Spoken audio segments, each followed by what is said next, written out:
Hey, Tifa. Hey, good morning. How you doing? Oh, not too bad. Awesome. I got a new game I'm looking forward to learning. What you gonna learn? Punky Skunk. Oh my. It is the goofiest platformer, and I love it. It is absolutely hilarious. Awesome. But I couldn't miss this. Oh, I imagine so. So I got my stream up going, and I think what I'm going to be doing is going back and forth in between like my desktop and the stream, just to start, just to show people how to create seeds and stuff. So, Oh yeah, no. There's a lot you gotta show. Oh, future stream. pretty much.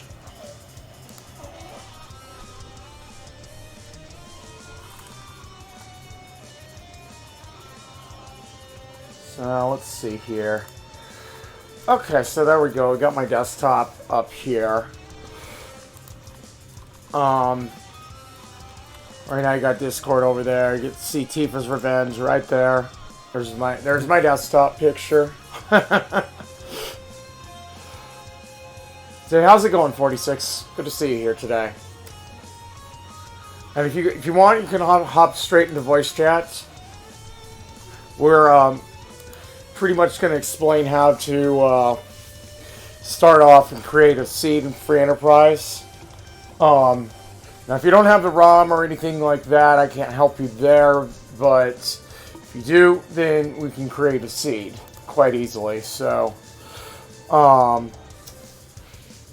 the first thing you guys have to do when you want to do free enterprise or any other randomizer or whatever, you got to have the original copy of the game. So the first thing you want to do is you want to open up your web browser, like so, and you want to go to http //ff4fe.com.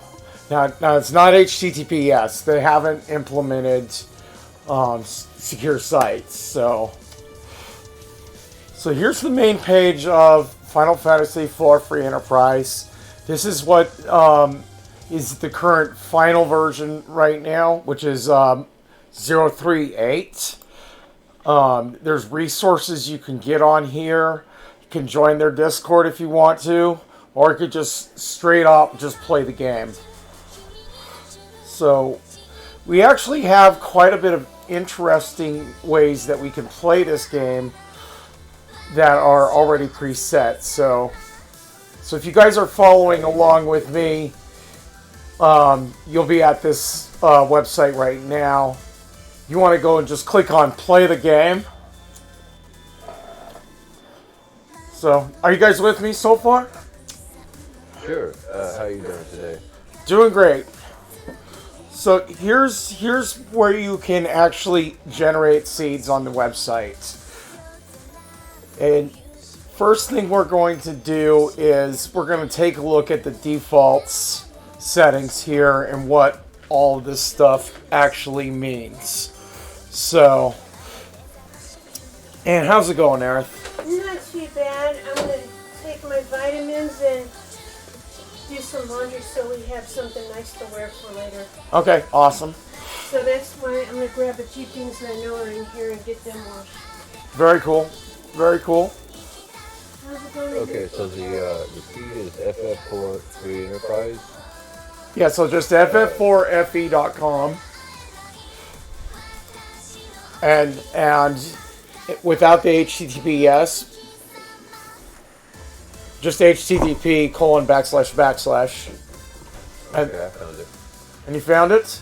And then you just want to go straight over here to play the game. And then it's going to you're going to come up to like the customized flags, pretty much. So there are several presets that we can take a look at here on the website. So if I click on choose preset, here's all the different stuff that is here. Casual usually is what I recommend for anybody who wants to generally play the game without just all Rydias. That's a fairly generous flag set. And I believe this also presets all the flags down here, so you don't have to worry about that. Hey, how's it going, Jenny? Good to see you here tonight. Hey, we're running a few minutes behind. I'll catch up as fast as I can. Alright, man. Is that Blaze? Yep. Hey, man, it's good to hear from you. How you doing? Exhausted, tired. I bet, yeah. Oh, okay. Yeah, I can hear you. I hear you on that, man. 3 hours of sleep is not conducive to trying to think. No, there you go. So where was I? We're pretty much looking at like the different presets here.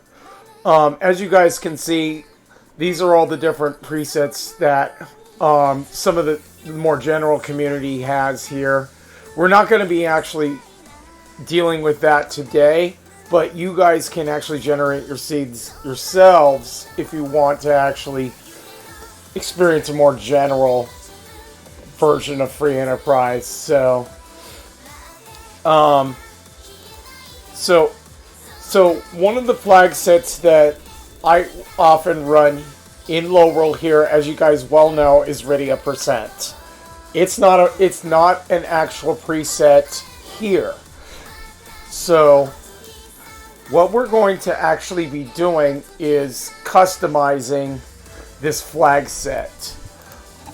So a lot of the times people will run Forge the Crystal, which means that you have to actually go and get the Legend Sword and the Adamant in order to actually forge the crystal to kill Zeromus. Now the other option here is Giant %. Just defeat the Giant of Babel. It's a very fast seed. Can be challenging in other ways. But if you leave this off, then the crystal's going to be somewhere random off a boss. So if you guys haven't already, please download the tutorial. Seed that I had actually made. What I'm going to do is I'm actually going to copy and paste the preset into here. And what's really nice is here's the link that I sent all you guys for the seed right here. It's named Rydia Tutor version and all that. There's the flag set there.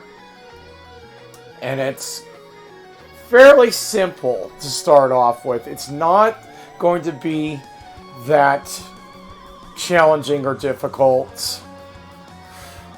So let me just go through some of the other stuff that we're actually enabling in this flag set.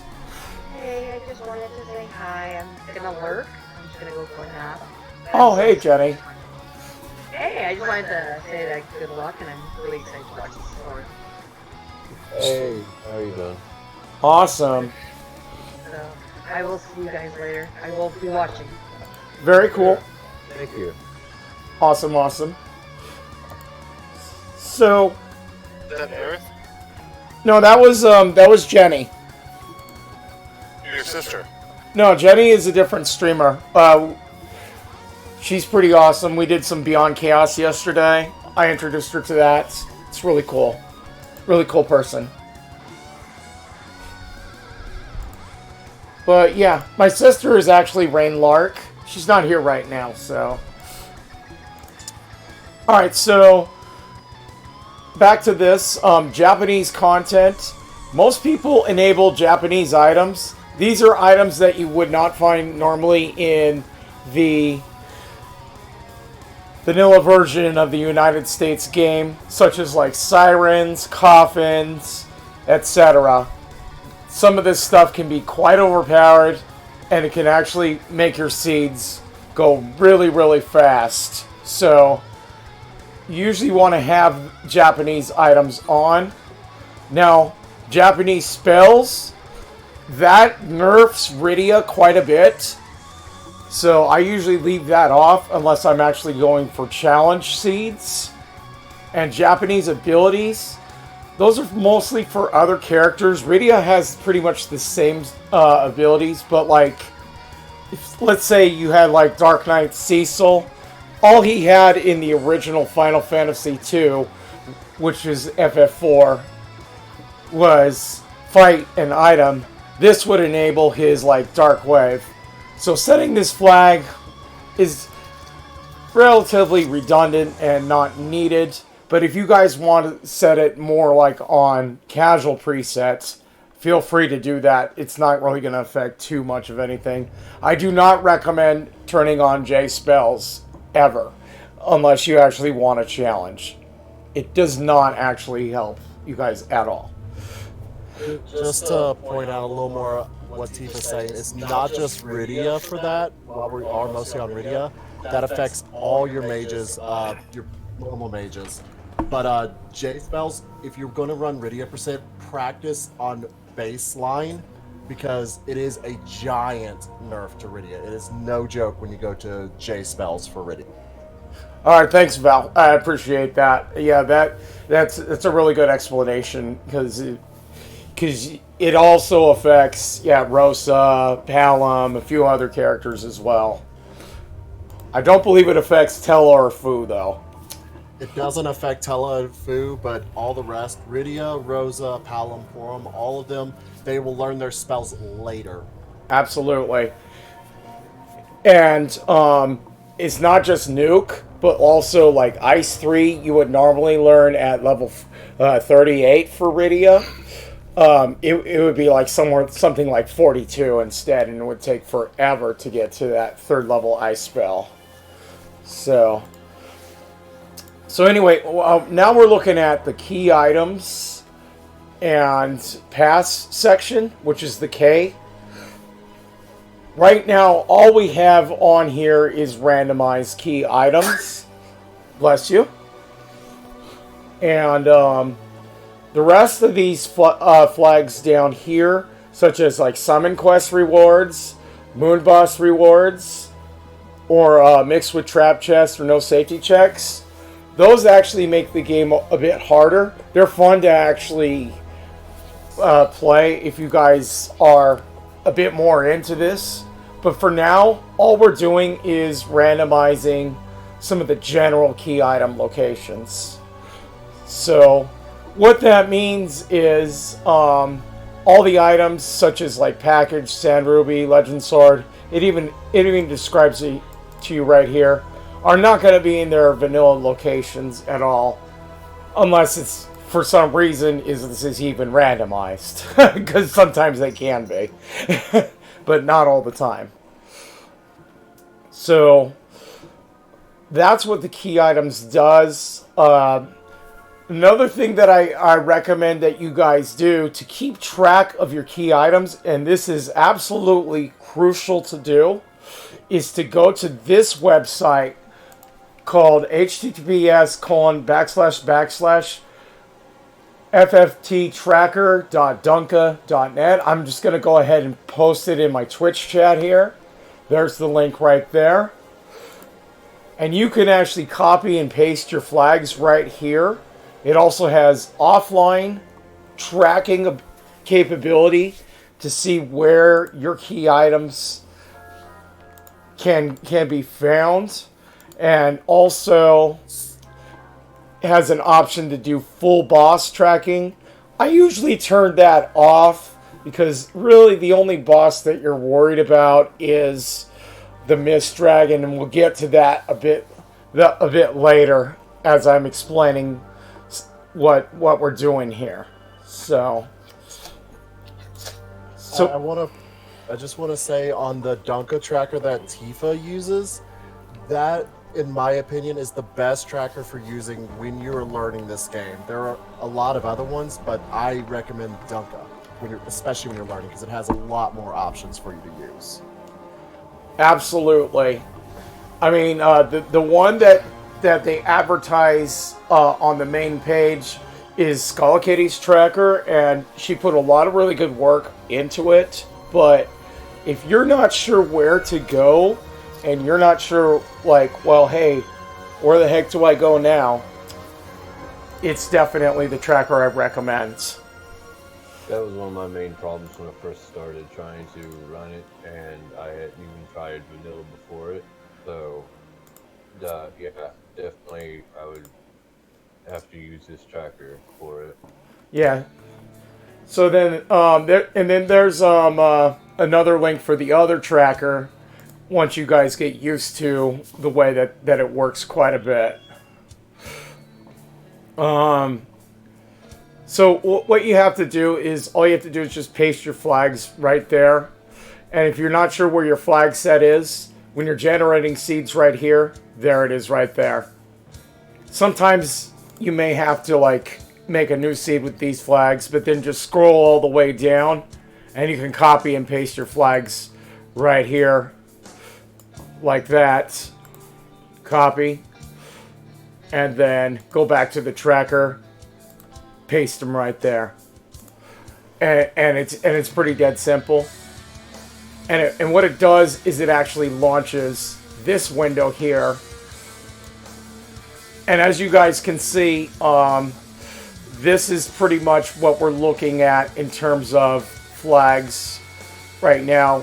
Where we can go, locations, characters. Characters is really good because it tells you where you can pick up new characters.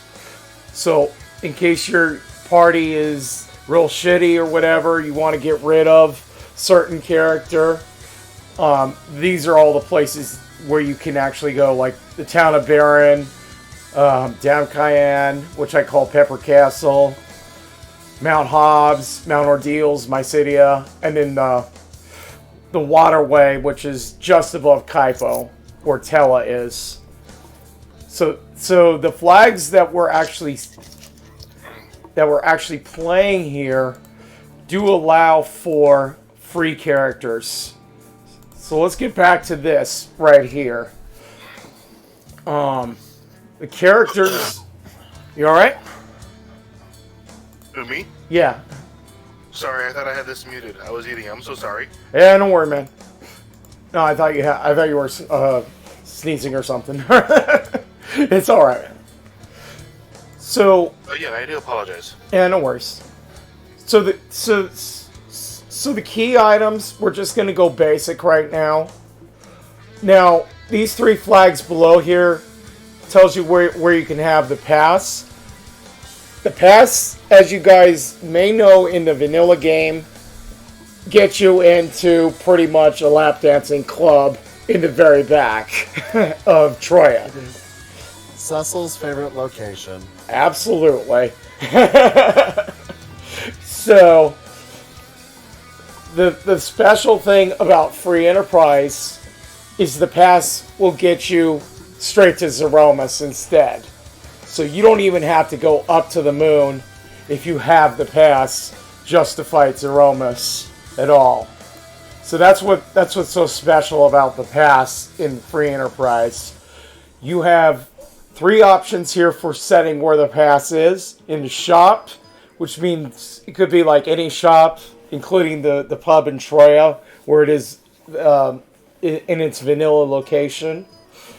You can set it as a key item, which I have it set to, because then all you have to do is defeat a boss or look at a key item location and you might find the pass. Or you can have it in 3 random untrapped treasure chests, which is a little bit more advanced. Not very many people use that, but it's still available as an option if you guys want to actually locate it that. Or you can enable all 3 of them if you want to. So I want to point out one thing about the pass as a key item, especially in the flag set Tifa has set up. When you have the pass as a key item and no free key items, I think this is right. You will actually lose one of your key items for the pass. It's some of the set ones, like you might not get the pink tail, you might not get the spoon. I think there's another one, and I can't think off the top of my head, but just something to keep in mind if you're using pass as a key item and just randomized key items. And in the case of not, or in the case that you're not doing towards the crystal, and that the other two items you might not get is Legend Sword or Add. Precisely. So like if you let's say you set V0 here, which means that there's no variant at all, you could lose the Legend Sword of the Adamant. Correct. Okay, so now moving on, we're looking at the character section here. This I usually always turn on. If you turn it off, then every vanilla character will be in every vanilla location, and that's kind of boring. And just be like, well, what's the point of the randomizer without randomizing characters? So, there's a few flags here that I don't have enabled called characters not guaranteed. That usually means that it tries to, by default, if you don't have this enabled, you'll be able to find one of each of the 12 characters, but if you have this enabled, you will not be able to necessarily find every single character in the game. So that's what that means.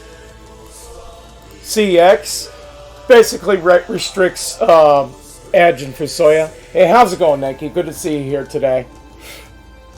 So what this does is it actually says, well, do I want to have Edge or Fusoya real early and be really overpowered or not?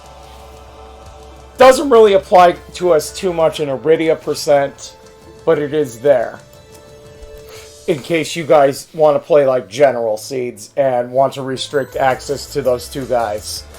Because they join at a very high level. They have a lot of spells. They have a lot of really good abilities. So, and then there's this C5 character. You can limit the available pool of characters just to 5 characters alone. So what that means is you only find, like, let's say Cecil, Kane, Rydia, Tella, and Edward. You wouldn't find like anyone else besides that. So that's what that means. And now my favorite is excluding specific characters.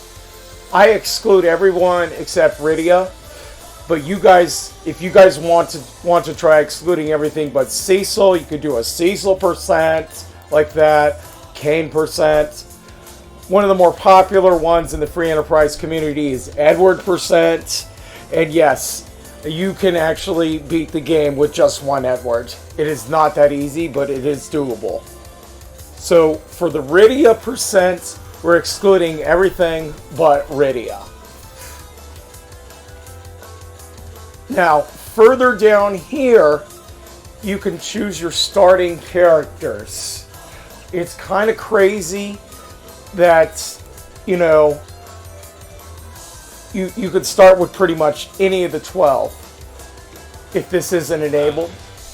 So the starting character overrides everything above that. Basically, even if you exclude a character, you can still have that character, the starting character, be specified. absolutely. Yeah, so even if, let's say you exclude stuff here, you can actually, let's say, start with Yang, and the rest of the characters you will get are all Rydias. Exactly. So let's say you can just pretty much guarantee the first 2 characters, but the third character will be one of these here. So, great point. No dupes. That actually, I don't know why that isn't red sometimes, but let's say I want to just play with one Rydia or one Kane or Cecil and stuff like that. That's what no dupes does. By default, you can get duplicate characters in your party. Now, you did not You were not able to actually do that beforehand in earlier versions, but it actually this actually was already enabled by default. But having like more than one character of the same type, that's what duplicates are. So usually I leave that off unless I'm really wanting to challenge myself a bit. So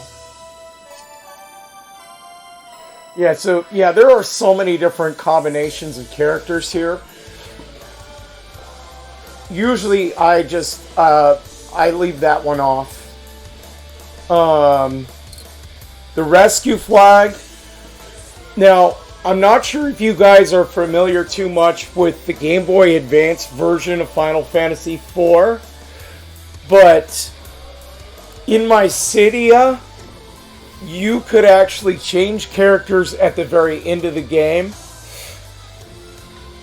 So this pretty much is a good nod to that. I usually leave that on, but you can turn it off if you feel like you do not want to get any of the characters you have like in a full party of 5 back. So that's what that is. So let's say your party's 5, you can either keep or dismiss a character currently in your party, or just refuse the character.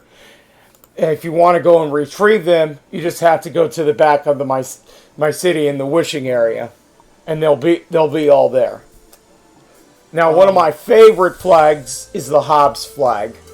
This is very relevant to Rydia percent because you can go to the left side of Mount Hobbs and get a random summon rather than fire 1.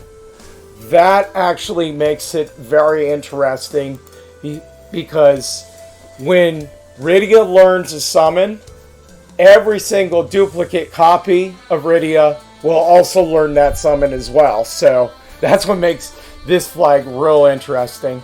But let's say for some reason you want to learn Fire 1 instead of a random summon, you can turn that off. I leave it on, so. Just a little bit on the Hobbs summon. You cannot get Leviathan or Bahamut from that. Everything else is fair game.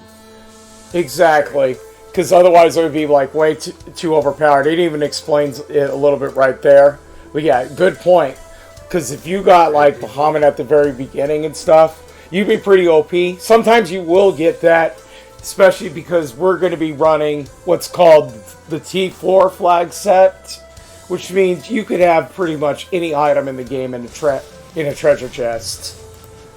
So now that we're talking about that, that's what these are. Shuffle.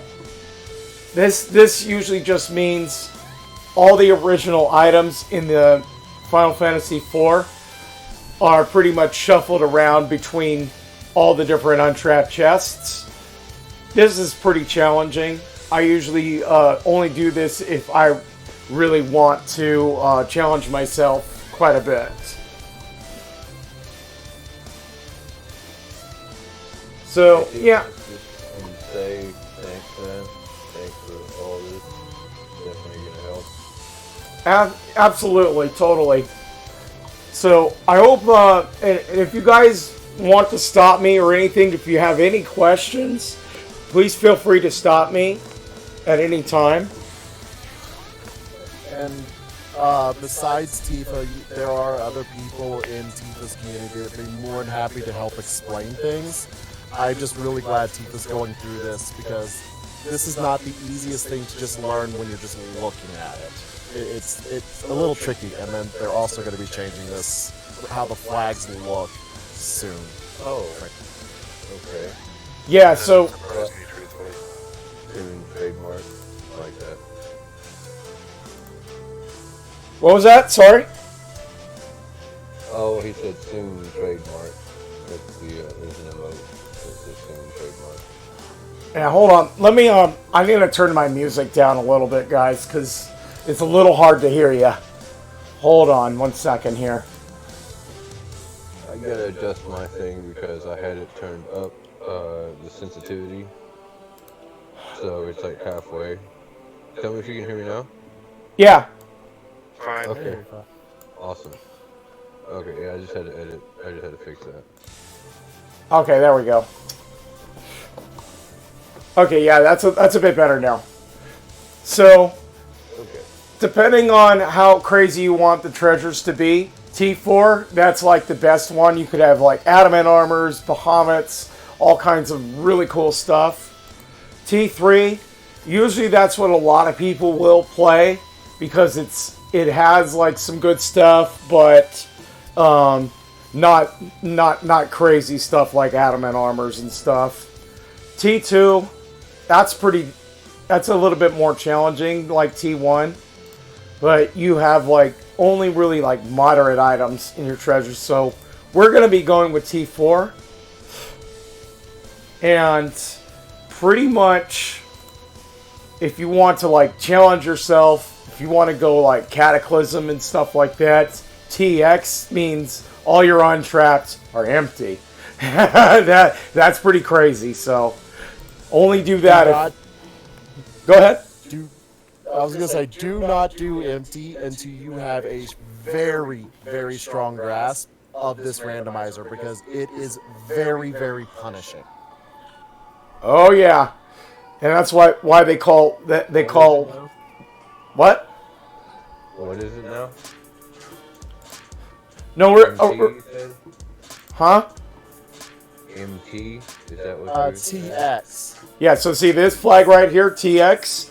You do not want to do that when you're first starting this out. It's crazy. That doesn't look like a good one at all. Yeah. And if you actually turn this off, then treasures will be not randomized at all. It's kind of crazy. Sometimes people turn that off and then they randomize trap chests and stuff. You could get like 2 key items sometimes, so it's a bit of a bug. They might be fixing that in the new version. So The new version now fixed out. And I know Kate Sith probably knows this a good bit, but we'll talk a little bit about the changes at the very end. oh yeah, definitely.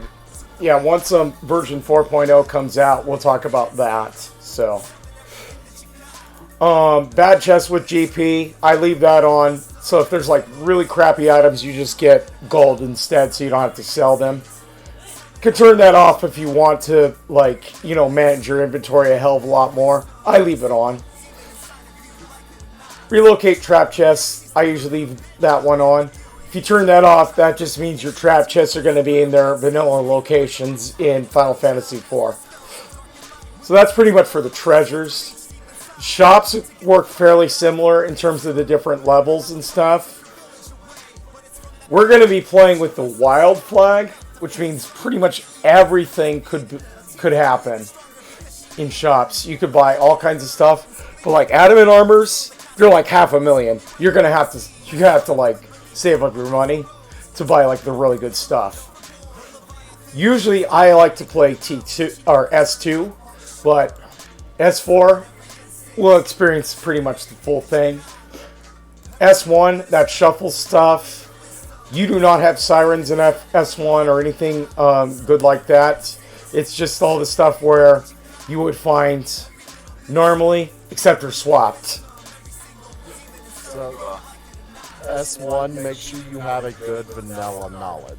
Absolutely. And then if you turn this off, S0 just has like your normal vanilla shops, and believe me, item shops really suck early on, so you definitely want to randomize this if you want to have fun with this.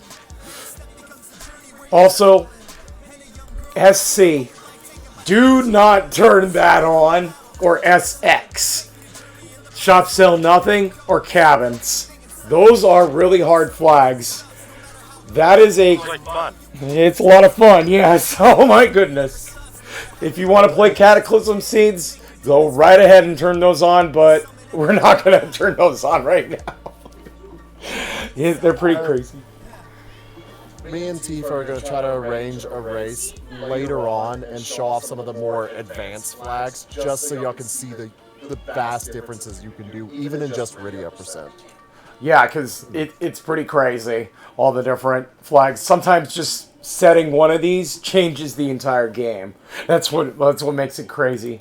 No safety checks usually guarantees that life potions and star veils under J items are available. But if you turn this on, then they're not going to be available on the overworld necessarily. And also cure 2 and 3 potions in seeds without white mages. In our case, we have Rydia. She's not technically considered a white mage. She's considered a black mage. Yes, she knows cure 1, but that's not going to cut it against Zerome. Let's just put it that way. So, usually I leave that one off. But if you guys feel like challenging yourselves, you can turn it on. It's really up to you. Shop items are free. That I usually leave off because it makes the game too easy. But if you're learning the game and if you just want to like screw around with stuff, shop items being free is a very good thing.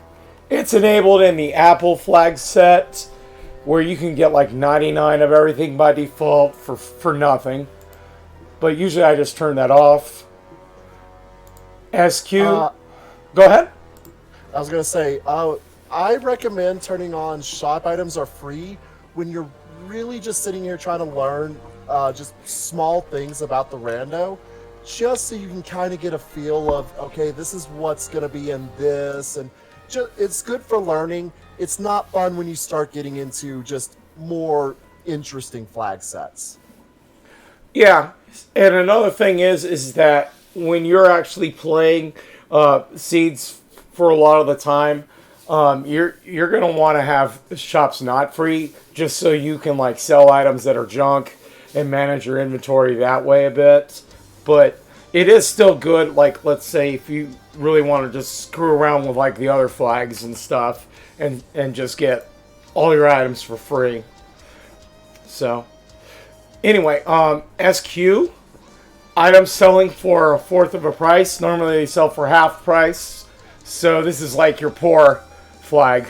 You can only sell stuff for a quarter of the price. Hey, Papa Oddball, thank you so much for the follow. Welcome to Lorule. Appreciate that. Hope you're having a good time. I enjoyed watching your stream earlier. It was really cool. Absolutely fun guy. I definitely recommend you guys follow him. Really cool dude. No apples or soma drops in shops. You could turn that on, especially if you turn SF on. If you don't want to like get your characters up to like max HP and MP for free. Because believe me, if you have this on and you do not have that on, seeds will be way too easy. You just become way too overpowered. So it's what they call apple seeds. yeah, exactly. So you could have apple seeds, have like S4 and SF on. Those are called apple seeds. But if you have this on, then it's no apples or soma drops. So there you go. Kate Sith can correct me if I'm wrong on this, but if you want to do apple seeds, those are really, really good for learning routing, but that would be the only reason I would recommend learning apple seed. Yeah, so definitely something good. No sirens in shops. That just means the item, which is called a siren, which is a Japanese item. You can't find that in shops at all if you have this flag on. I usually leave that one off because it makes seeds a bit longer. In some of the changes, I think, we'll explain later how that works. But no sirens. Leave that off for now. Question. Yeah? The apple seeds, that's basically the Chaos Rush version for FF1, right?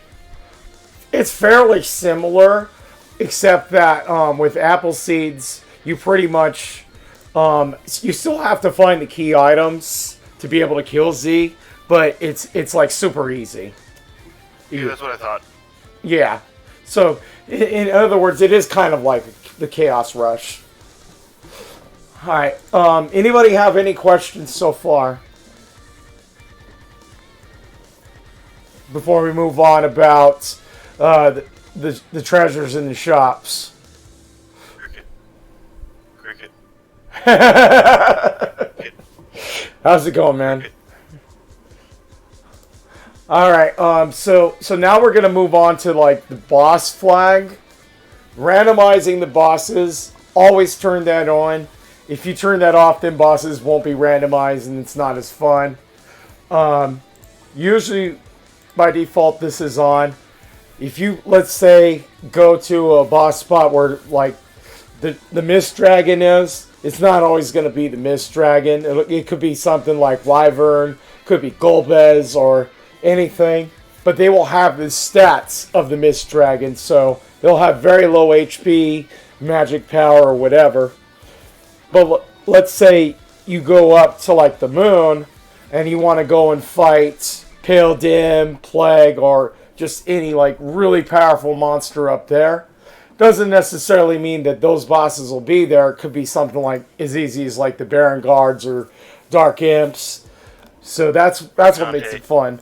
The Rubicante Oh yeah, Rubicante, absolutely. on the moon.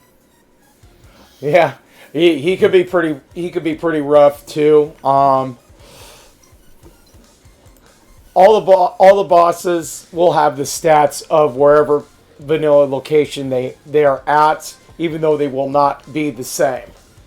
No safety checks. Only turn that on if you feel like really challenging yourself. What this means is you're not going to be able to get to the underworld without having to kill really hard bosses like Valvalis, Golbez, or Wyvern, which are typically some of the harder bosses that could block access, let's say, through the Tower of Upper Babel. And we'll get to what we mean by that once we get the seed going. There's actually one additional boss that's included in the no safety checks if the no free lunches boss flag is also on. That is Dark Knight Cecil. Oh yeah, that's a good point. So when we're going over here to like the challenges, if you have like no free bosses on, all boss enemies will have the boss bit set, which means they are immune to status effects. They do not have like their alternate scripts. You actually have to beat them. So I only go ahead. Go ahead. Go ahead, Tifa. I'll say it when you're done. Okay, so that's what this does here. If you want to like challenge yourself, and if you have this and this on, be prepared to really go through hell against the bosses. And then Okay. All I was gonna say is about the no free bosses and the no safety checks. When you have a good knowledge of how to deal with some of these more difficult bosses, so in the case, the normal ones that we know of is Valvalis, Golbez, Wyvern, and with no free bosses, Hangman or Dark Knight Cecil. If you have a really good knowledge of what their stats are in various areas, that's when you can start doing those sort of flags so you can beat them. But until you understand how they're going to work in what areas, don't touch those. You will cry. yeah, trust me, you will. They are. It's really difficult. So, yeah, definitely leave those alone for now. Oh, now Wyvern's opening Mega Nuke. This is a very interesting one. At the very beginning, when you fight Wyvern, he will instantly Mega Nuke you. Especially if he's like in a really high level spot.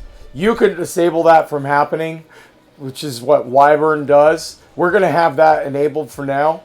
Or you can replace it with a random attack, which can be pretty wacky. Wyvern Big Bang, just saying, and Wyvern Retreat. Those two are hilarious, but Wyvern Big Bang is just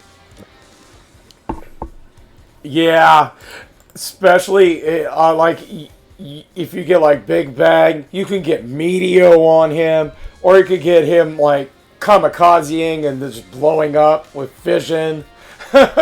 It's pretty crazy. Or just explode. Exactly. Send death to one character. Yeah, it's pretty crazy. Now, challenges over here. I was talking about that a little bit earlier. So you're gonna try the casual flag set? Awesome, dude. So that's cool. The Fusoya challenge, what that does is it nerfs Fusoya until you actually start beating a bunch of bosses, and then he'll learn like 3 random spells and get 100 HP. He starts at like 500 HP if you haven't beaten any bosses, but for every boss you beat, you get 100 HP. So you got to beat 14 bosses to actually get him to his vanilla power. Doesn't really apply too much to us in Rydia because we don't have Fu. But if you want to do like a Rydia / Fu %, then this one applies quite a bit. So there's that. Now, no free launch challenges. I touched on what the no free bosses does. That's pretty crazy. Usually I will enable this no free key item.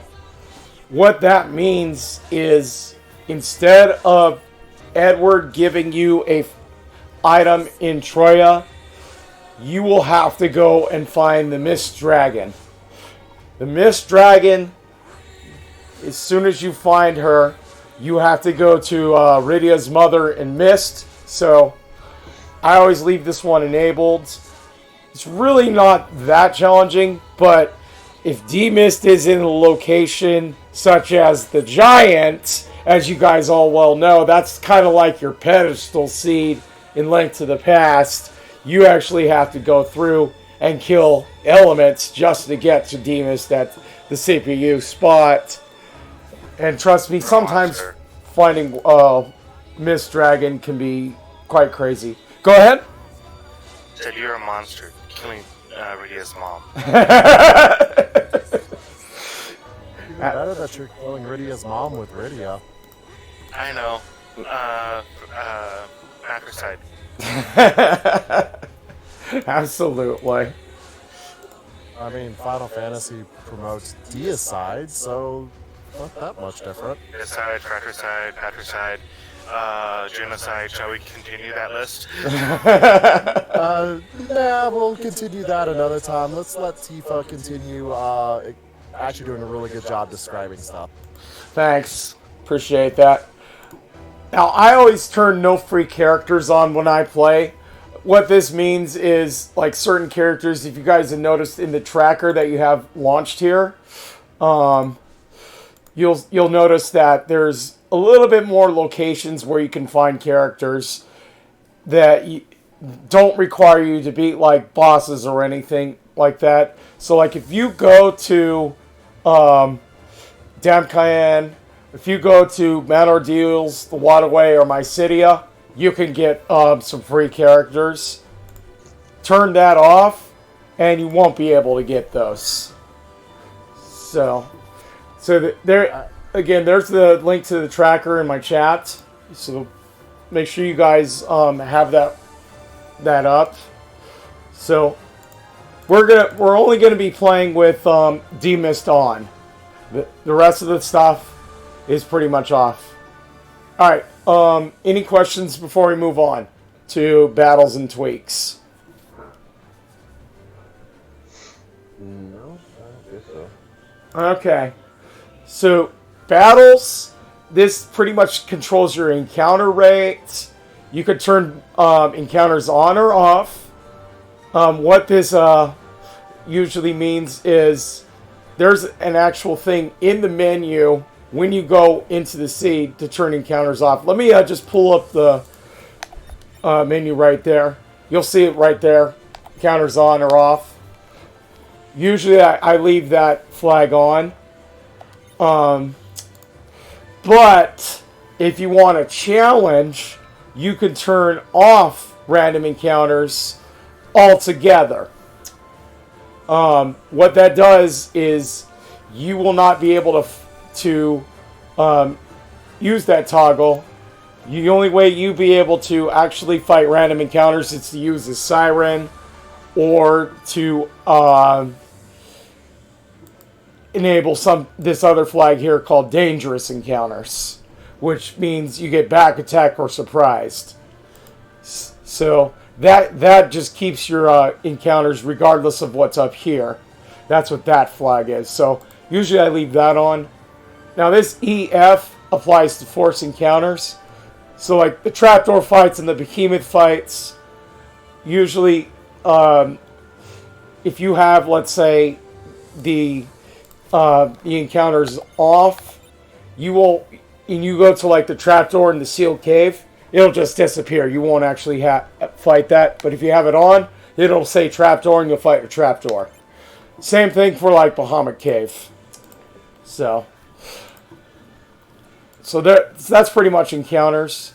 You can also enable can't run, which means you can't run from battles. That could be a bit challenging. Although a lot of people usually don't run from battles. If you're in a boss battle, you can't run from them anyways. So it really mostly just affects like random encounters. All right, experience. What this does is it allocates how much experience you have shared across the party. Now, in vanilla Final Fantasy IV, you will have only however many characters you have. It gets divided. This is what EXP sharing does. It eliminates that divisor, so you get the full amount of experience distributed to your entire party instead of, let's say you only have like one person. They would get all that party, but if you have like 5, then they get like a fifth of that. You turn this on, they'll get that full EXP on all 5 party members. This flag is interesting. Once you get 10 key items, you get double E experience. Very, very good. So I usually leave that one on. Low level experience bonus. So like if, let's say you are really high leveled, you get a character late in the game, let's say on the moon or something, you can have that character join, and they will get like a heck of a lot more EXP in the next battle that they fight, and you could boost them pretty much, and it's really nice. Go ahead. Kate Sith, I was gonna say Kate Sith. I think he'll be able to describe the break points for low level a little bit.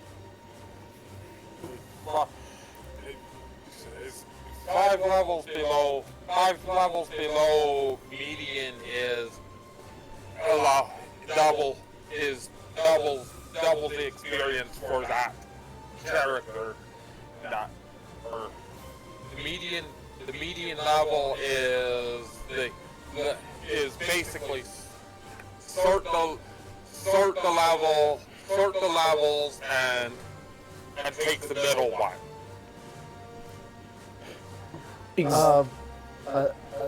To describe it, now I understand it. So if the median level of your party, so like if you have 4 characters at level 20 and 1 character at level 25 and 15, just kind of like that, just as a random example, and your median level is going to be about 20. We'll just say that.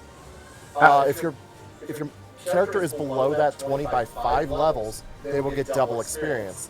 If they're below that median level of 20 by 10 levels, they get triple experience. Yeah, and also another thing to note is that if, let's say you have... The other point of that is you also need... you have to have a full party to get that low-level experience bonus. If there's only 4 characters, then that option does not apply. Yes, it only works in the full party. And another thing is also let's say you also have 10 key items and you have a low-level party member, those two flags will stack. So you get both bonuses. So if you have like all three of these, your character will pretty much be slingshotted, as we like to call it, from that low level up pretty high, even higher than possibly your current characters in some cases. I've had that happen. So that's what makes it quite interesting, is you have these two that which could actually stack. Now, last flag here, don't touch that. No EXP for random encounters.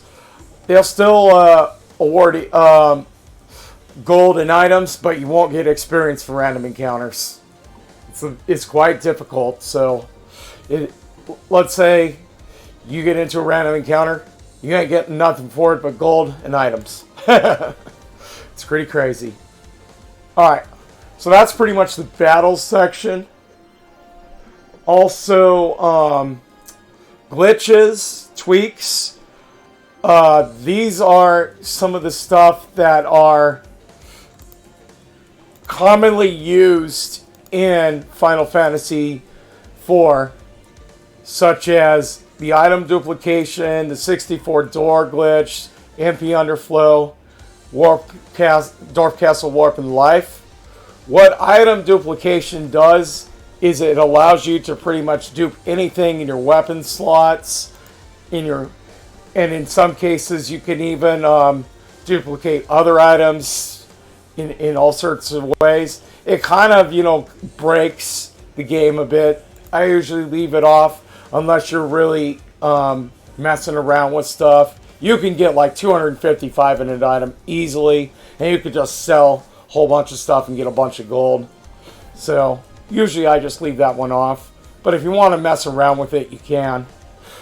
There's some other tutorials out there for item duplication. Sorry, Tifa, I'm passing out. You doing all right, man? I'm passing out. I'm gonna bail. I'm sorry, man. All right. Will you take it easy, bro? Okay, I'll see. I will be up in about an hour or so.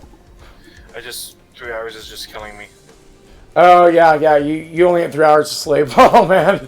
All right. You take it easy, okay? Get some rest. If you have questions later, just hit us up. Yeah, or you can view the VOD. Most of this is fairly easily understood. So I'm thankful on that aspect for me. Awesome. Alright, now moving on to MP Underflow. What that allows you to do is it allows you to pretty much get a whole crap load of MP. Let's say if you have like one spell that costs like a lot of magic to use, you can use like a spell that costs less magic, and let's say you don't have enough magic to use that spell. There's a trick where you can underflow your MP, and it's used a lot on like Tella, so you can use Meteo, because he normally wouldn't be able to use Meteo and stuff like that. That's what the MP underflow does. I don't usually play with it on, but for this seed I think we do have it on, so I might demonstrate that. It's a little tricky to learn, but there are other tutorials on how to perform the underflow glitch out there. Now, the two of my most favorite flags that I like to play on are the Dwarf Castle warp glitch and the life glitch.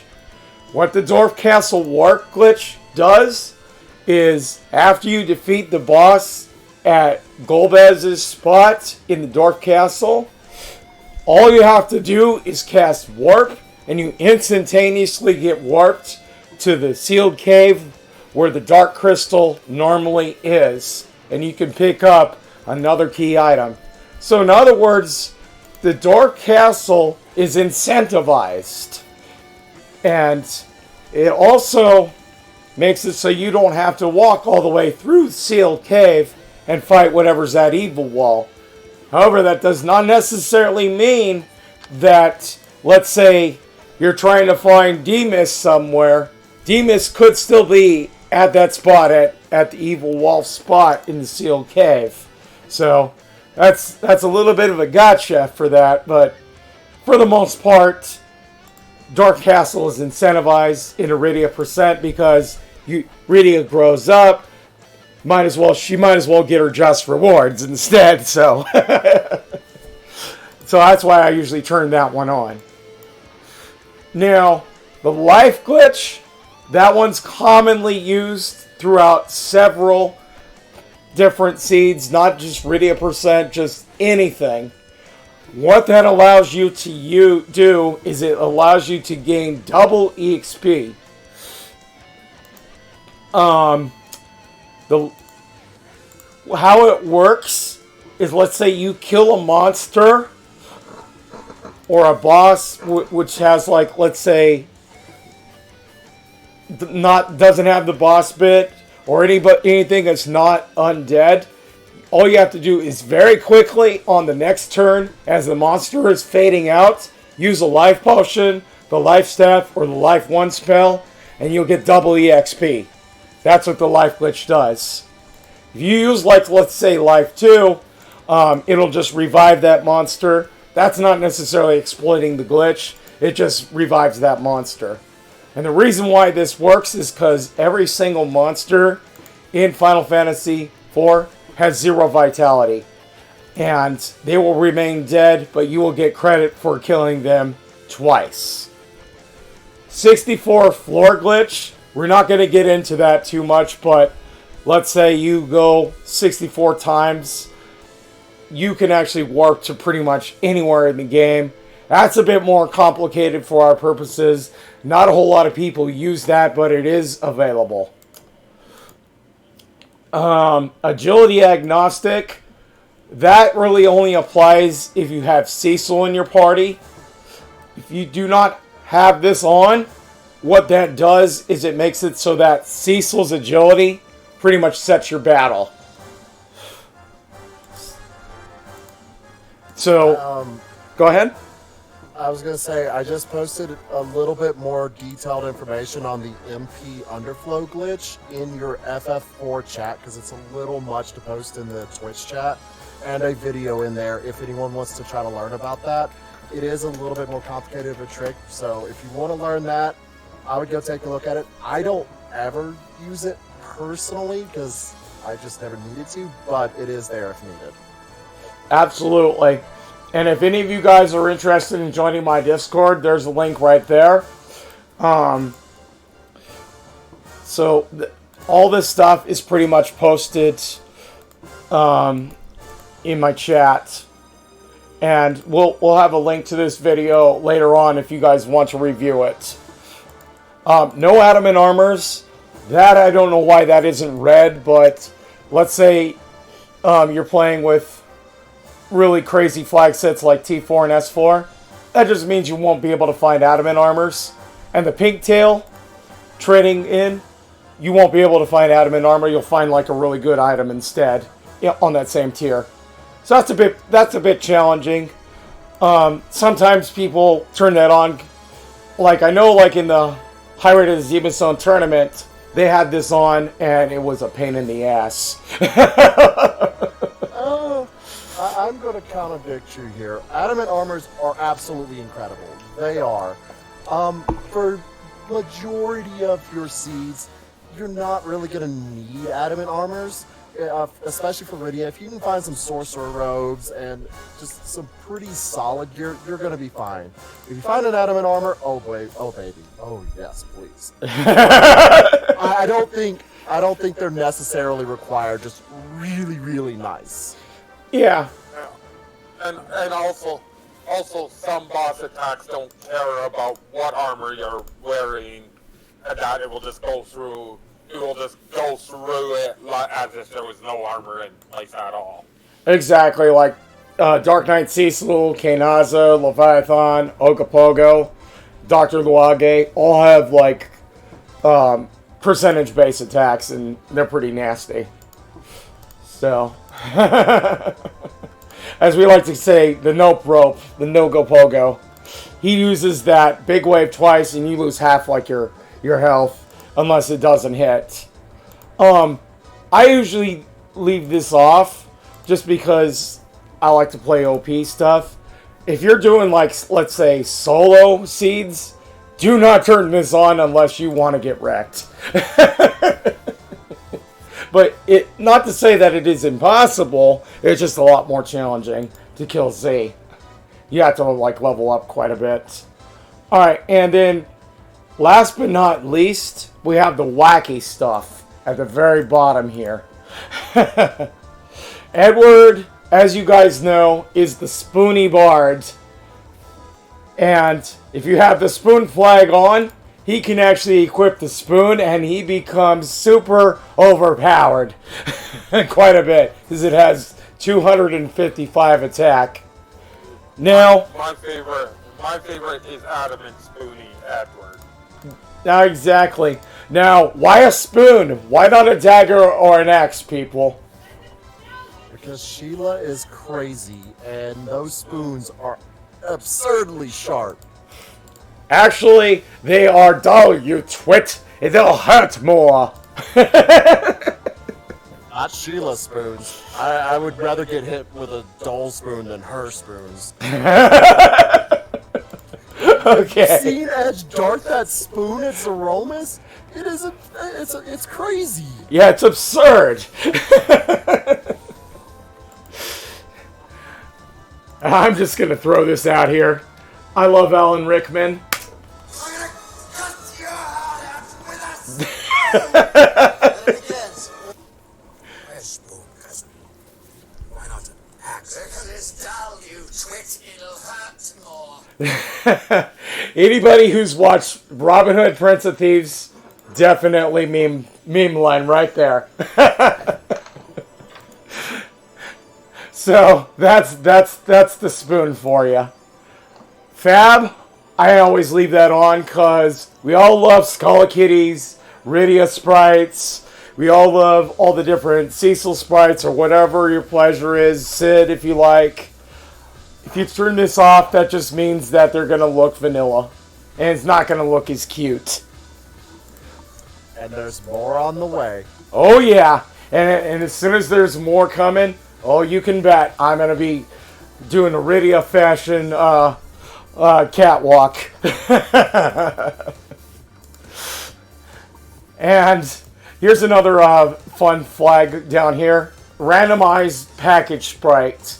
Now, normally there's a bomb that comes out of the package when you are in the Mist Village that burns down Rydia's village.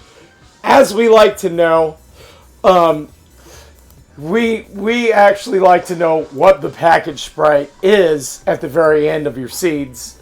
So I do that quite a lot. It's a fun flag. It could be pretty much anything. Could be even Rydia herself. That's what's even more ironic. Vintage Battlefield.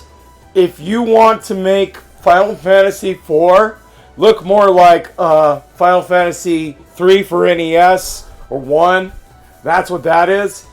This was introduced during April Fool's Day. Really cool if you want to just have something different to look at than your normal thing. We're just going to turn it off for today, but it's cosmetic. It's pretty awesome. Now I'm gonna contradict you there. I despise the vintage Battlefield. I don't know what it is, but the graphics just kind of make me nauseous. So I never turn on vintage. It is really cool. I love what they did. Just personally, it makes me nauseous. I don't know. I think they should like throw it to the future. absolutely. So next we have, and last but not least, the Zeromus Sprite flag. Always turn that on unless you absolutely like seeing Zeromus in his original form.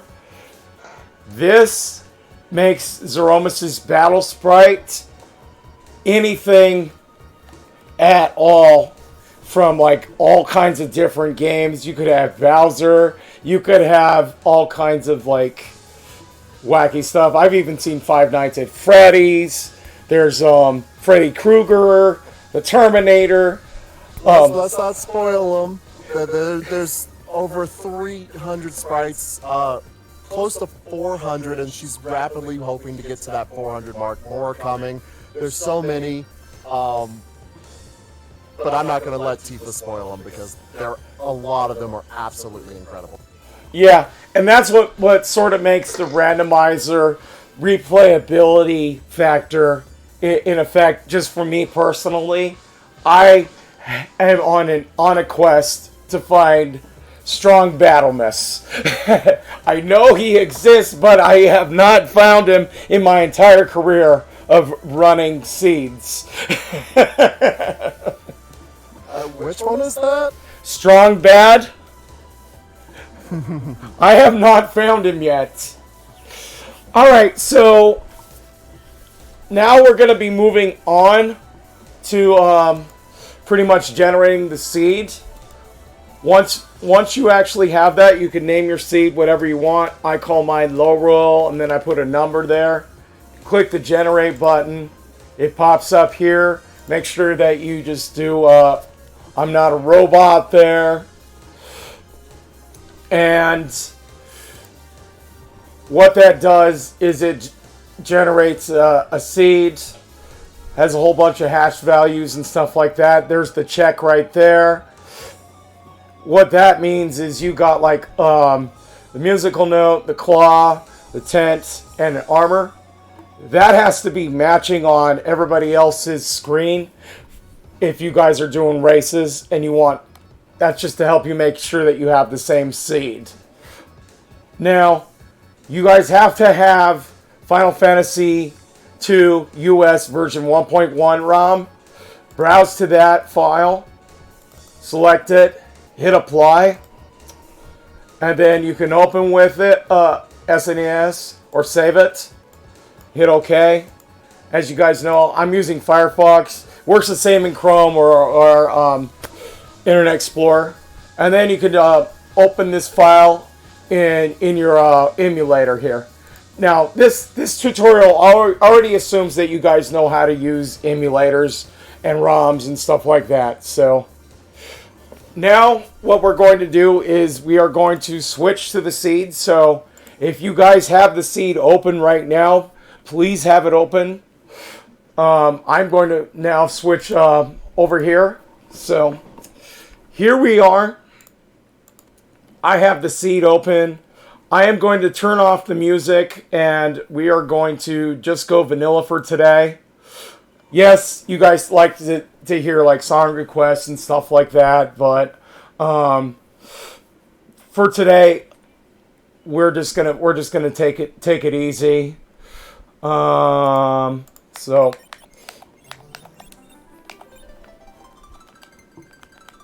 let's make sure I have 100% speed there. Yeah, there we go.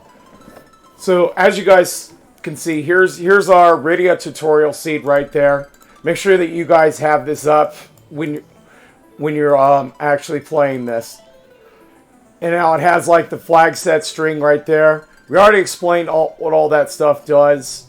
But let me just go over here real briefly to what the custom is. If you just hit the R button and then hit A.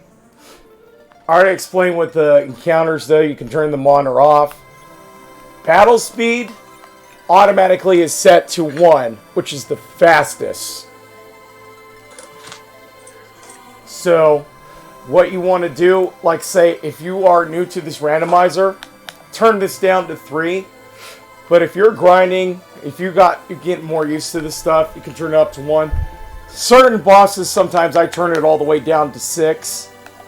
But just to note that. Battle message, I always leave at 1. There's no reason for you guys to turn that down unless you absolutely want to read the text really, really slowly. Now, another feature in the randomizer, dash. By default, dash is on. But if, let's say, you want to walk instead of run, by default, you can turn it on to manual. I leave that one alone usually. Music, as you guys see, is on. You can turn it off if, let's say, you're streaming. You want to play some heavy metal, some black mages, or whatever have you, you can turn it off. But we're going to leave it on for now. Flash effects. Anyone have any questions before I move on? While you're doing that, I'm going to get my stream set up just to have a secondary seed so they can see just slight differences. Okay, cool. So flash effects, as you guys know, this game does have a lot of flashing. So if you are epileptic, or if anybody in your stream is epileptic and is very sensitive to flashes, you can turn that off. What that does is it just pretty much turns off any sort of flashes in the game. It also turns off the poison effect, pixelation as well too. Window color, can play around with that. You can make like a real red, real green, or yellow, or however you want it. Lots of fun. I usually like to have just a little bit of red and then some blue here, because that's our Lorulean colors. So there's that. I hit B to go back out. Now we're back here on the main screen. And my cat is whining. He wants in. I am not going to let him in. If you guys want to rename your characters without having to go to the naming way to begin with, that's what this section here is for. Names. As you guys can see, all the portraits except Rydia are gone, because I'm running just Rydia %. But you can put names for all the characters if you want to. Some of the ones that really only affected is stuff like Cecil. I usually put Bubba's in here. So like on Mount Ordeals, it'll say Bubba's has turned into a paladin. So this is all just cosmetic. Name distinguishers. That's off by default, but you can turn it on. That'll give you like letters and numbers to distinguish your different duplicate characters. Or my favorite, you could put on silly names. I don't know if you guys have heard the banana song and stuff like that. Banana. That's pretty much that thing right there. We're going to leave that off for now. But without too much ado here, we're going to get started. So, I just linked a multi-Twitch in your Twitch chat. Try to keep Tifa's sound on, but if you have questions, ask in Tifa's chat. I'm going to be kind of watching that. I'm going to be playing slightly differently, just to show, just different things in the game, that different thought process. Very cool. But this is very simple. Please ask any questions. Yeah. A lot of us will be able to. Yeah, if you guys feel like stopping me at any time, you could always come here into my Discord into chat and just say, "Hey Tifa, I don't understand this. Let me know what's going on." Alright, so without too much ado, we are going to do the new game. Just hit A. This is like if you have like a timer. I highly recommend you do live split if you are planning on just racing or timing yourself. This is where you would start your timer, just like that. But we're not really worried too much about that. We're just pretty much learning right now. Alright, so as you guys know, we're starting with Rydia. We got 2 Rydias here. You guys see that I have the tracker up there. We're going to be using the tracker as we go along. So we have 2 Rydias here. Notice all these are like X'd out. That's because I actually copied and pasted the flag set for the Rydia %. So that's what's really cool about the tracker, is it keeps track of what characters have are not actually going to be in the seeds. So at the I do have live split up on mine. The timer's just not going. Exactly. So yeah, I can go ahead and just leave it at 0 for now. And now at the very beginning, you get an item where you would get normally in the game, which would be the package which you deliver to Mist. In this case, in the randomizer, you'll get something else. So we started with the magma key. That is a very good start because the magma key allows you instant underworld access. So, without too much ado, let's go.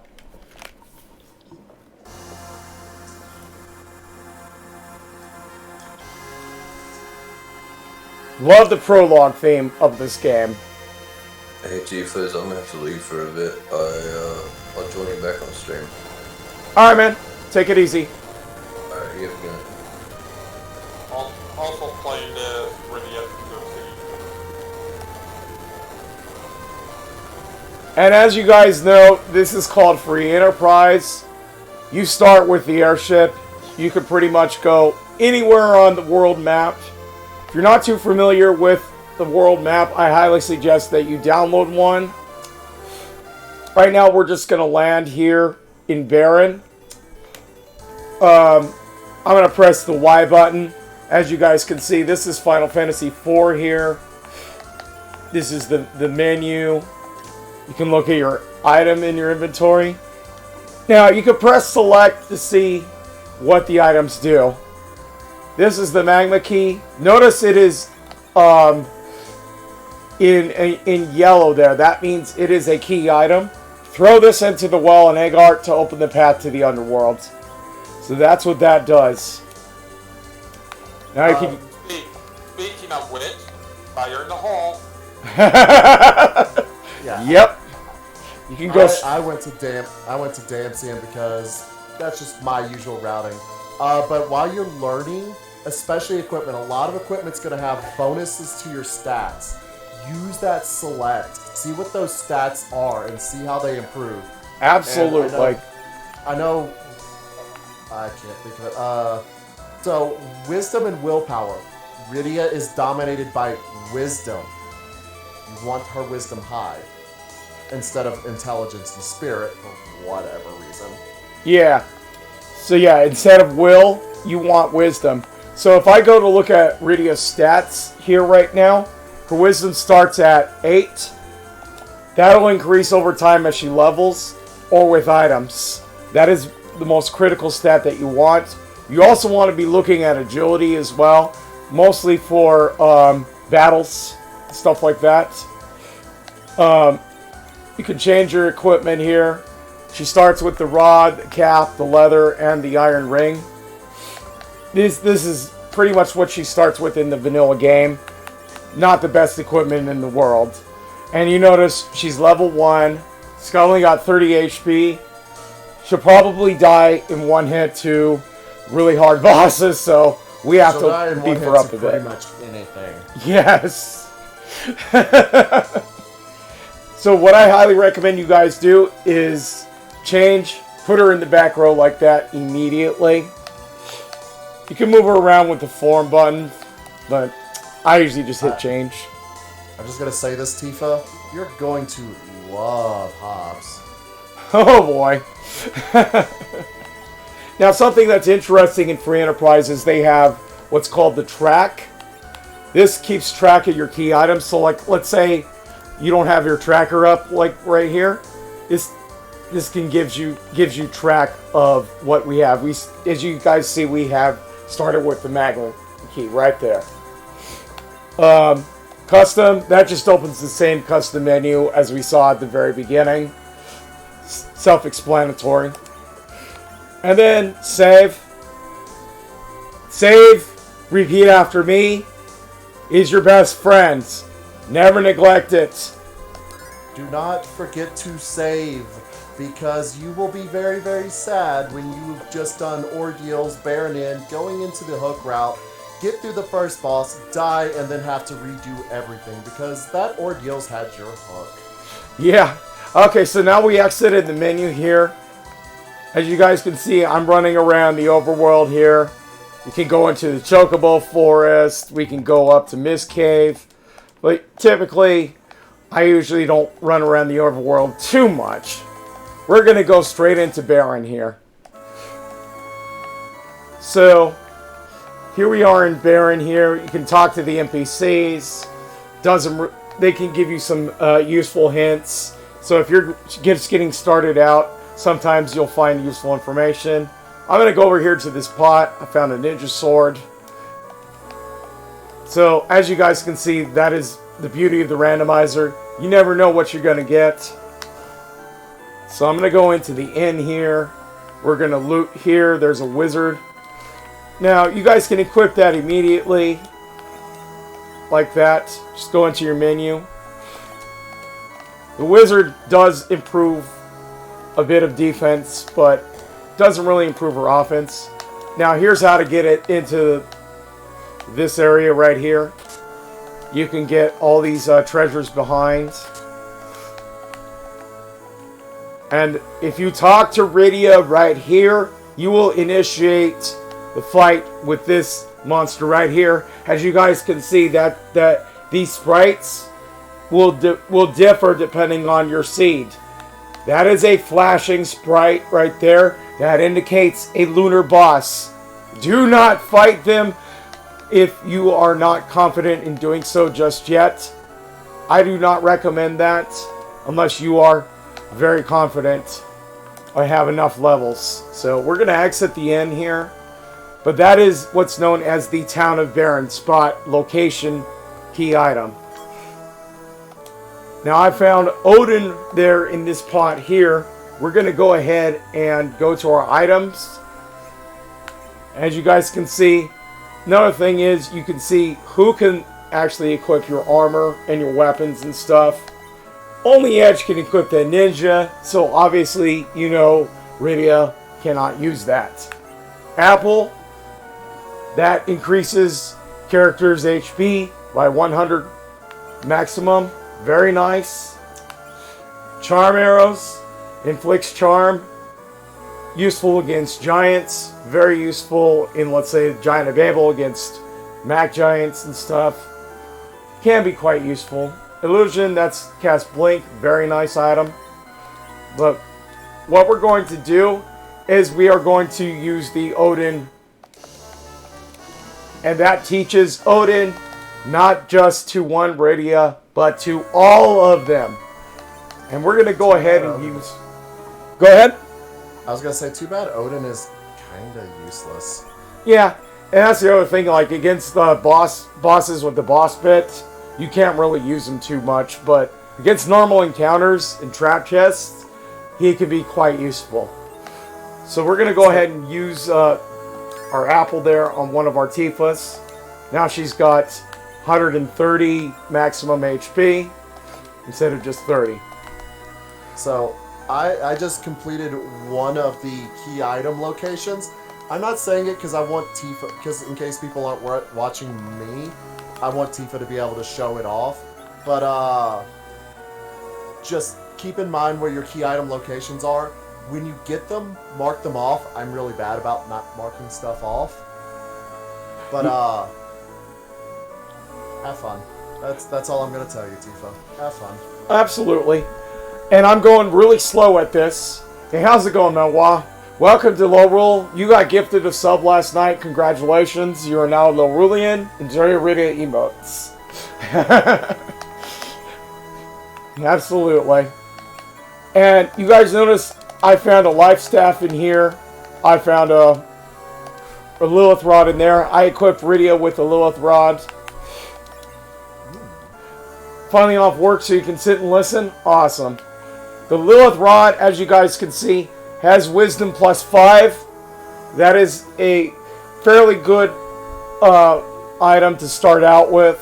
It's not the best in the world. I mean, you can actually get those probably in shops, but still, every bit of wisdom helps on Rydia. The one thing I'm going to point out, especially for Rydia percents, you can get a lot of money very, very easily.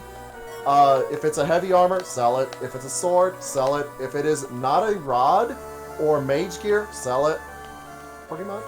But don't sell your adamant armor. That's the only heavy armor you don't want. Don't sell the adamant armor. You will be very, very sad. Get a lot of money, but yeah, that you'll be rich, but unfortunately you'll be powerless. And speaking of powerless, I just found the power shirt here in the grass and a bandana. We love the power shirt. It's so bad. How bad is it? Well, there you go. All it does is strength plus 15, which can be useful if you want to turn Rydia into a melee or a ranged combat versus a spellcaster. I'm just gonna say this: CPU at elements. Oh man, I remember that. Yes, and I don't ever want to remember that because that was painful. That was the most painful seed that I saw. Oh my goodness. You raced it. The Filth will be a useful summon if you can find it in that case, because Filth cuts right through the wall. So, as you guys saw, I just did a bunch of looting there. I'm going really slow with this, so that way you guys can see where the looting spots are in Baron. Now, I am in the item shop in Baron. You only have 110 gold, so you're going to sell stuff that you don't need. Leather armor, get rid of it. Rod, rid, get rid of it. Say that 5 times fast. Ninja, get rid of it. Now, Rydia can use the life spell, but only if she's young. I usually don't bother with it, so go ahead and sell it. But if you have a white mage, that's the best staff in the game. Do not sell that. Yeah, but Rydia does not really care about that life staff, so that is just money for the most part. Yeah. And now look at all these cool items that we can buy here in Baron. This is the S4 flag in effect. You got Apple, you got the Leviathan summon. I'm going to go ahead and buy that Leviathan summon because it is super powerful. Coffins, also really powerful. They cast instant death. I'll buy one of those. Now here's an interesting Japanese item called the Grimoire. That does a random summon. Anybody can use it, not just Rydia. And it has very interesting effects. I'm not going to buy one of those right now because I don't have enough money. I'm just going to say with Grimoire, you're going to love the Grimoire because sometimes it's just going to absolutely make something really easy. And other times it's going to make you want to cry. Yeah, sometimes you'll just get like Chocobo. Other times you'll get Bahamut. Oh my god, it's just nuts. We're going to buy like 10 tents here. I'll buy one Grimoire just to show that off. Cross, that just cures curse. We don't need that. And if you're ever wondering about what your items are, just go straight back into your inventory. And you can see what they do. Teaches Leviathan to all Rydias. Release the Kraken.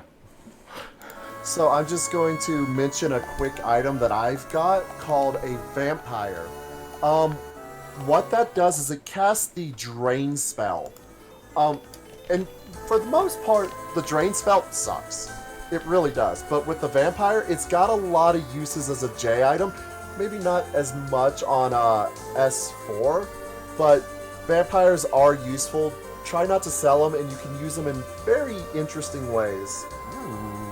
Oh yeah, they can be quite useful early on. Oh, and by the way... Die, monster. You don't belong in this world. You mentioned vampire, so I gotta have the meme. And I just found an adamant armor. Nice, Kate. I'm not going to say where. Alright, so we're all done here in Baron. We're just gonna get back into our airship here. Now, the first place that I like to go is straight north of here. And this is the town of Mist. We're going to go in here and we're going to go where and find some loot. So the very first thing that you guys should be thinking about is just going around finding loot.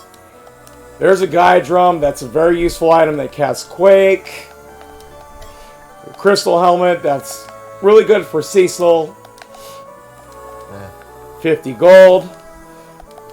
Now I'm going into the armor shop. Now, let me just stop for 1 second here. Rydia, as you guys know, is looking for anything with wisdom on it. If you guys find tiaras or rune rings, buy them. Tiaras give you plus 10 to wisdom. They are very overpowered for Rydia. For everybody else, they have really good magic defense. Tiara is pretty much Rydia's best helmet. Yeah, it's her best friend. Yeah, I think it is her best helmet, realistically. Yeah. The other good one here, which I have in the shop, is a ribbon. Anybody can equip that in the game. Prevents all status ailments. Very useful against all kinds of bosses that have instant death, such as good old Golbez, or Trollbez as I like to call him, and Evil Wall, which crushes you. So, finding that is actually really good. You may want to make a note of where stuff is, in case you want to come back later. In S4, you could have all kinds of overpowered stuff in shops. Now here's a weapon shop. Artemis bow, that is Rydia's best bow. Ross's best bow, pretty much anyone's best bow. It's the best bow. Oh yeah. It's just the best bow. There's no bow better. There is one thing to note about that Artemis bow. You will take a wisdom, yes? Yeah, wisdom and will go down by -10. If you guys are ever wondering what stuff does in shops, who can equip it, just hit the select button, and there's all your information right there. Also, with just a general note about bows and arrows, let me just go back into my equip menu. Notice it says R hand under Tifa. What that means is that Tifa is right-handed, or Rydia in this case. The dominant hand has the arrows. If you put the bow in the dominant hand, you will suffer a bit of penalty to attack because they are not ambidextrous. You are right-handed. Always put your arrows in your dominant hand. I'm going to make a special note here. I know this isn't about Rydia, but for Edge, if you want to have him in the back row, the boomerang in his right hand, even though he is ambidextrous. Absolutely. Now here I'm going into Rydia's house. There's a secret area past the fireplace here. You just go back here, you can find 3 treasures. Lid bolt, a whistle, and a cure 3. Those aren't really that useful. And you can also find a 4th item if you go even further behind here, like this. There's a bandana I found there. Now, bandana is pretty useful. It does give you a bit of strength boost, but not much else. Your magic defense, your physical defense aren't that great. Alright, so that's all we're going to do in Mist for now. We're going to go ahead and exit. I am actually going to run over into the overworld here, and we are going to go into Kaipo. So, Kaipo is a town that a lot of people will overlook. There's one item there in the pot. Now, if you have the Sand Ruby, go in here. You can get a character here. As we know, it's always going to be Rydia. If you have a Sand Ruby in your inventory, talk to Rydia, use it. Right now, we don't have like a Sand Ruby, so we can't revive her. Also, something I kind of want to point out that a lot of people don't really know. You can rearrange your spells. Oh, yes. So, let me just show you guys that real quick. You can go into Rydia's magic, and you can rearrange like her summons, her white magic, and her black magic. She will learn black magic as she levels up. She has nothing right now. So, that can be useful. Notice there is no item shop icon. If you do not find an item shop icon in any of your towns, if you're not that familiar with Final Fantasy, go into the inn instead. Your item shops are right here. And this lady right here is very much known for being a troll, blocking your way. No, you get out of my way. So, there's the item shop right there. There's a vampire, an alarm, and an illusion. Illusions, I highly recommend you buy at least 10 of them. You will find those in lower shop levels as well. They can be very useful. And if you guys have already done the package, you will immediately go automatically to the end. We don't have a package, so we're not really going to bother with that too much. Alright. So, what I'm going to do now is go back to the airship. The airship is pretty much your primary method of transportation here. So, what we're going to do is we're going to go over here into the waterfall cave. Now, this area is often overlooked quite a bit because if you don't have free characters enabled, there's really no reason to come in here except just to loot. By the way, if anyone was watching my stream, don't ever do what I just did. Oh boy. I'll let Rydia Tifa explain that particular boss and why what I did is wrong when he gets there, but I'm going to say this much, Tifa. Pale Dim. Oh god, Pale Dim. Hey, how's it going, Aerith? Yes, I can't do that Good. yet. Okay. Check the wash. Is there anything you need to plug down out there besides turning on the AC? Oh, that's fine. As you guys notice, I do have free characters on, so I just picked up an extra Rydia here. If you do not want to just run Rydia %, you can actually have like pretty much anybody there. I wanted to double check because I forgot to actually look at the flags. Key items, we do not have the free key items, right? That's correct. Okay. And look at that beautiful adamant armor. You love those things. Trust me. We do. We do have the free key item. Oh, we do? Oh, okay. So we don't have Edward Demon has an Stone. item.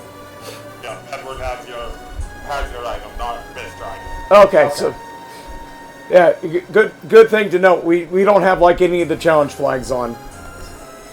Yeah, But Have fun, Tifa. adamant armor, that pretty much makes your character like Wolverine. Pretty much impenetrable. Wolverine! And now I'm going to go here. Here's a secret area. You can find a whole bunch of items here in the back. Nothing much else there. So this is the watery pass. That's what I was. You can go further in there if you want to get some more key items, but we're not going to really get too much into that. Because a lot of people will not really go past there unless they're really looking for something in particular. So I am going to go up here to what I like to call Pepper Castle. Dam Cayenne. Dam Cien. You say potato, I say potato. I say Pepper Castle. Reason why, cayenne peppers. Get it? Now, here's an interesting route. As you guys get in here, not a whole lot of people will know, if you ever have played the vanilla game, to go to the back here. This is a basement here which has a lot of really good stuff. So you talk to this person and say, contents of all these items has been randomized. Open up the cell. get a whole bunch of items there, and then go downstairs. Poison Arrow, Hermes, Thunder Staff, that's okay. Flame Rod, that's okay. Dragoon Armor, that's junk, you can sell that. Really good on Kane, but not good on Rydia. Another Dragoon Armor. Gaia Helmet, that is actually quite nice. So, let's just take a look at the items. That. Now, another thing is, I'm scrolling all the way to the bottom here. I'm putting my sort at the very top. I highly suggest that you guys do that as well, because that is very, very useful. So, as you guys can see, Kane, Cecil, and Sid are the only ones that can use that. Gaia Helmet gives you +3 Wisdom and Will. A lot of people can use that, including Rydia. So we are going to equip that on one of our Rydias. And y'all will hear me insult all sorts of gear just because, as much as I love Rydia, ooh, that's shiny. Take one of those. As much as I love Rydia and she is my favorite character, she just, she needs help. Oh yeah. Believe it or not, she needs lots of love. And that's what I'm here for, guys. Alright, and now we're going to go to the top here where you can get another free character where Edward would normally be. So there's our fourth Rydia. I do want to point out a bow I just picked up, and I'm going to let Tifa go into a little more detail, but elven bows for Rydia are amazing. Oh yeah. The elven bow, usually you can buy those in shops. They give you +5 to wisdom, but you have to have arrows equipped. So there's our hovercraft. You need to have that on seeds where you start with or are using the hook. So there's that. We are going to go over here to the east side of Hobbs. This is where the Hobbs flag comes into play. Rydia is supposed to cast Fire 1. It's like Fire 1. But no, yeah, it looks like we got the bomb. So we're the bomb in this seed. So bomb does damage based off of Rydia's HP. Rydia's HP sucks. Bomb is worthless. Yeah, it's only worthwhile if you're in apple seeds and have like 9999 health. And even then, I'm probably not going to go for the bomb summon. I'm just going to use kamikazes. Yeah, or Mist Dragon if you're dealing with a lot of enemies. So we got a few items back here. There's a rune ring. Those are very nice. Here's a save point. Remember, the safety save is your best friend. So as you guys can see, I picked up that rune ring there. Gives wisdom and will +3. Also, a heck of a lot more stuff. Hey, Rydia Final Fantasy 11-18, Rydia Farron. Thank you so much for hosting. How's it going, dear? Hopefully you had a good time. Let me give Rydia a shout out because she is awesome.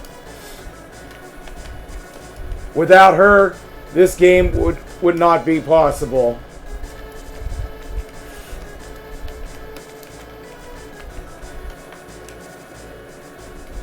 Your last playing Dead by Daylight. Nice. No, don't torture yourself. Why would you do that to yourself? I don't know. I mean, some of us are masochists around here. enjoy receiving pain. So hopefully you had a good stream, Rydia. Hi FN. How you doing? Now we're going up Mount Hobbs here. Here's a Dragon Spear here. That doesn't really help us. Really good for Kane, not good for Rydia. And notice I'm going to this spot right here. You can see that there's a lunar boss right there on top of Mount Hobbs. We're not going to fight him. We're just going to go straight back down and chicken out. Yeah, no. With free characters, if you see a lunar sparkle on Mount Hobbs for Rydia's, no. Yeah. Not worth your time. Really, I only check for, like, demist. You did Nancy? She's the Rydia of Dead by Daylight? Nice. Oh. I will actually say this and that. I went back down off of hub, saved, and then I just did a peek of what the lunar boss was. Just for information. Crazy. Yeah. Information is very, very powerful. Now, here's the real thing that we're going to be dealing with. Pokemon. No. Well, Rydia is kind of like a Pokemon trainer. She summons stuff, so, so I guess you could say that. Yeah, close enough. So, Antlion is typically the first place I recommend a lot of people go to. Just go through here, loot stuff out, and then you will pretty much go through and sort our inventory out. Now, there is a charm rod that I had just found there. Very, very useful. It's the second best rod in the game. Notice how Lilith Rod has Wisdom plus 5. Well, your charm rod here has Wisdom plus 10. Very, very useful. Now, since we're dealing with more than one Rydia here, you always want to make sure that all your Rydias have the best stuff here. Now, I'm going through this kind of a little bit more quickly now that you guys hopefully have gotten the hang of how things are going. If you're not, just go ahead and slow me down. Hop in the Discord, jump in the voice chat, come ask us questions. Absolutely. Something I am going to mention about the Charm Rod, usually with Rydia, and this is just my personal preference, if I have Charm Rods and I'm on S4 and I see Stardust Rods for sale, I'm probably not going to buy them because generally you're going to find Sorcerer Robes, you're going to find the Tiaras, and with the levels you're going to get, you're not going to need the extra boost from those Stardust Rods. So Charm Rods, if you find them, really, really good. If you find a Stardust Rod, though, oh yeah, put that on. Yeah, Stardust Rods are absolutely amazing on Rydia. And they're incredible for the early game, but unfortunately, you can use the Stardust Rod as an item, and a lot of the rods, actually, to get various spells. And Stardust Rod early game is awesome. Oh yes, because if you use the Stardust Rod, it can pretty much wreck anything. We do not have one just yet on our stream. One thing that we do have is the Flame Whip, which both young and adult Rydia can equip exclusively. Another thing about the Flame Whip is it is back row. So it does the same damage just like bow and arrow. So we're going to equip that. One thing to note about the Flame Whip is it does decrease your Wisdom and Will by -5. But it increases your Strength, Agility, and Vitality by +5. So Rydia can pretty much hit hard, but won't be able to cast spells as well. Yeah, Rydia can become actually a really good melee fighter with a bow and arrow if you need her to. Buy one of those. But I would never equip the flame stat or whip just because I think it is worthless. Oh yeah, the Dragon Whip is much better if you find it. So. But a lot of times you might not be running, you're probably not going to always run S4, T4. You might be doing things like T3, S2. So sometimes a Flame Whip is what you got. Alright, so we're about ready to fight our very first boss. This is the Antlion's Nest. Normally you would find the Antlion here. Let's find out who we're going to be fighting. Oh boy, guess who it is. The Man of Pain himself, Dark Knight Cecil. Now, immediately go straight into your items. Do not hesitate. Because if you do, he will just start killing you. Now, this is where sometimes battle speed can play into effect. So here's our first battle with the first boss. We have a few items here that we can throw at him. I'm going to throw a Gaia-Drum at him. See, look at how much damage he does. He doesn't do a whole lot of damage here, but since Rydia only has 30 HP, he can pretty much wreck you if you do not attack back. So, and we're just going to use the Grimoire. I got Indra there, so that dealt enough damage to kill him. He has like about 1200 HP at this spot. It's 1000 HP at that spot. Is it 1000? Okay. Yeah. And just to make a note of Pain Man's Dark Wave, it's going to be based on his attack stat. So Pain Man in that spot, usually not threatening. Even with Rydia, you should be able to get through it. Pain Man at Bahamut. Oh boy. Oh boy.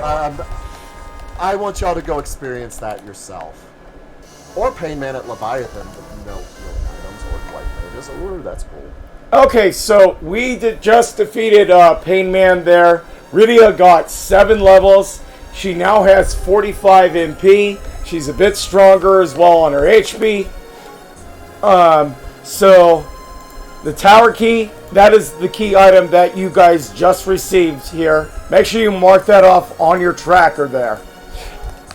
Alright, so now we're just going to go ahead and leave the Antlion. And we're just going to hot-foot it out of here. We don't have like an exit or the warp spell, so you just got to hot-foot it out. Just something to note in case you forget about, an item that you tracked. In your menu, there is the tracker thing. It'll have highlighted what you have in your inventory in yellow. Anything that is white means you've already used it. Mm-hmm. Very, very useful.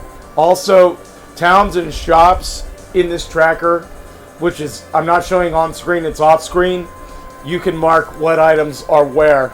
That is very useful if you have a bad memory like myself.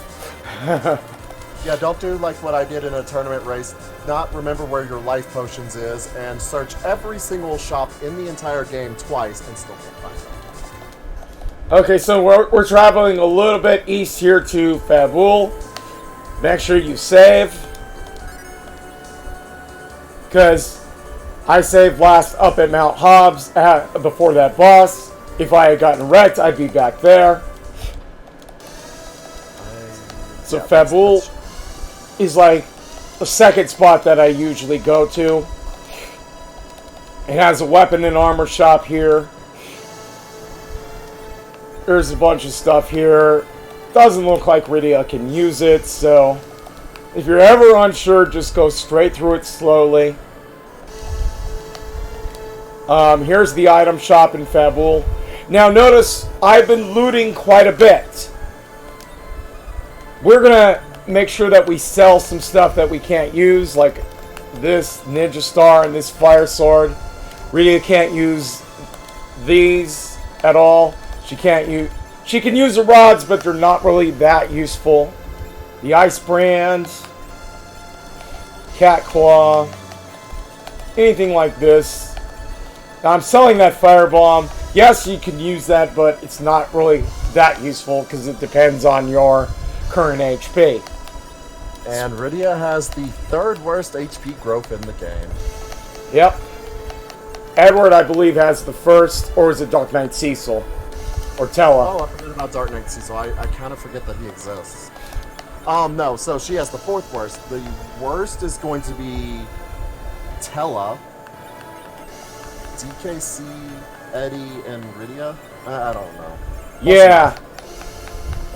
Yeah, Remember, so Rydia is super squishy. yeah, she pretty much is.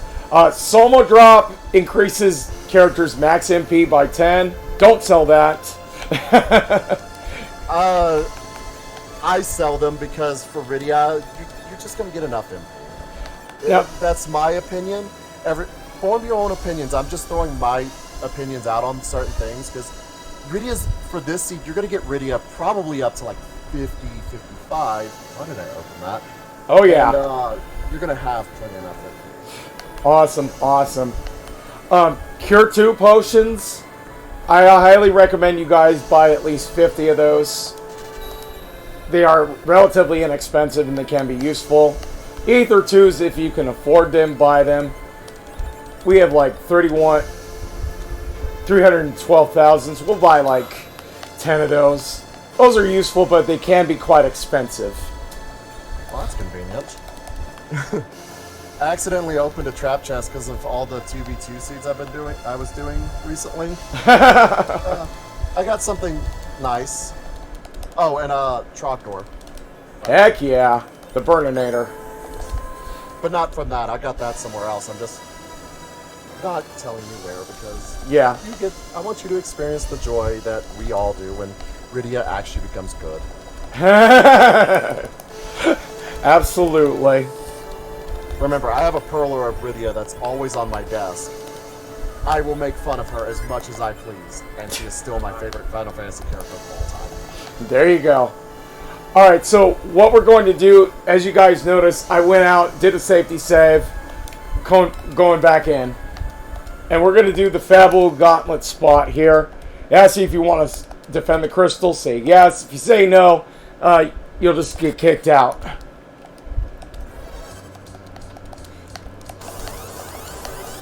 Ooh, and it looks like we got Odin here. He actually can deal quite a bit of damage to you. You may want to put up illusions to prevent him from hitting you. Go away. As you guys can see, what that does is it prevents 2 hits from actually reaching you physically. However, his super attack, it will not prevent. I'm going to use a Grimoire. Wow, mirror match. It got a random Odin off of Odin. How convenient is that? About as useful as... Hey, don't kill her. You hurt. Does not really help. Now, right now, I'm just spamming A to do attack because I don't have a whole lot of stuff else that I can do. Except this one Rydia, I gave her the Soma drop, she can cast Leviathan. So we are going to do that. Hopefully, the Kraken will deal enough damage to him.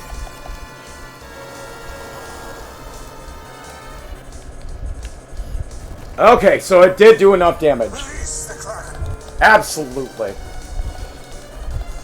As a side note for Rydia and why she is absolutely, truly amazing, if you ever find Bahamut, Sylph, Leviathan reasonably early in a seed, yeah, she just hard carries you through this. Stop killing her!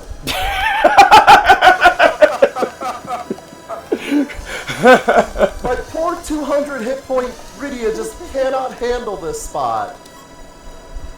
Okay.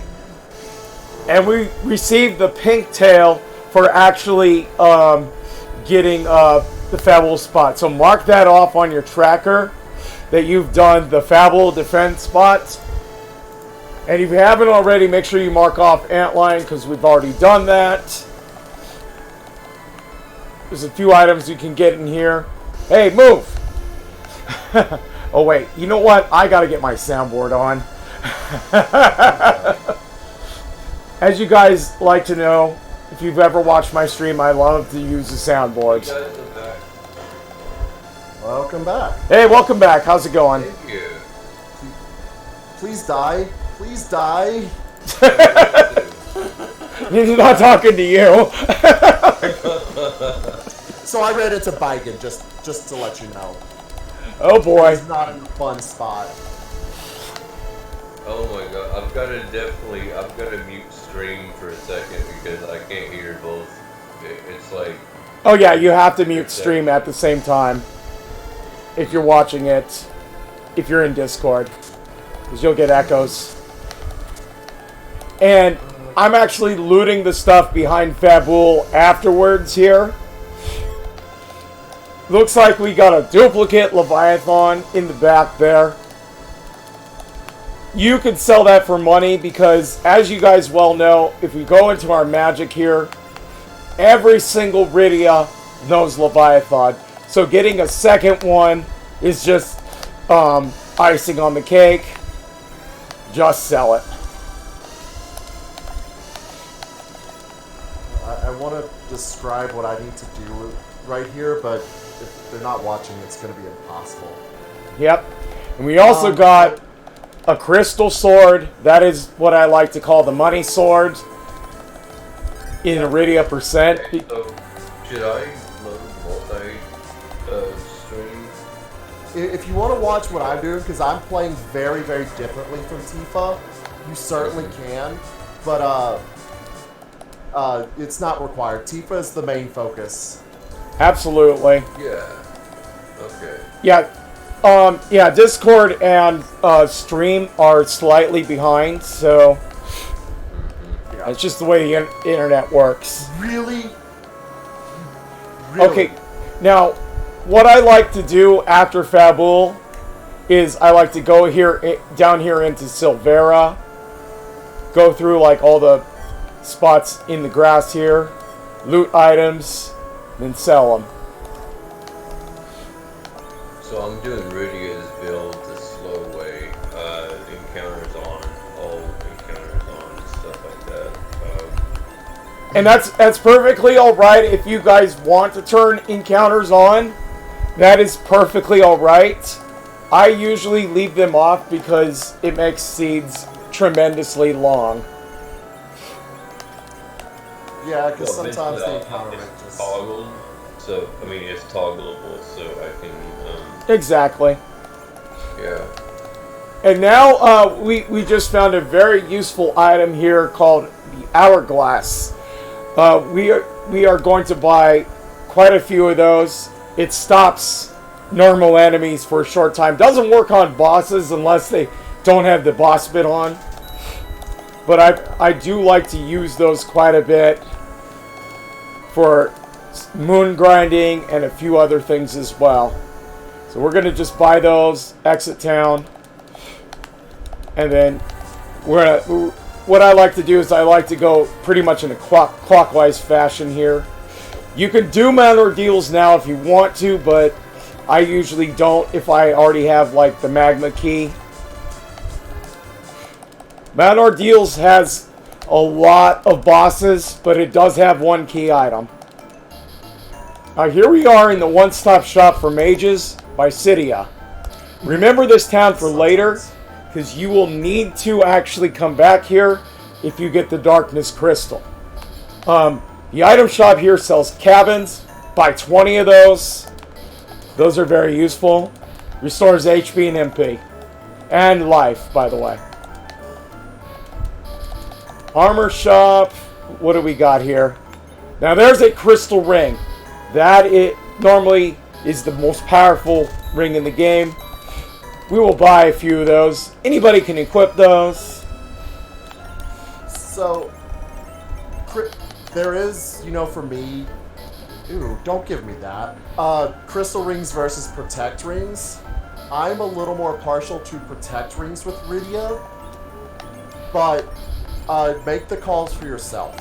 And just take a look at what you think is going to be the best for what you're trying to do. Absolutely. It gives you +5 to agility.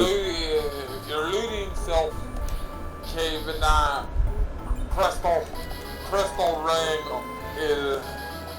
ring makes you immune to the mobile's breath attack. Protect ring does not. Yes. Yeah, and it is also useful, let's say, once you get to level 50, which is the target level that we're aiming for in this siege, it gets you quite a bit of agility there.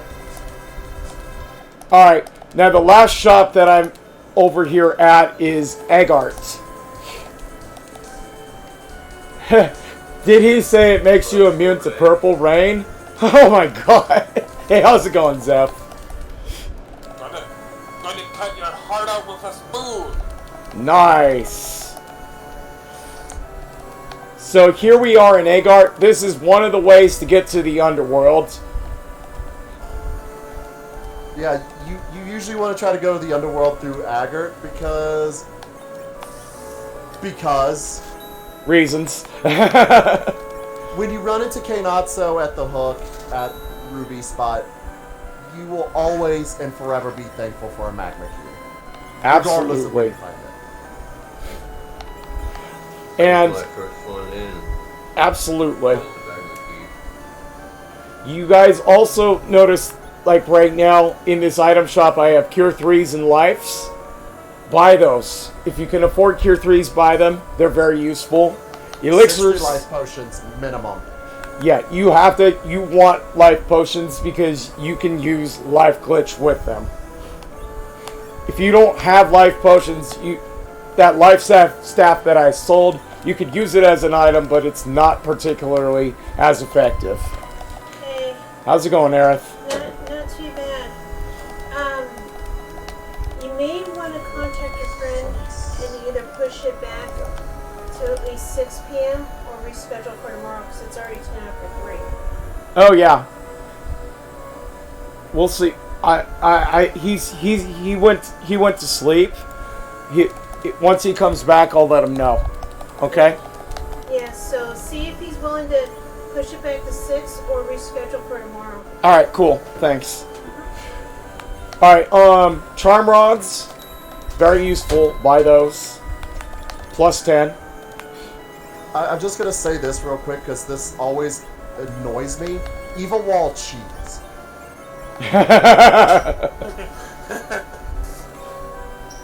You okay, Oscar? Indeed, he does. One of my radios went down to him.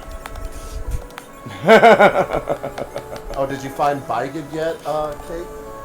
No, I am not. Have fun. All right, Zeph.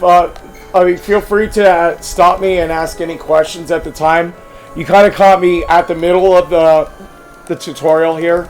We're actually just getting it down into the underworld. So, fire in the hole. Throw the magma key into the well.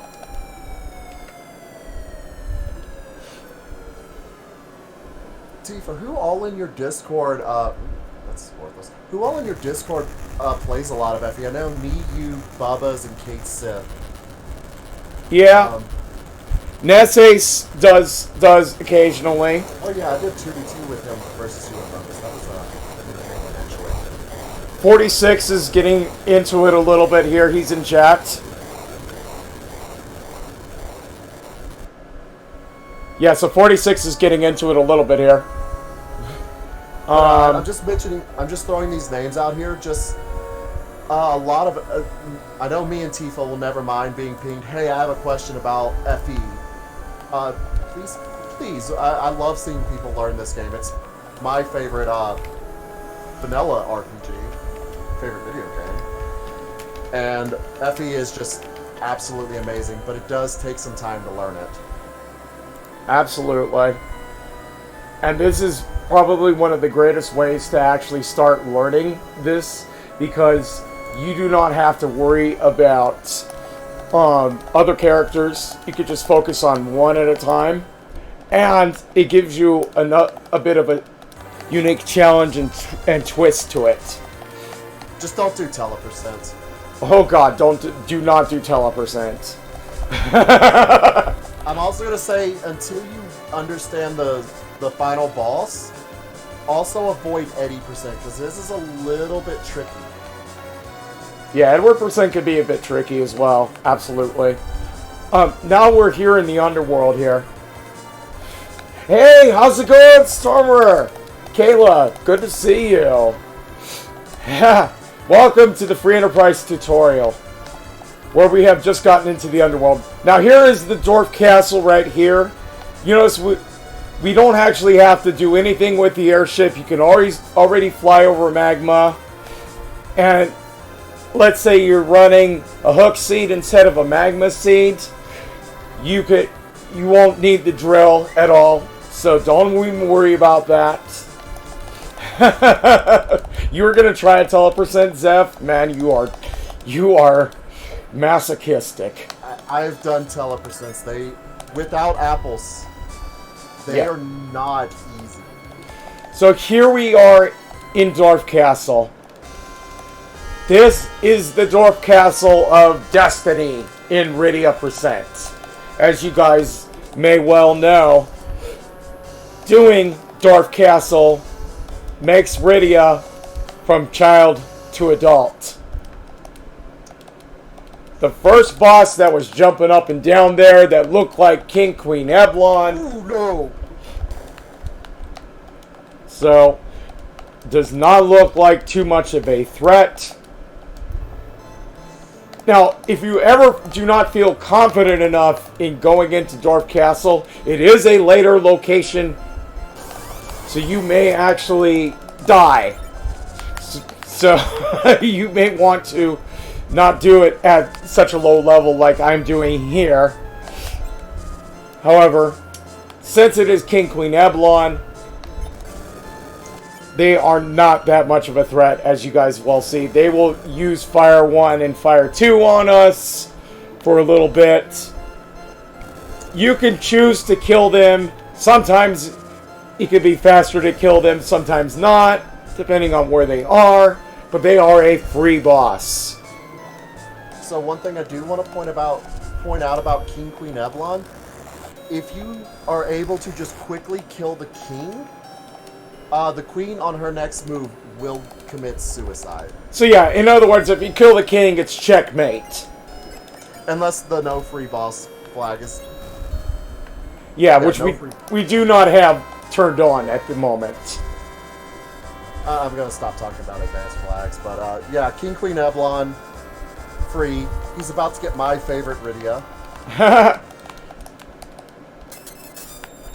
Yeah, and usually I like to level to at least Virus, sometimes even Ice 3, which is level 38 and level 26 for Virus. Right now we're only like level 14 or something. And look at that. Hi, Evil Wall. Let us summon a few Leviathans on him. Ow! Now you gotta be really quick on your mini wing here, or you gotta turn down the speed a bit. Do not be afraid to turn down the battle speed once you're starting out.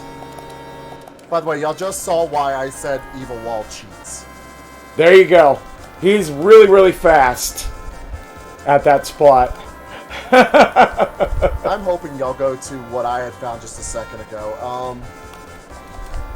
Yeah.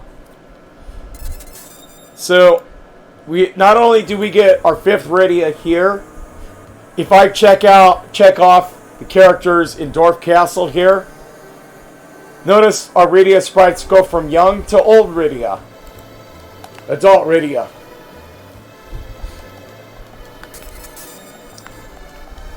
So there you go. I will say it's not always worth your time to make adult Rydia. All that it really does, it does let her equip the Zeus gauntlets. It gives her access to her level 2 spells, and then it also gives her access to some summons. The summons are okay. Yeah, so you get like Mist, Titan, Jin, Andra, and Shiva. Those are what else you get. Hey, welcome back. Summoner herself is in here with us tonight. So hurry and cast that. Hurry and cast that. So that's what you get there, and you also get level 2 spells there as well too. Plus the adult Rydia sprites look awesome. Absolutely. So my favorite is Terra Rydia. Terra Rydia. What I like to do here, since we have what's called the warp glitch on, I use the warp spell right here in Dwarf Castle. Oh. Did you forget? And there's our dark crystal. And look at what we got. We got the pass.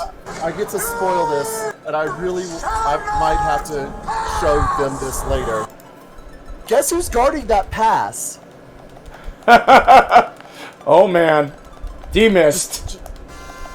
No, Mine was in the shop. Golbez? Golbez. Golbez. Oh man. That is the absolute worst spot in the game to get Golbez. It doesn't matter how good your party is, you have to get lucky and have a decent setup, and probably a couple crystal rings too. Adamant armors are even better. I don't like Golbez at that spot. So as you guys saw, let me just, as you guys saw there, that was the warp glitch. We went straight to Sealed Cave and got the pass. Rydia, I am in Lorule chat right now. In FF chat, in our in Lorule. So we're all down here. I don't know about Kate Sith. I have a feeling he's in go mode. Not quite. Not quite. I'm no. So that's why I meant by like Dwarf Castle being incentivized. We got 2 key items there. We got the spoon and we got the pass. You shall not pass. I so rarely get to play with the warp. I completely forgot and saw Golbez. It was like, I don't care that that's the pass. I am not fighting Golbez, especially since I have not found an adamant armor.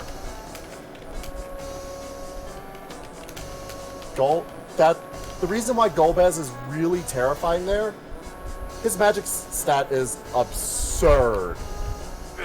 And then he is so powerful. It is so powerful that if you can get a Star Veil off, he can off himself off of reflected magic before your Star Veil wears off.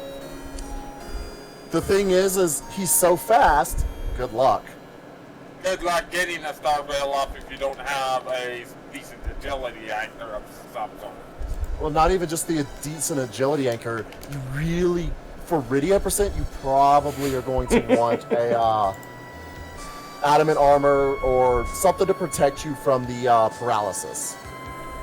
Oh yeah, absolutely. The paralysis, you can either do that or you can like pre-mute yourself with like a mute dagger or...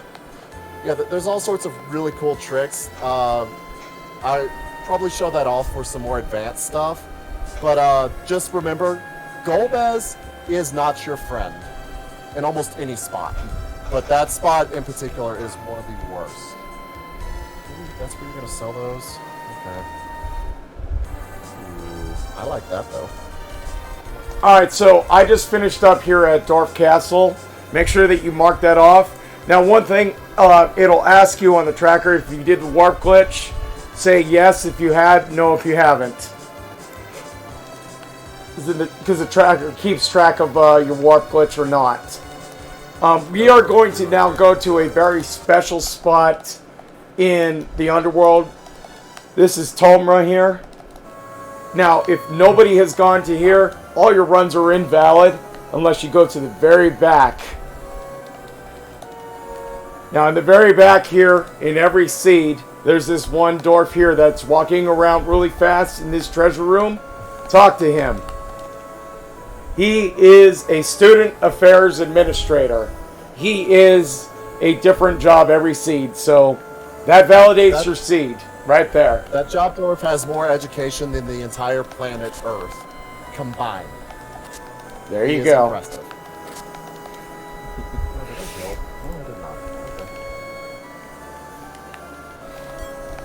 So there we go.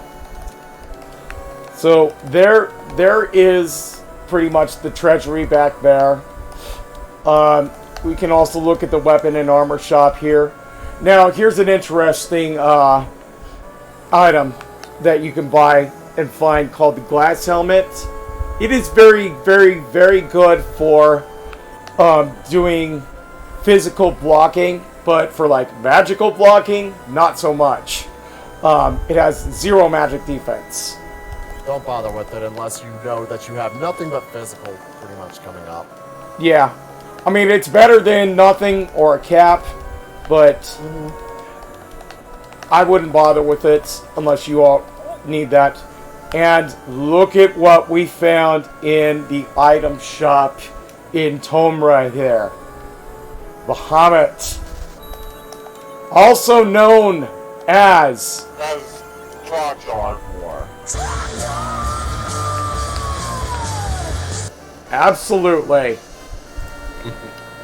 I did hit level 13 basically. There we go. Hey, how's it going, Rydia 46? Good to see you today. Had a hair appointment? Oh, okay, no worries.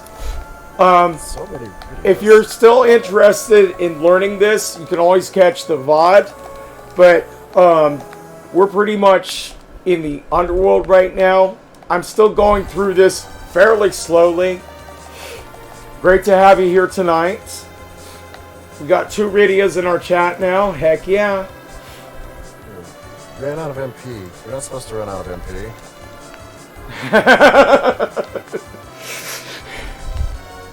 Yeah, you don't want to run out of MP. Now we are going to go to Rydia's second home, the Fame Arch. Absolutely. Yeah, definitely. So, the other thing is the Fame Arch has this flashing thing. If you want to turn that off, I did explain how to do that. You could just turn the flash effects off like that, and you can walk around and you won't see it. I will say if you're going to be streaming a lot of FE, I do recommend turning it off because sometimes it does affect your viewers too. Really, I find you. Which one of you do I want to get rid of for you? Nah, I'm not doing all that. I found Celeste Rydia. I will never call her by that other name. She is Celeste. Celeste, whatever. Easy. Yeah, it's really cool sometimes. I had to spam my emotes there. Finally start getting subscriptions again, and I'll have Rydia emotes. Heck yeah. What you call it? This item here where the rat tail is? So Tifa, I just got an interesting key item. It has a legend sword. What did you get? Everyone's favorite check if you are not a runner in a race. Ordeals. Well, no, this is a key item. I got Twin Heart. Nice. I also have Twin Harp as well. So just remember where that chest is. If you guys definitely come back here, this will always have a key item. And make sure you mark it off. It says Fame Arch Chest. There you go. Heck yeah, Shenlong. I just want my hook. Yeah, I totally agree with you on that, Kayla. Totally.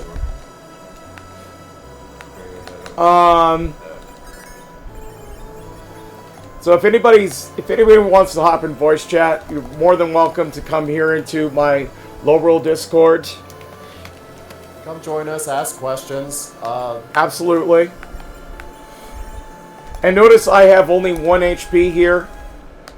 Since our levels are really low, what we can do is we can scout out what the monsters are, but make sure you save first. In this particular flag set, we are not too worried about killing the monsters up here because we do not have the KQ flag on, but you can actually kill them if you want to for extra experience. This is Bahamut here at Leviathan spot, and the Karate Man is at Asura spot there. They are a little bit harder than your normal boss, so that's why that flag earlier, it was in red, so if you are playing with that flag on, which I usually do, I usually come up here and destroy them. But since we do not have that on, I am just going to leave, loot the rest of the stuff here. Go, and here's the secret area, for those of you that don't know where it is. There it is right there. And the 4 chests that you guys always have been seeing, there they are. And another thing that not a whole lot of people know is like directly below this transporter is an exit out to the overworld. So there you go. And yes, KQM, which means summon quests and moon bosses, are typical for what I typically run, but we do not have that on because this is a tutorial seed. So it is pretty much what we're doing. Go ahead. I was going to say, later on, we're going to try to do a race with bigger flags, more difficult ones, so we can show off some of the more interesting things. Absolutely. So I'm exiting the overworld here. What I'm going to go and do now is Town of Baron.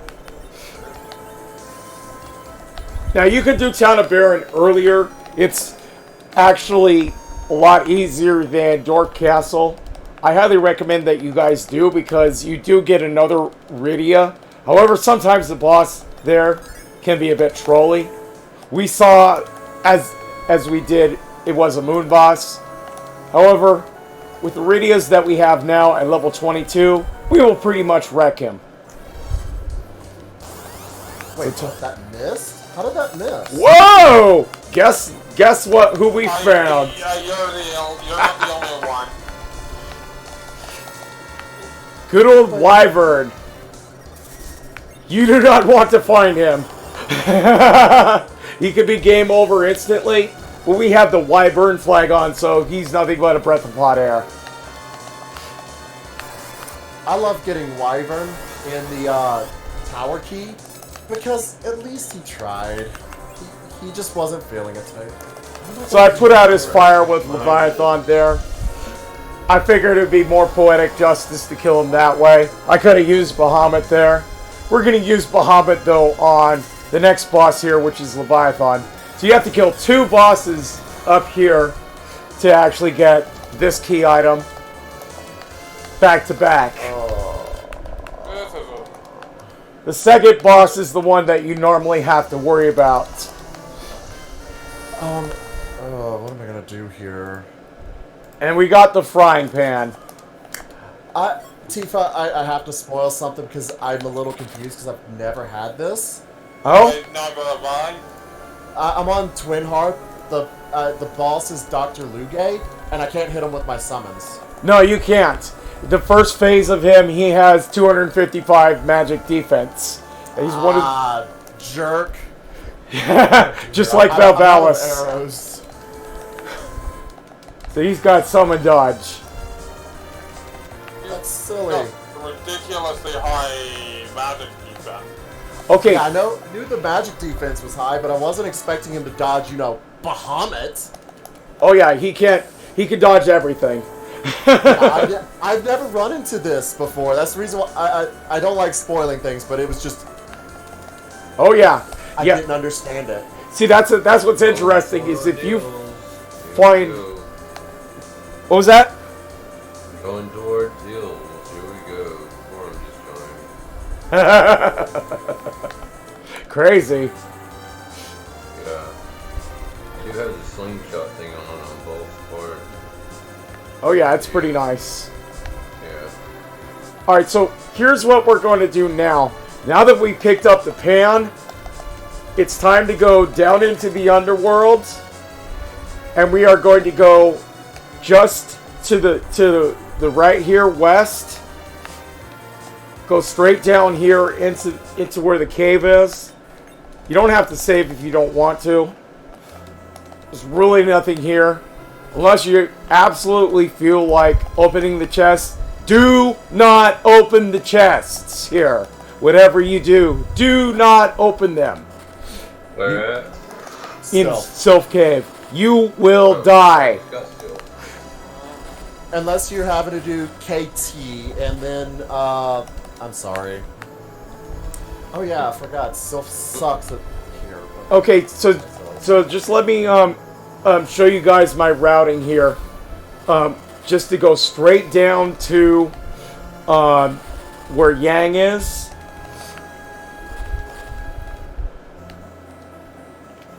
So I'm going to retrace my steps. Here's the entrance right here. We'll go a little bit slower here. Yeah, in Sylph Cave, you know, if you have a trap chest flag on, I'm actually going to walk. So here's our routing.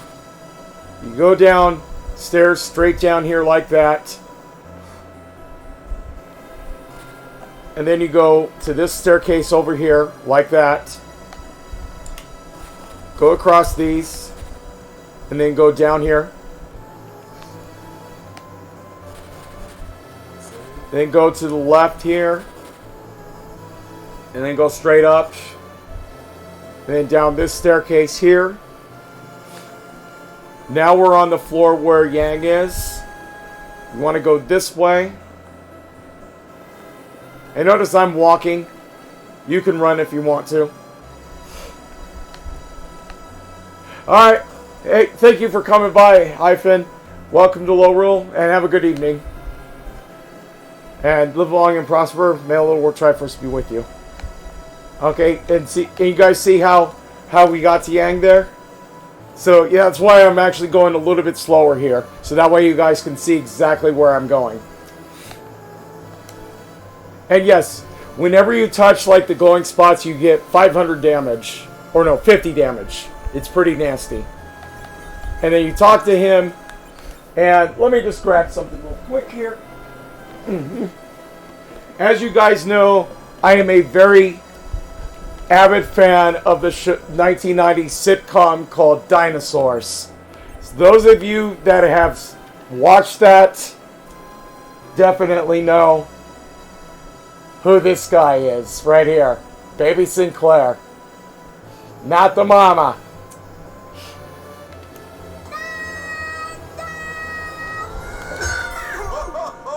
He likes to hit over the head quite a bit, so that's a little bit of a meme that we have here in Lorule. So he likes to go not the mama and hit people over the head with the frying pan.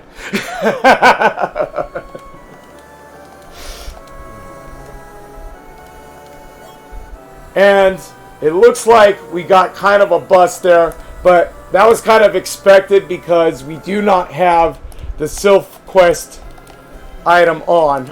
So that's why we got a samurai helmet and not a key item. Yeah. So there's your exit right there. You just go to the back.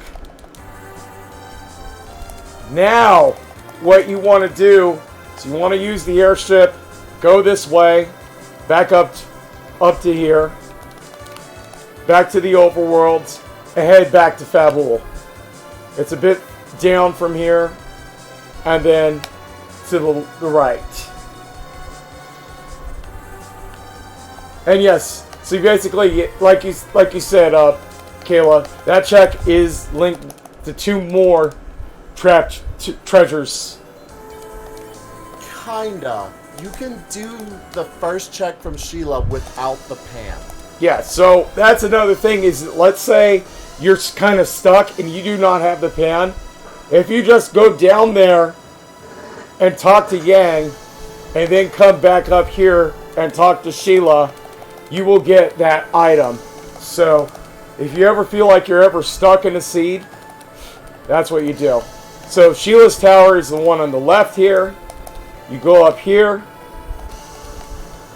all the way up to the top, and you ask Sheila for her goods. And this first one right here confirms that you have indeed talked to Yang, which does not require the pan. So what we got was the Baron Key. That unlocks Baron Castle and Sewers. That is another check that you guys now have unlocked.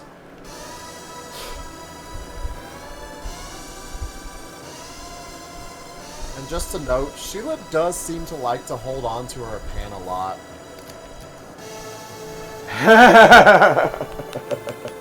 So yeah, you talk to Sheila again. She gives you the second item once you give her the pan. And it looks like she gave us the Earth Crystal. So that is another check that you guys can make in the Tower of Zot. So now we have a few places that we can go. So we're going to go ahead and exit. I forgot to loot stuff here. Nothing special. Black shirt. Now, unlike the Sorcerer Robe, it gives Will +5. It does not give Wisdom +5. It is bugged. So, do not think that the black shirt will help you any more than the white shirt or anything else. Only the Sorcerer Robe trumps it. But it is better than leather armor, so it's probably the best you can buy in an S2. Ooh, that's pretty. And yes, another thing to note is with the Earth Crystal, that gives us a bit of looting to do. You're gonna like, not very much you find down here. Just gonna say that. So, except for one item. So what we're going to do is from Fabul, since we have the Earth Crystal, we're going to go just to the east here and then down. Land in Troya right there. Now I do not believe I have checked the shops here in Troya. Please note that there are 2 item shops here in Troya. The first one is right here and it's marked. That's the easy one. Sirens. As soon as you see those, buy them. Why? They will help you level grind quite a bit. And I will show you guys where those spots are when we get to that. Exits. Buy them. They help you get out of dungeons where you can exit out of very quickly. For speedrunning purposes, very useful. Go ahead. I was gonna say, you know, if you find exits really, really late in a seed, typically you're not gonna want to get too many of them. But yeah, I didn't realize you had skipped Troya, but Troya is one of those checks you want to try to make relatively early because it is 2 item shops. Yeah, and another thing that sometimes I like to do in my seeds is I check Troya. So there's the first item shop here. Now, you guys remember we got the pass earlier from Dorf Castle? This is where you would normally use the pass to get into the club. So here is the pub right here. Here's the cafe. There's one of our dancers. And notice everybody around here is talking about Zeromus. They give you tips and stuff like that. You talk to this guy. He asks you for the pass. You can give it to him. Says have a good time. If you go back here, that leads to Zeromus. Do not do that now. We're not ready yet. Not only, you don't have the, and if you don't have the crystal, it's off lock. Yeah. You have to reset. And another thing is, since we are running a V1 seed, which is Forge the Crystal, earlier when I picked up the Legend Swords, that is one of our pieces to forge the crystal. You need also to find the adamant to get the crystal. If you do not have the crystal, Zeromus is invincible. You're just going to soft lock. So something else I want to say to people that are learning this, Rose's mom, which is a house in Barron, it's right behind the inn. She will tell you where key item locations can be. You'll have to talk to her multiple times to get multiple locations, But when you're learning this, that is invaluable, especially if you just don't know. Exactly. And I was there first in Baron. I had talked to her. I had basically robbed her blind, as I always like to do. But she is very useful. Star Veils. You absolutely need these to complete Rydia percent. Buy them. I mean, technically you don't need them, but they are one of the most useful items in the game. Why? They cast Wall on the user, which is Reflect. You can reflect spells off of your Rydias or any other characters that you have. That is why those are very useful. Yeah, I think you're just slightly ahead of me. And Asura there, if you are new to Rydia percent and you actually want to use it, we'll go ahead and buy it. Asura, as you well know, has a 1/3 chance of failing and only casting life on everyone. But we're going to go ahead and learn it. I'm just going to say this about Asura. When you need that 1/3 life, she will never cast it. And when you desperately need the heal, she will cast life 7 times in a row. You just had bad luck. Asura never works for me. I will never learn it. It is free money for me. If it's in a shop, it will stay in that shop. I hate Asura. Also, there's some items here in the back of Troya here. You just go into the water here. Talk to the lovely ladies if you want to. But no peeking. There's 4 items right there. You just found Baigen? Yeah. I attempted Penguinator Special and Penguinator Special never pays off for me, so I usually try to do the full clear.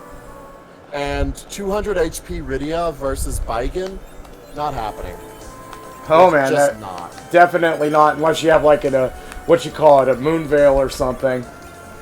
And what they Yeah, my best piece of gear was a black robe or black belt.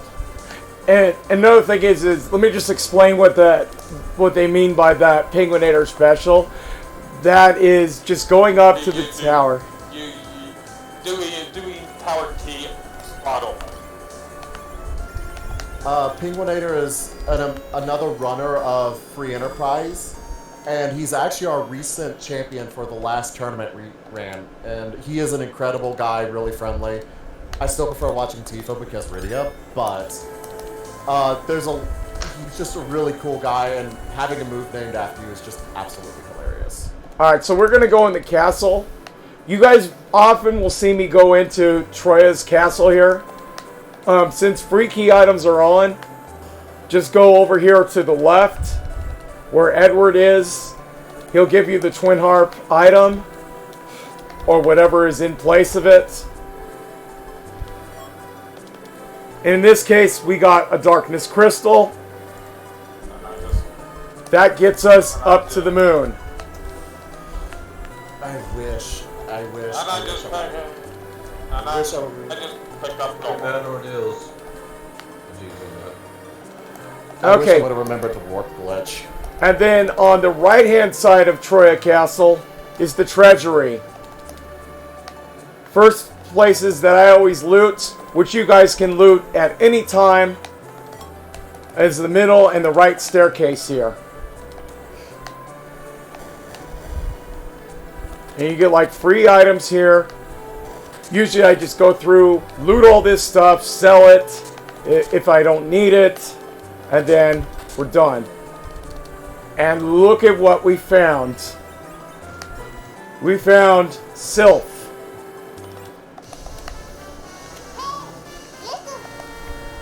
Looks like we found Hey Listen. As you guys well like to know, that is Navi the Fairies. She really much likes to annoy the living crap out of her enemies, and that is how they die, and you get their HP. That's a little bit of a meme in my channel. Heck yeah. And this one right here, she asks you if you have the Earth Crystal yet. If you lie, you will still won't be able to get in. Just say yes. And look at all these items. Another thing is also, if you notice my inventory is starting to get really full here. If you want to actually go through these items and stuff and decide you don't like them, you can hit the R button and that throws them away. However, you have one chance to actually get those items back. Just talk to the open chest and there you go. You can only get the items back as long as you're still in that room. Absolutely. Leave the room and the item's gone for good. And stuff like gold you can't discard. Which is pretty self-explanatory. Yep. Yeah, and also Kayla was just explaining if we had the no free key items flag on, which I had shown off earlier. Very useful to note that Edward will not give you a key item there if you have that flag on. If otherwise you get Dragon Mist Hunt. Now this guy right here, you talk to him, he takes you up to the Tower of Zot. One thing I will point out here first, you can go up to the Tower of Zot without the Earth Crystal. You do not need to have the Earth Crystal. So, in case you, for some reason, have demist up here, which happens to hold the Earth Crystal back in mist, that could be quite a bit of a trip. So, it's quite crazy. I've had seeds like that. Alright, so My here we... favorite is KT, and the Flame Dog chest has the Earth Crystal. Oh yeah, and then you have like, yeah, off of the Flame Dog chest. So we're just going to go straight up the Tower of Zot. You can loot if you want to. I mean, it really depends on what you have on your Rydias here. I mean, we have pretty good stuff. She could probably use a better armor and a helmet, but that's about it. Yeah, the Gaia helmet's pretty good. And usually I just periodically I check to see what my Rydias are holding, so that way we can see if they need better equipment or not.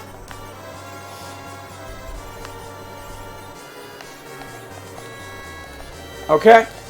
So you always want to periodically do that.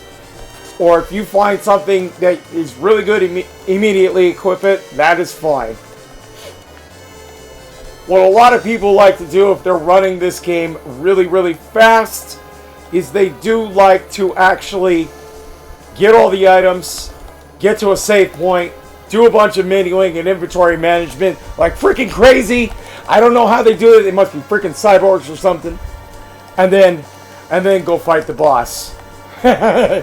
I can't do that. I am borderline 40 years old, so...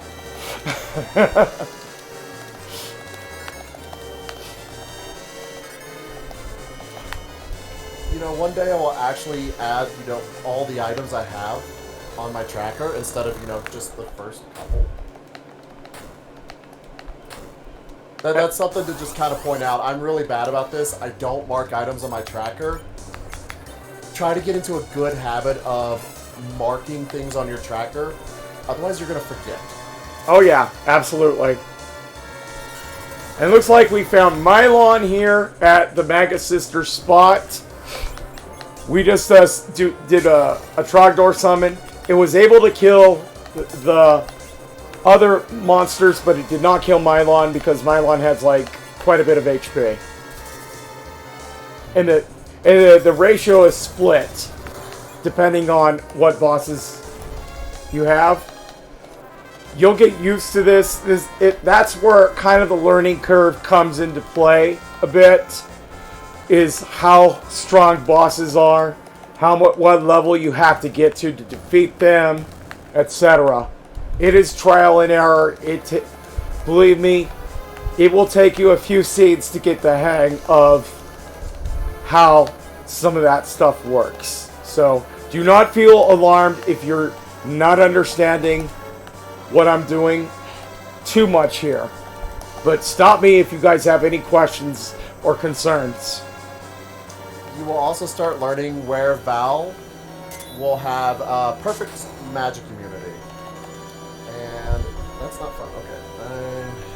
And notice it said handed over Earth Crystal.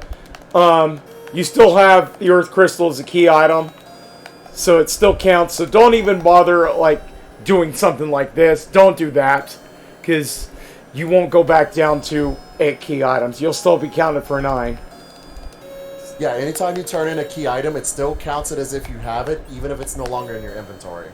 And notice I'm going back to the tracker in-game. It'll still say 9 out of 17. There's our Earth Crystal right there. And it told you where you got the stuff here. It's just very useful to tell you where you got stuff, so that way you don't have to go back there. Oh, I didn't know it told you where you got it. That's actually really cool. Yeah, it said received from... And as a number fact, if you got it and then lost money, didn't save or whatever, he will still tell you where you.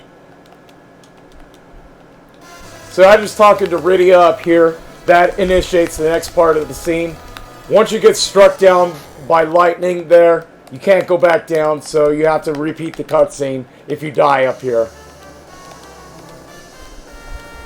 And another thing, Kayla just pointed out, it also shows you what's at Golbez's spot in the Dwarf Castle. So, as we saw, we already defeated the evil wall down there. So, it's a little trip down memory lane. So, one step forward gets you a battle. And notice I got 2 Rydias there. So, there's 2 random characters that you can get there. And this is the elements fight here. We are going to use Bahamut Summon. Absolutely. And burninate him.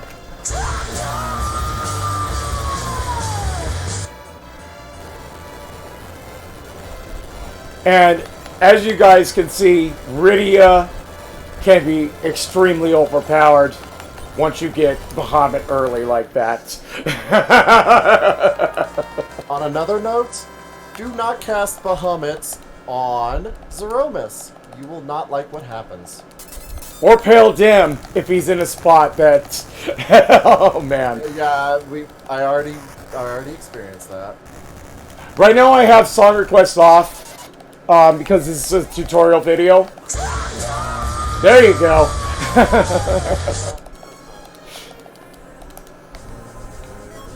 But yeah, there you go, Trogdor, absolutely. And it looks like we got the hook. Now what the hook is it's an item. If you guys go into the Baron Town or the Baron Castle, the engineers in the very back are the ones that give you the hook after you have come out of the underworld with the red ship.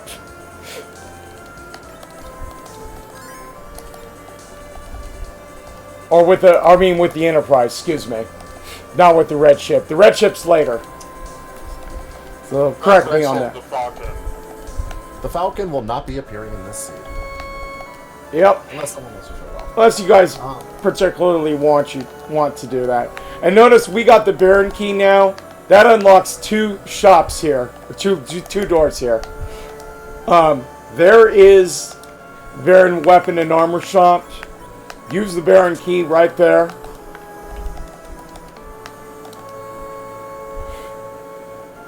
It was a mistake. It just woke up. Alright, it's all good, man. If you need to postpone our meeting today a little bit, let me know. Okay, Blaze?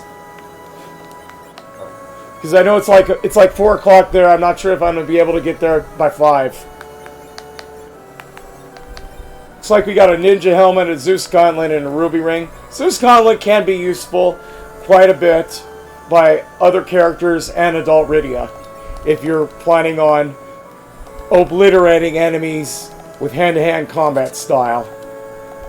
And Or also you run into CPU and don't have self. exactly. Also, I just did some shoplifting. Don't do that in real life, but you get items behind the counter there. Or you know, you can, you just won't like what happens. Yeah, you go to jail. Alright, so if you go over here to the barren sewers here, there's an item right over there.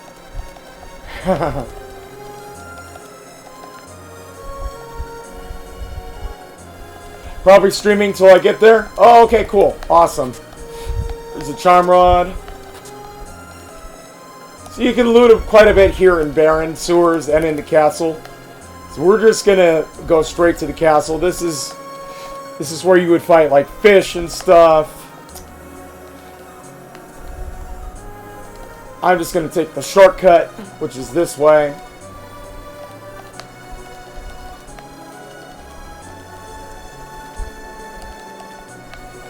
Yeah, pretty much. Now, another thing about that, Kayla, they're changing stuff in beta 4.0.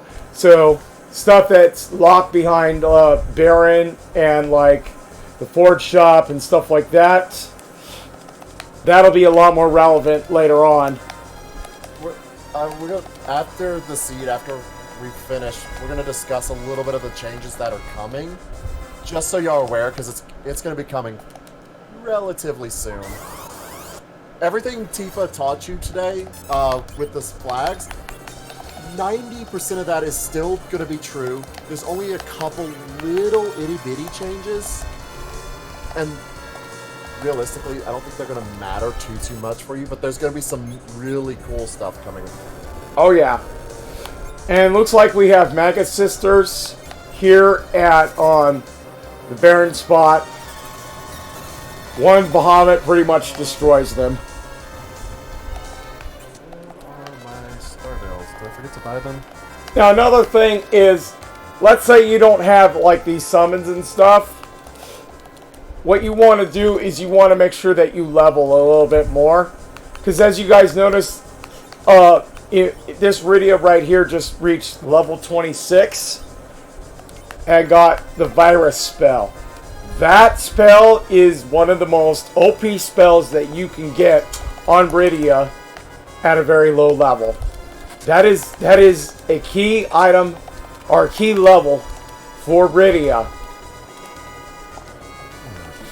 I have a curse string. Why am I putting my battle speed down that low? Alright, and I'm done. Awesome, Yeah, Kate. I've been running the last 3.5 minutes down to freaking Zeromus. And now you just go into the Baron throne room here, and here is the next boss, which just so happens to be Calcabrina. 23, something like that, on multiple characters. One of them's only 17, which is going to be the slingshot. Yeah. The one thing I'm going to say about like Rydia percent is you're going to get those characters really quickly. You're not generally going to switch them out, so I wouldn't worry too much about the slingshot. Hey, how's it going, Aerith? Not too bad. What's the word? Yeah, it's just. He said he'll wait for me, Supposed to have apple seeds. so it's all good. He's gonna be streaming until I get there. Are you sure? Yeah, I just talked to him right now. Okay, because we're both going to need showers. I know. Alright, another thing is this is one of the bosses that does not have boss bit on the back 3 dolls. As you guys know, if you kill the dolls and there's only one type of doll left, they will turn into the Mega Calcabrina. If you have hourglasses, use them. And then what you want to do is you want to kill the front dolls first. So instead of me just obliterating them, I'll show you guys how to do this. Let's say if you don't have Bahamut. Now they'll all get one turn off first, but you will be able to get the rest of them. I've never found silk webs either. I haven't so far found moon bells and star bells. So the back 3 dolls there are completely frozen. They cannot act, so therefore they will not turn into the Mega Calcabrina doll. Just finish them off with whatever spells you got, whatever summons you got. But kill the ones in the front first. Hey, Boo. Yeah, I'm not saying what I'm killing because it would spoil it for Tifa. But, yeah, I am. And as you guys know, as soon as you defeat the Baron King, you get a new boss where Sid normally is. And there's you get a new character where... Did I say you get a new boss? No. you do, but not until you get to Odin. So we're going to go ahead and mark off Town of Baron.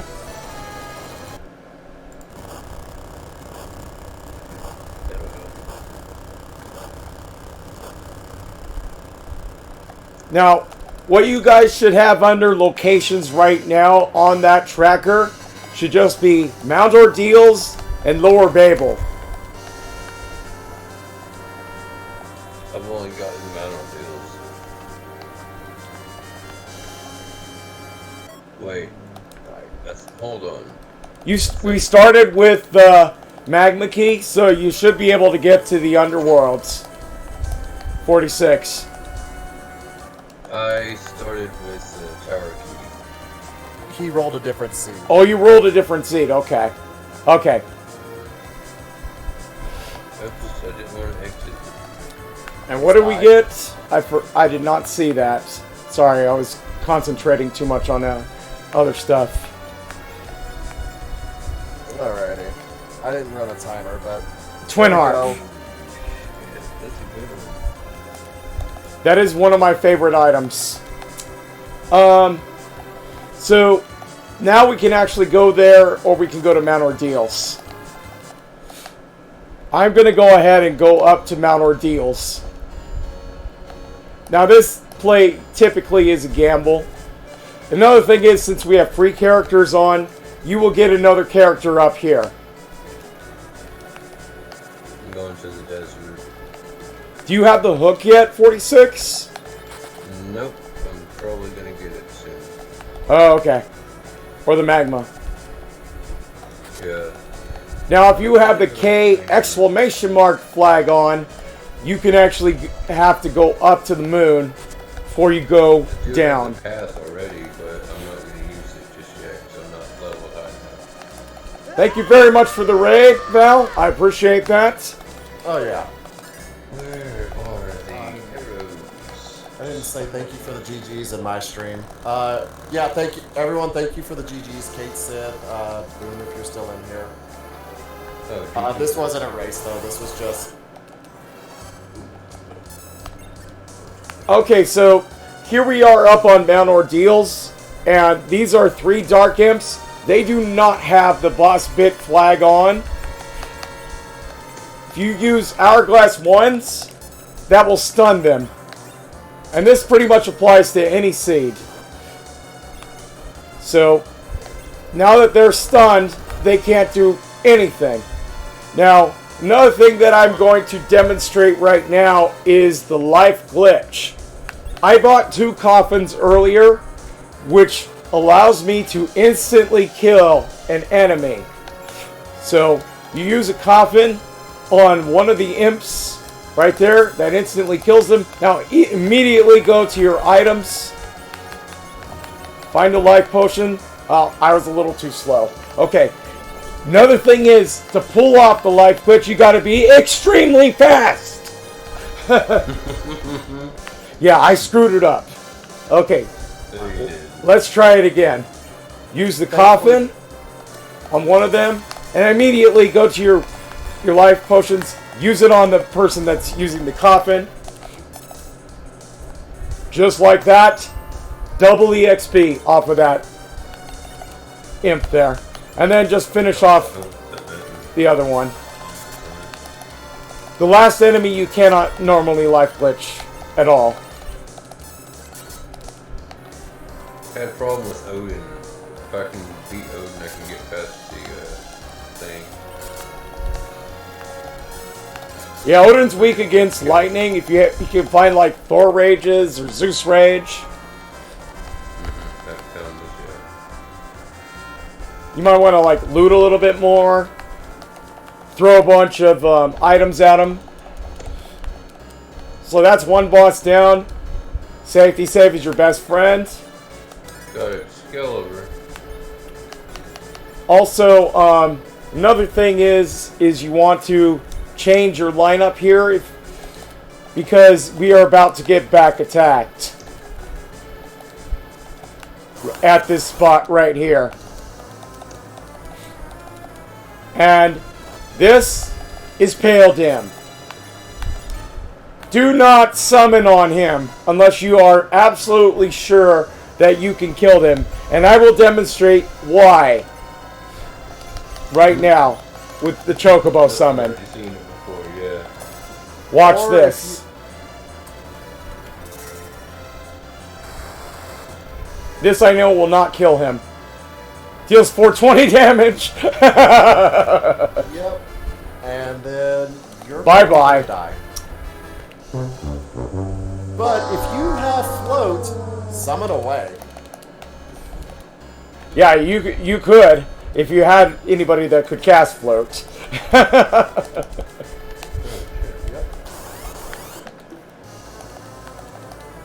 So the best way to deal with Pale Dim is to either ask Bubba's, or you can actually use anything that deals damage to dragons.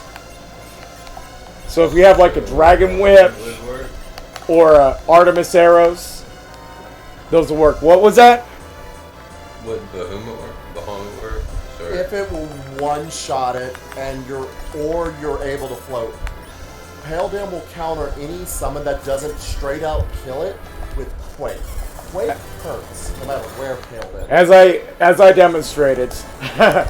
Bahamut, of course, one-shots him because it's pretty OP.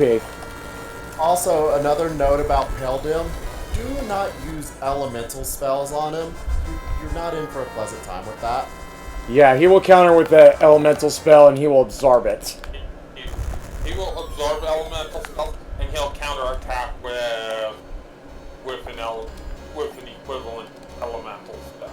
Okay, now make sure that you change your party back to normal here, if it wasn't already. Then go to the tombstone here. You do not have to worry about healing. You get instantly healed here at the tombstone.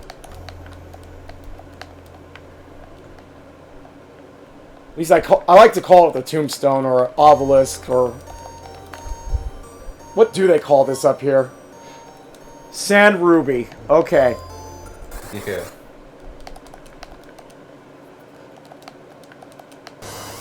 So we're going to go ahead and make sure that we add that to our item pool. You can reset out of this because you don't really need Sand Ruby.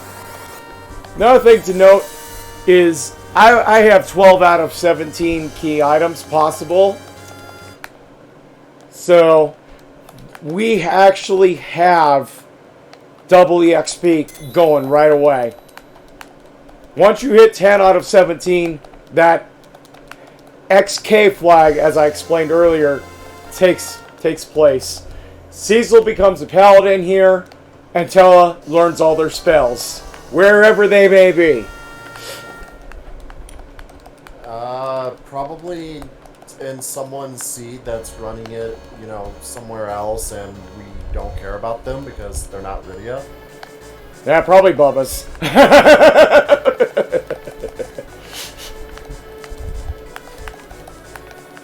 So there we go. Rydia is our main damage dealer right now. Oh yeah. She can deal quite a bit. So here's what we're going to do now.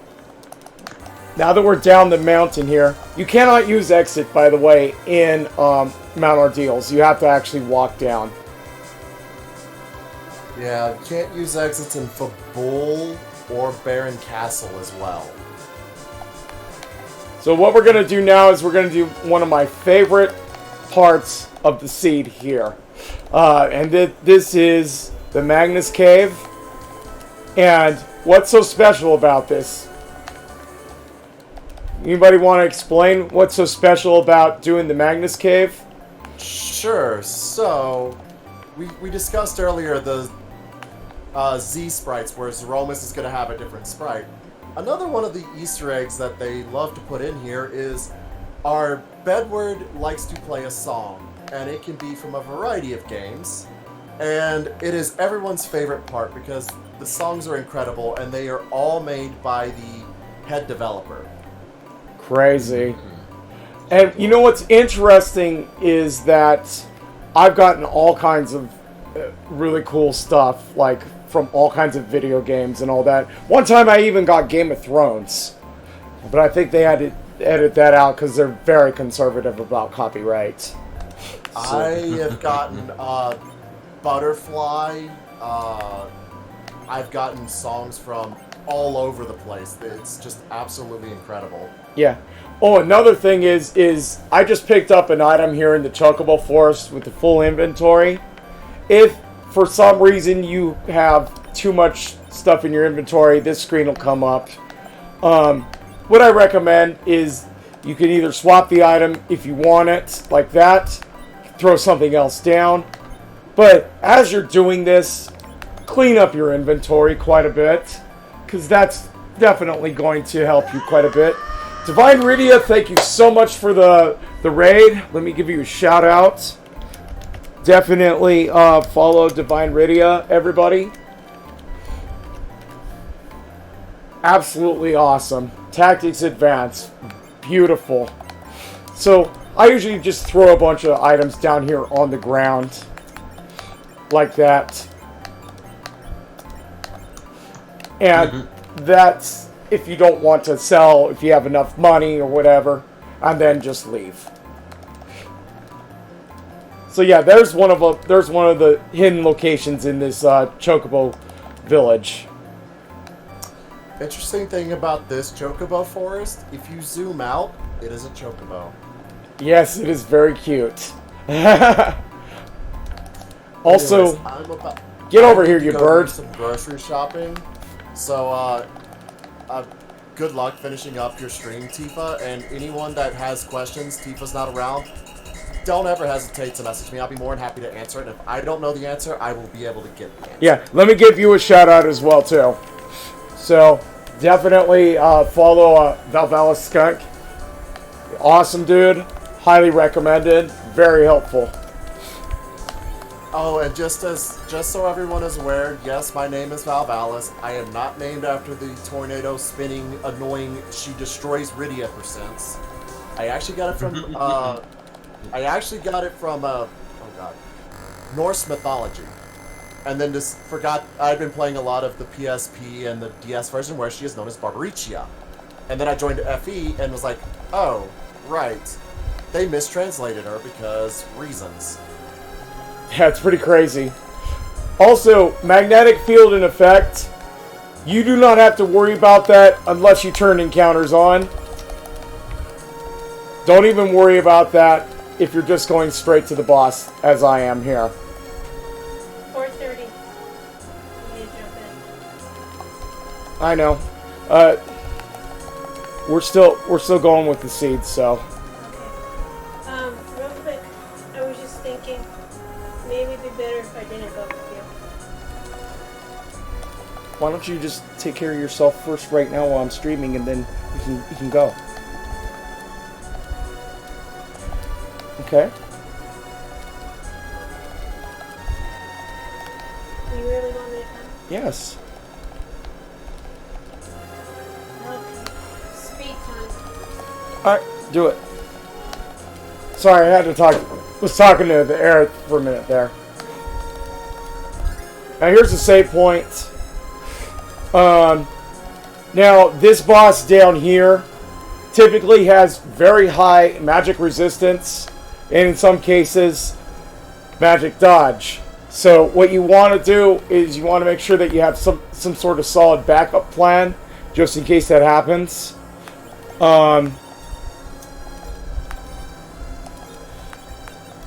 Take a look at all your Rydias here. Getting ready for work. Have a good one. May Leviathan guide you. May Lorule Triforce be with you. Always, Divine Rydia. Thank you so much. What I'm going to do is I'm actually going to throw on Samurai and my best bow. My best bow and arrows that I can. Because that will definitely deal quite a bit of damage physically. And do we have a bandana? I do not believe we do. That'll help a little bit as well. Oh, you do. That's right. So I'm going to swap that for that. So you can see strength plus 5, vitality plus 5. That is why bandana is actually pretty OP. Yep.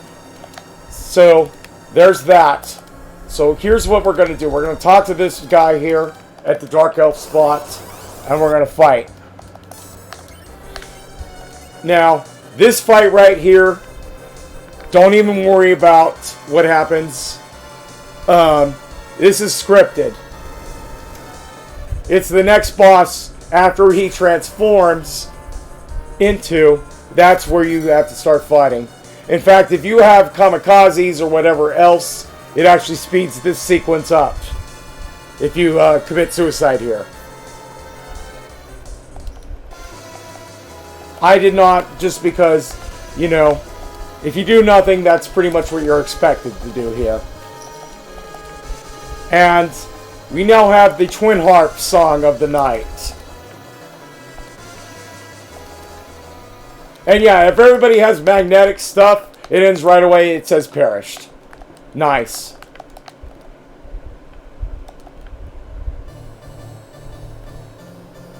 Oof.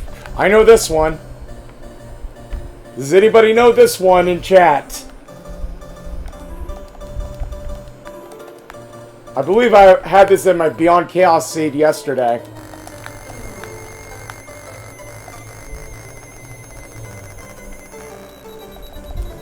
That's right, Kate Sith.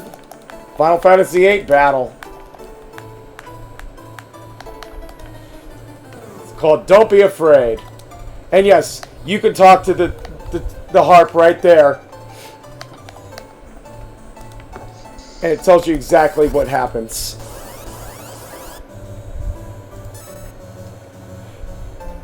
Hawk Zombie! Thank you so much for the raid. Welcome to Lorule. Hopefully you guys are doing good tonight. Great to have you here. Oh, it looks like we got Dr. Luwage here. He's one of the few bosses in this spot which actually requires physical damage. Because watch what happens if I try to cast Bahamut on him. He has what's called Summon and Magic Dodge. If I try to cast Virus, Bahamut, it's not going to work. Thank you so much for the raid, by the way. Let me go ahead and give you a shout out.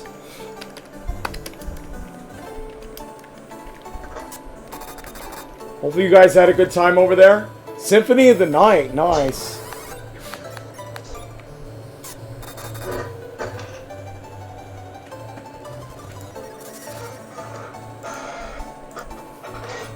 You okay, 46? Yeah. Oh, okay, cool. Hit level 25 on all my characters.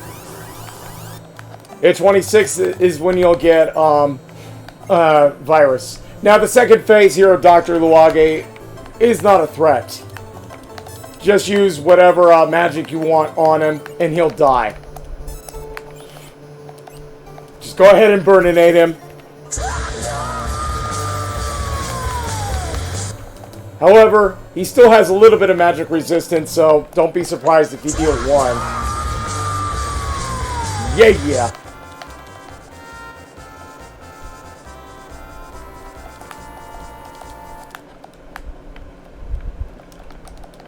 Alright. So there goes that. Now, pick up the item. And it is a package.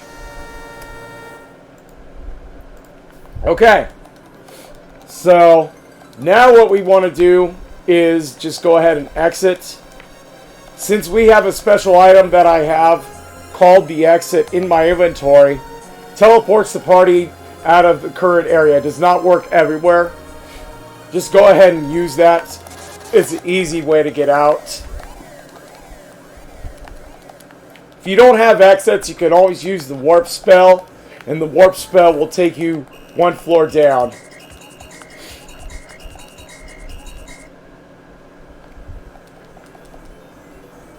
So I'm just going to walk back to the Enterprise here. There we go. I am now left with only 2 locations. If you guys have been following along with me, we only have the boss and the tower cannon spot in the Tower of Babel. So, this is it. Oh, you guys got wrecked by Ogopogo. Nice try. So, doing the Tower of Babel, we want to go all the way up to the top. Yep.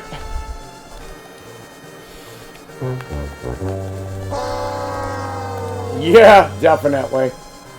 So, I'm just going up this way here. This is just my typical routing here. If you go over here, that's just the save point at the mid tower. Don't go that way.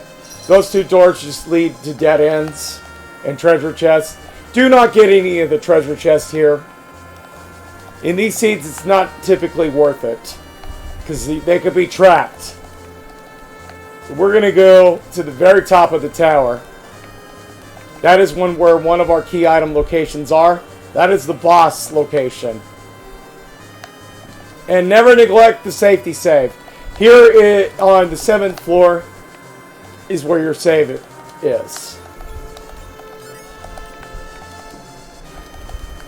Yeah, Ogo no go. Ogo Pongo.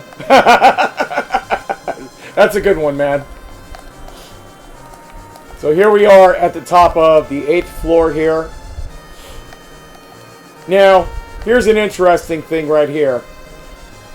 If you look at the very top there, that's the boss that's going to be at Rubicante's spot above where the one at the very top. And it looks like we're going to be fighting Baigan here at the top. He's not the easiest guy to fight, that's for sure. He's got 3 parts to him. They all hit really hard. Fortunately, we've got Bahamut, and we can pretty much own him. So one thing I'm going to do is I'm going to switch my equipment out. And here's another really cool trick. If you guys have like the Artemis bow equipped, which gives you the agility, and yeah, we burn an 8.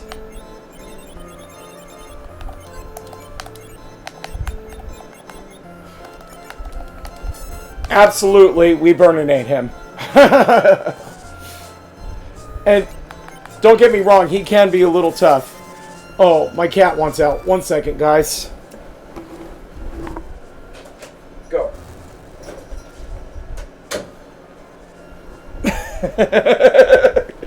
Oh my goodness.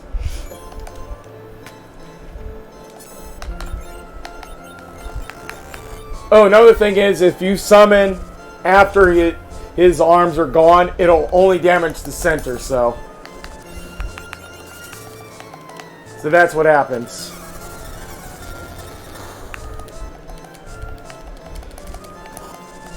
So you guys saw that there? It only damaged the center. And the best spell that you could actually get without Bahamut here, if you don't get Bahamut, you'll have to use Titan.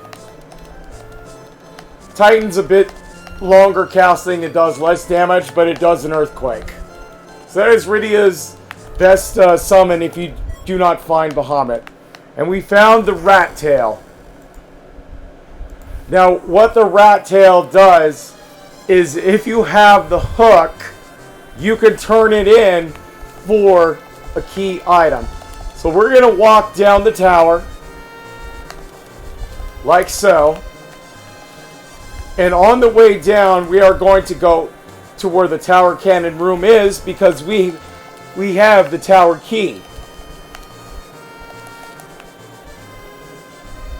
So this intersection right here, go up.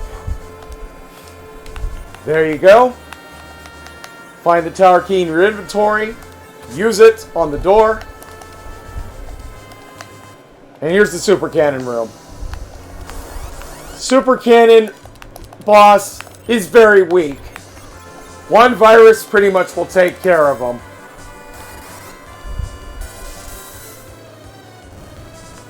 So, do not worry about the super cannon boss unless it's something like Trollbez. Because Trollbez will nail you.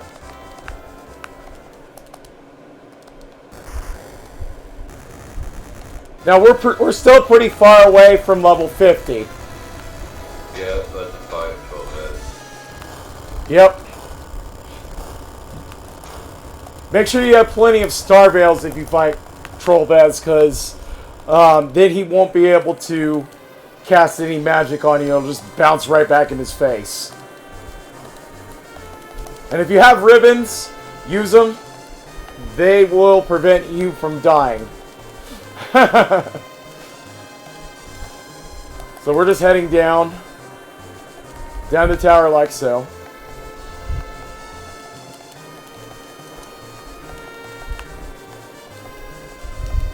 It only has like, what, 8 floors? Yeah. Not including the upper part of it. And this scene right here only happens once you actually kill the super cannon spot. This is where Golbez pretty much wrecks the bridge under your stuff. And then you automatically get picked up by the Enterprise engineers. And we got the Luca key. The Luca key allows you to go into here. If, let's say, you did not, for some reason, use the warp glitch or you have it turned off, this is where you can use the Luca key at the sealed cave. And the other nice thing about the Luca key is it gives you access to grinding as well through trap doors. So I'll just go over that real quickly. Let's say you don't find sirens. You don't have access to the moon, but you have a Luca key here. You are just going to go and fight some trap doors. Now, before you actually talk to the door here, go into your menu, go to custom, turn your encounters on, go back out, talk to the door, it says trap door. So this is a grind location here in the Underworlds. Typically I use Virus or whatever summons I have on him. And yes, he will always kill at least one Rydia to begin with. But you can incinerate him pretty much.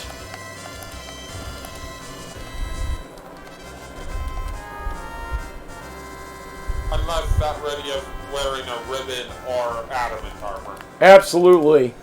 And the other thing you can do to prevent that is, let's say it targets a Rydia that you have selected already, and you're fast enough, you can use a Star Veil on that Rydia, and it'll bounce right back in his face.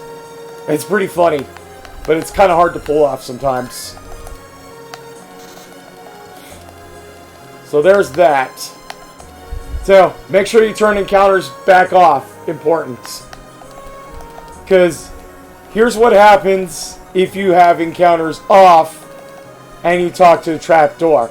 It does not say trapdoor. It just opens. So you lose a trapdoor encounter that way. So that trapdoor encounter's gone. Gone for good unless you reset. So unless you reset. Make sure you have the trapdoor sure you have encounters on in your custom. Talk to him, and there you go. Now let me just demonstrate what happens when you have 0 MP in battle. You don't do jack. That's what happens. Make sure you have plenty of MP. Because if you don't have MP, you die. Now I'm gonna actually kill this trap door with virus, because typically that's what you will have down here. You may not have, let's say, Bahamut or whatever else. You might have summons, but I highly recommend 26 or higher for coming in here.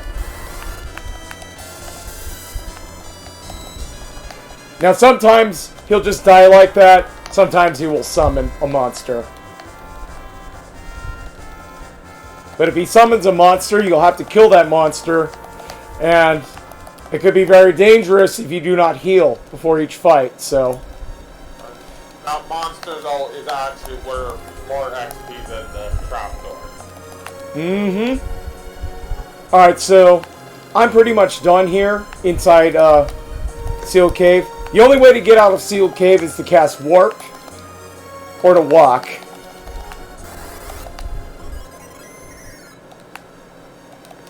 So that's typically the best thing to do, is to cast the Warp spell to get out. The exits do not work in the Sealed Cave. Okay, so we're done with the Sealed Cave. The only thing we have left to do is grind a little bit more and turn in the Rat Tail. The Rat Tail will be our 16th item.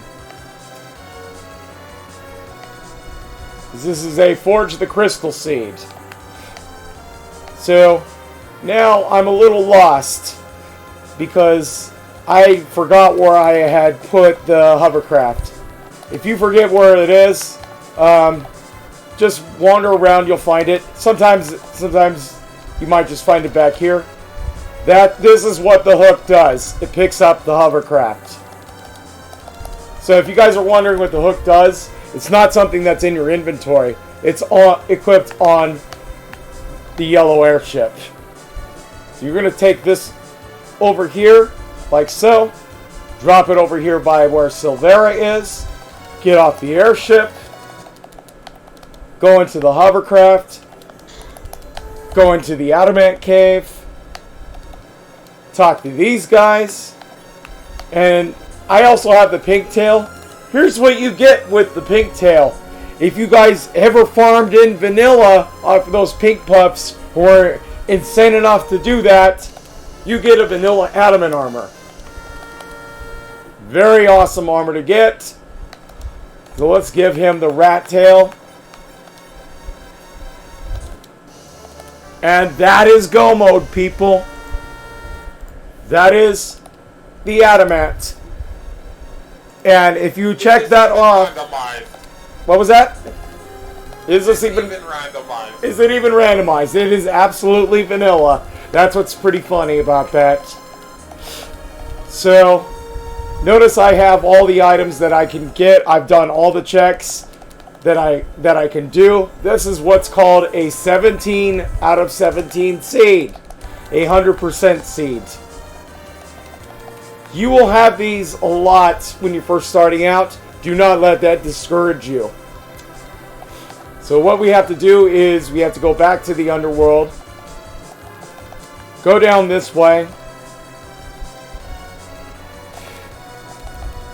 Go to the forge shop here. Talk to the smith here at the top, like so. Find where your adamant is.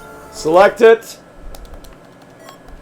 And there you go. What's up? I'll do it there. Oh, okay, cool.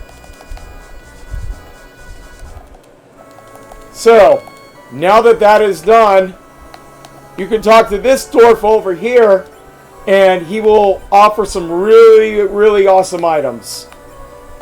So, sometimes you might find something good like Stardust Rods, sometimes not. Talk to the smith. Make sure you do talk to him. There's your crystal. Beautiful. Hey, how's it going, Justin Develops? Good to see you here tonight. I shouted him out. It was an awesome raid, dude. So this is officially a 17 out of 17 seeds. We can now go to Zeromus if we so choose to. I have not actually been up to the moon at all. I did not need to go up to the moon. We're at like level 36 right now. So we need to get to level 50. Let me just show you guys the spot that I like to farm down here in the underworld. Here's the Fame Arch right here. If you go just north of here, and then just to the west right here, there's this 3 strip right there. Land right there. Go to your items. Find where your sirens are. Use a siren like that. And it gives you an egg surprise. Cook yourself some breakfast. Yep, it's time to roast some omelets. So, you can cast virus on him. Like once or twice. He has 1800 HP. I was short by 8 damage on that virus. And yes, there's your yellow dragons there. They give you 68,000. This is by far the most efficient way to level down in the underworld. So we want to keep on doing, just want to keep on using sirens. In this case, I'm going to use Ice 3. Ice 3 takes a little bit longer, but it's well worth waiting for if you can't kill in one hit. You can also use summons if you want to, but it's really up to you. Just got to do that 1800 damage. They are also vulnerable to coffins, and they are vulnerable to hourglasses if you cannot kill them. So let me just demonstrate the hourglass method here. So I'm just using sirens here. So I'm going to go to my inventory here, find my hourglass, and it stops the time. Absolutely. And we are going to demonstrate that in just a sec, Kayla. So let's say you can't kill him like really fast and he hatches and stuff. That prevents him from hatching.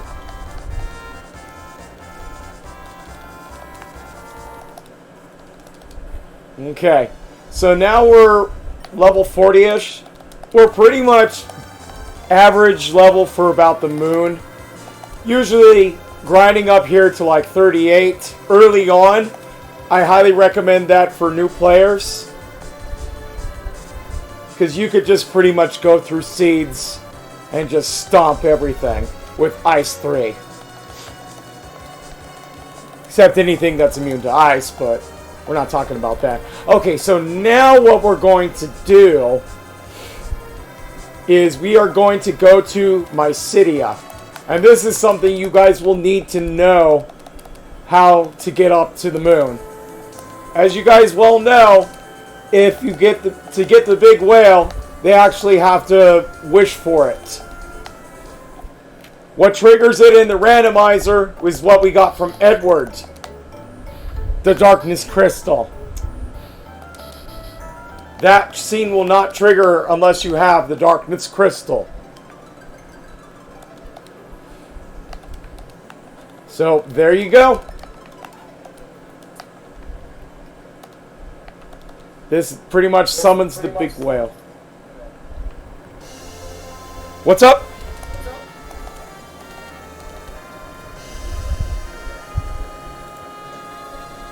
Oh. Oh, I was getting feedback.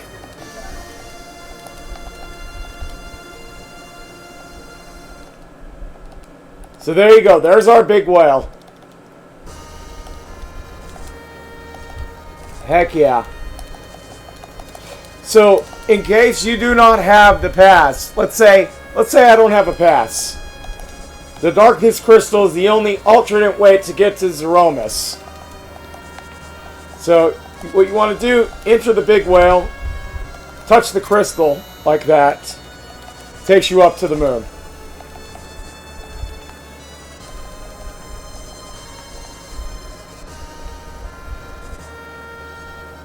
So I'm being pretty thorough with this tutorial here, guys. I definitely want to make sure that I cover a lot of my bases here. This area right here is another shop. This is the Hummingway shop, so usually I like to land here. Exit. Oh, you want out, Smokey? Fine. You want to say hi to everybody first? Here he is. Hi, Smokey says hi.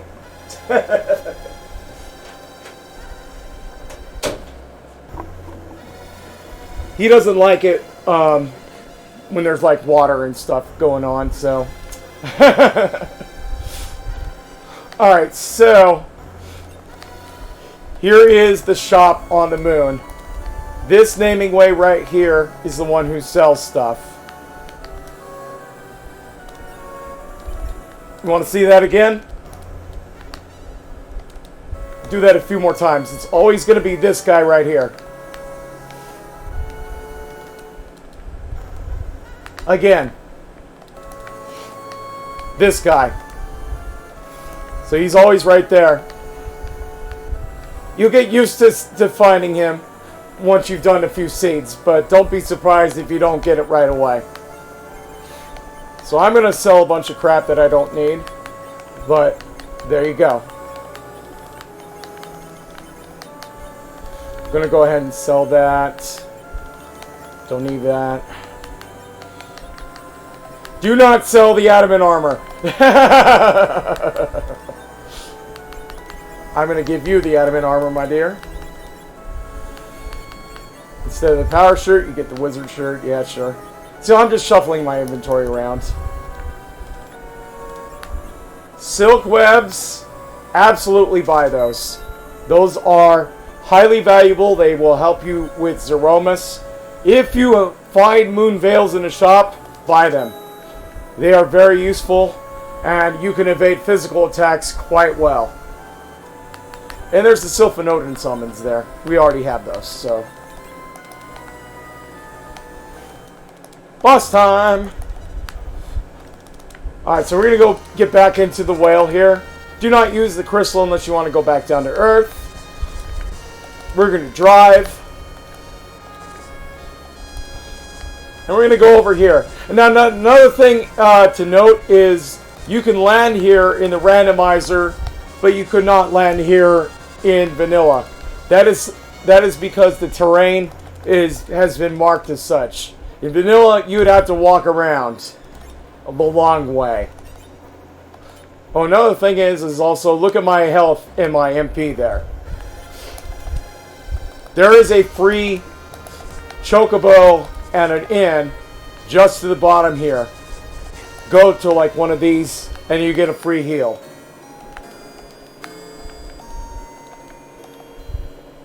And there's the big chocobo down there. I typically don't use the big chocobo a whole lot, but you can if you want to. If you feel like being a pack rat. Okay, we'll go ahead and make sure that you save before going into the moon, because this is the final area in the game. And we get a random character up here as well. Which Rydia is it going to be, guys? Which of those 9 Rydias do you guys think it's going to be?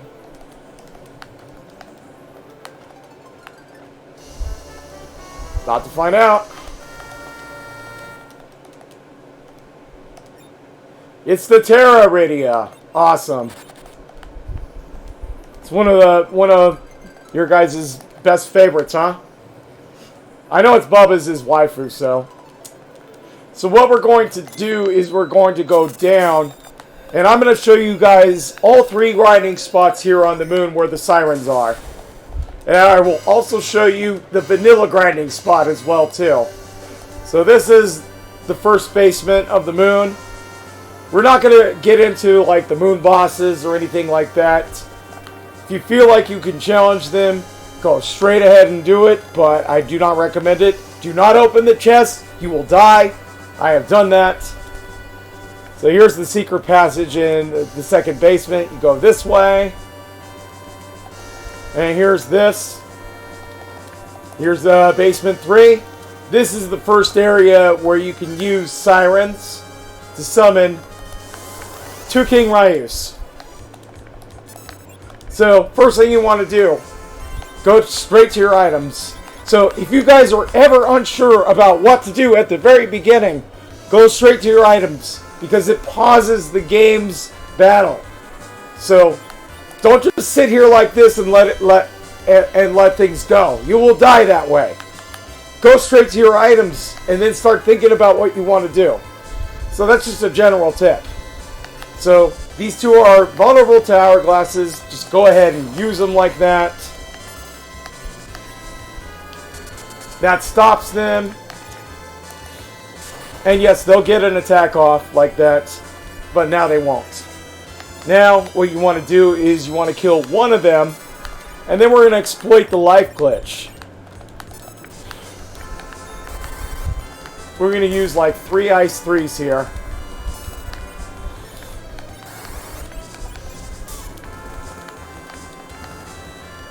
So you guys saw that there? As that monster was disappearing, we exploited the life glitch there. Nice! Hey Jenny, welcome back. You're able to see that there. So we're pretty much in go mode. We got 17 out of 17. We have the pass. So I did everything the long way. I've been in this seed for quite a long time, just because I really wanted to explain the way things go. So here is the grind. There was the first grind spot on basement 3, right there.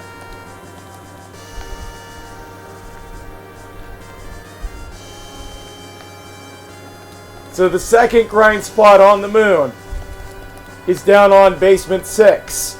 So you just want to keep going this way, straight down to the moon.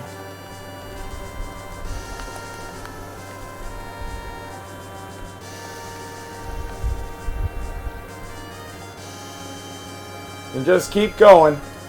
And it's up this way, like that. And then go across here.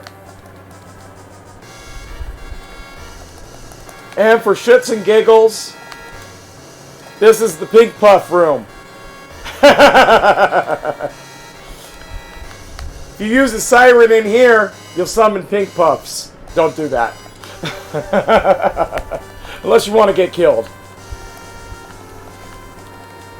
Here is basement 6, right here. So here's usually the spot where people grind, right here. But you can use a siren pretty much anywhere on this floor. And there's your King Ryus. Immediately go to the item. And again, if you're not sure of what you're doing, just go straight to your items. And there you go. Because that will pause the battle.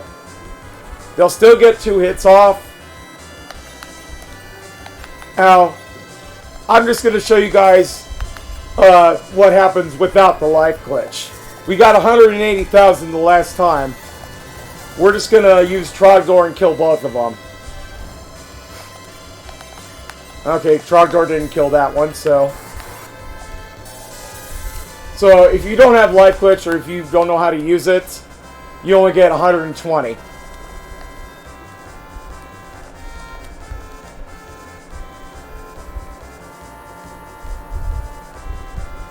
And yes, the Pink Puffs gives you an all-party berserk. It's nuts.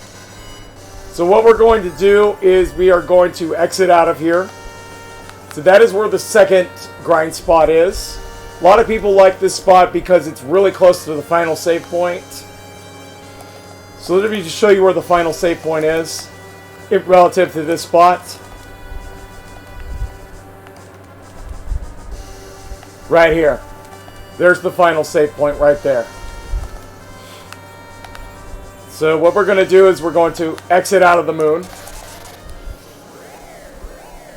And I'm going to show you where the third grinding spot is on the moon. But also, outside of the moon, I did not demonstrate this, but you can also, outside of the final save point on Basement 7, you can also turn encounters on and grind manually there. It's a really good spot to grind random encounters on. So we're going to go over here to Bahamut's Lair. So in case you don't have sirens, that's a spot to be at, is just outside the final save point. So this is Value Cave, as you guys well have nicknamed it. There is lots of value in Bahamut Cave. This is the first floor here. You want to just go to the second floor. And this is typically your fastest grind spot right here, second floor. A lot of people like to use this in like giant percents if they can't do like D-Machine grind or whatever. So I'm going to go ahead and stun them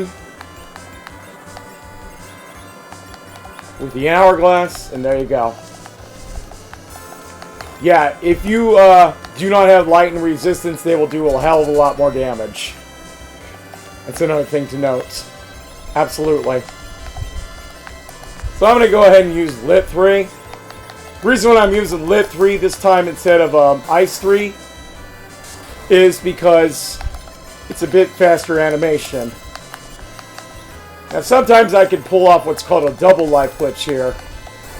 Yes, I actually did it. Nice. So I just pulled off with what's called a double life glitch there, which gets you triple the experience. Not the easiest thing to do, but the timing on it is crucial if you do decide to practice that. And look at how much XP we're going to get now.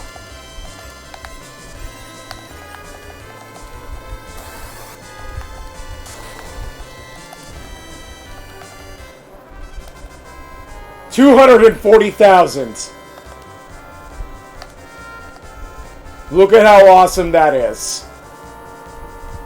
If you can learn to pull that off, it is way advanced. I do not expect anybody to know that right now, but it gives you quite possibly the most efficient grind that you can possibly get.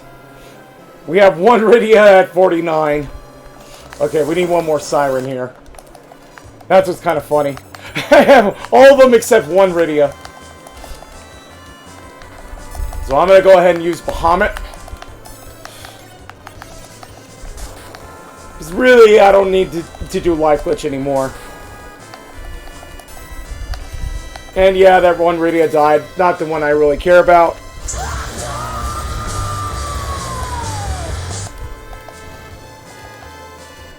And there we go.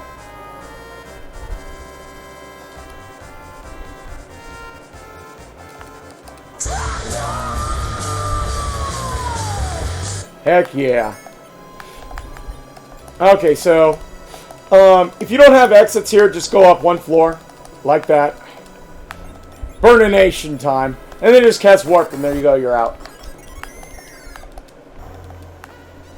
Alright. Now, I'm just going to show you guys the normal way to get to Zeromus without the pass.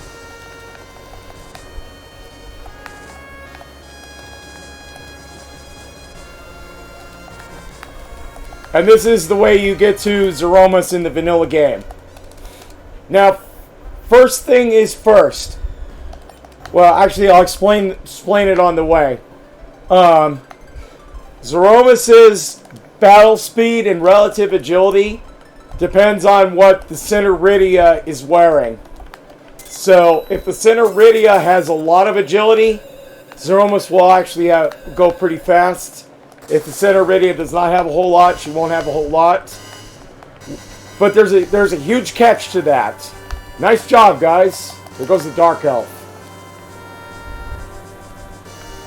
The catch to that is you have multiples of 14 that tend to be his sweet spot that make him very, very slow. So if your agility is 28, 42, 14, that tends to work out the best. If it's slightly below 14, it's fine. If it's slightly below 28 or 42, you're going to get wrecked. He's going to be super fast. If it's slightly above, don't worry about it. It's not going to affect too much. And if you have silk webs, you are guaranteed to deal a lot more damage before he can actually big bang you.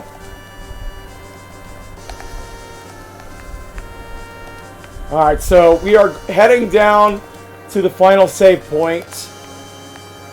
So what I am going to do is I am going to be going through my center Rydia here to see what she has on and check what her agility is. It's 25. 25 is very, very bad. So I'm going to check the other Rydias to see.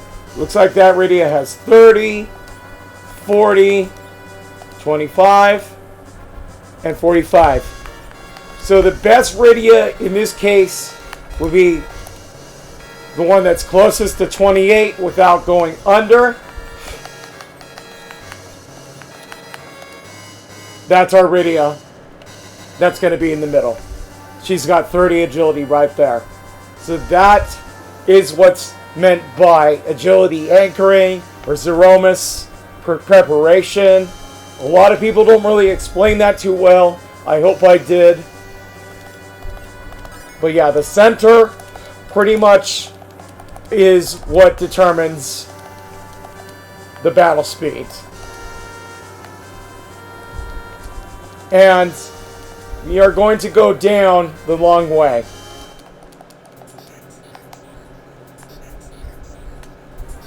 So, this is where Ogopogo is. He's the last boss in the game. If you have the KM flag on and your Gomob's there, they tend to be really long seeds.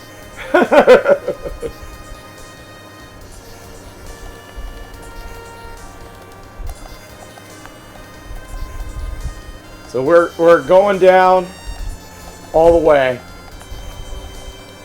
That's what she said.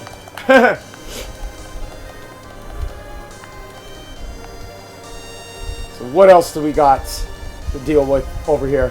And also, there is another thing that the general free enterprise community likes to say and ask.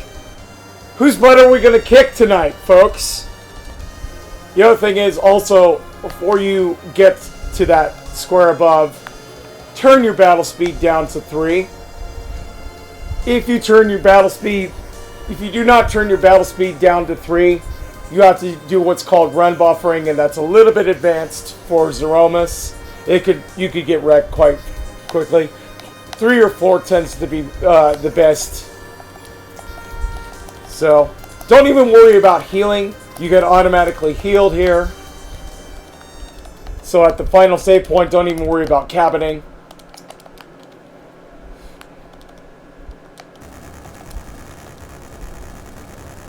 So here is Zeromus.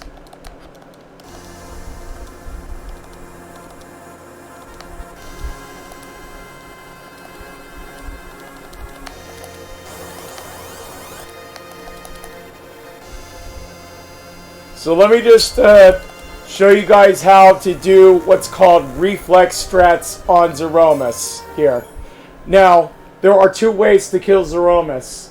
The normal way is to typically get like some Zerkers, a healer, and possibly a magic user, and do direct attacks on him. The second way, which is the way that I am going to show you guys, is the reflex strats. And that typically tends to work the best in Rydia percent. The reason why is because Zeromus actually has a hidden health bar which does not reset unless you do direct attacks. Now, don't worry about using any of your items except for the crystal on the first turn here. You gotta use the crystal. Let's see whose butt we're gonna kick. It's Scooby-Doo time. Gotta see what wonderful sprite we get tonight.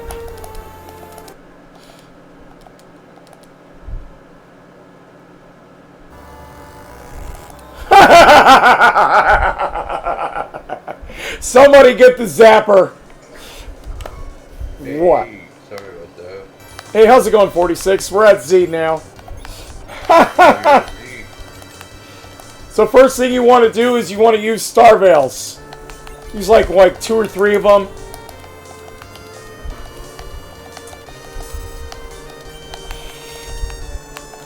And just remember which Rydia you have them on. So what's that, 46? So I gotta watch this and see how you're doing. Okay, no worries. So I just use Star Veils.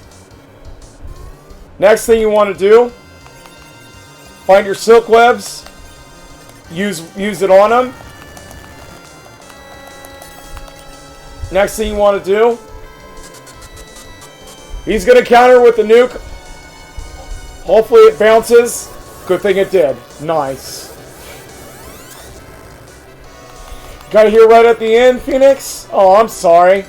I'm glad you got here in time. Well, this isn't quite the end. I'm going to show them the passway as well. So, we are going to use nuke on one of our Rydias here that has a wall. And just keep going to nuke. Use the nuke. Gotta love all the Rydias. Heck yeah. Rydia for life. And there's the Big Bang. Don't worry about it. It's nerfed.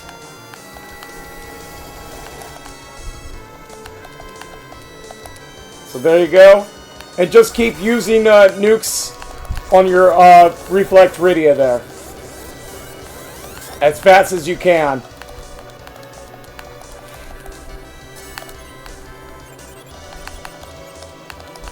So yeah, this seed's been lots of fun. Oh, thank you so much. I appreciate that.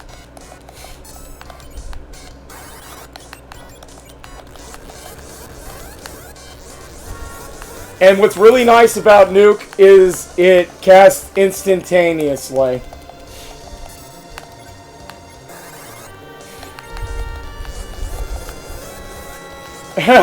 Where's the zapper?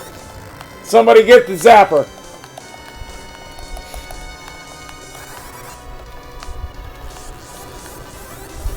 So that's why we got to level 50, is for nuke.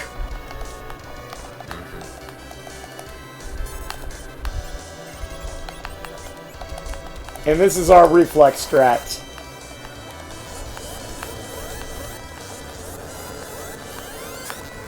No 64 Rydia percent run. When?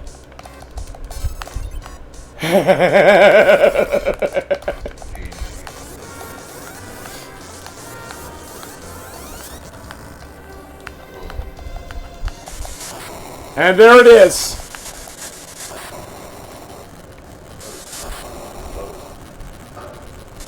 I counted it. So, if you had not actually killed him, if you had done direct damage, he would go into another phase, and you would have to deal a lot more damage to him. But as you guys saw, he only did one big bang to me. If you are not ever sure about yourself, you can always gamble on Asura, and that'll help you get through the fight if it drags on, or if you're a little slow on casting the nukes. So, don't feel bad if you don't get this the first time. It takes a little bit of practice to do, but this is pretty much basically how you do that.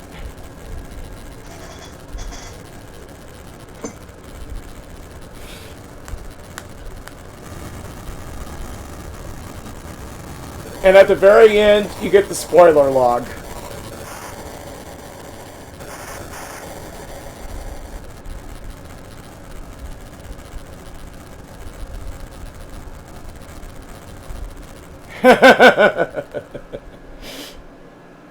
So wow, I've been streaming 4 hours now, haven't I? Wow. Yep. It's crazy. It took a while. Well, yeah, I wanted to be very thorough about this and very slow. Yeah, I understand. I still haven't gotten anywhere near. I've gotten 2 of 17, so it's not so good. Gotcha. Yeah.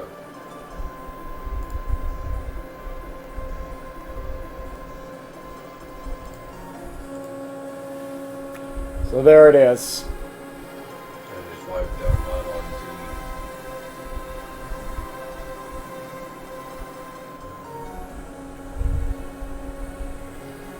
So see, typical beginner times on a Rydia percent will probably be about in this range, like 2.5, 3 hours. Don't feel bad. My record on this is like 51 minutes and 22 seconds. That was a jet speed. Yeah, that was insane. Where I got like Crystal right at the beginning.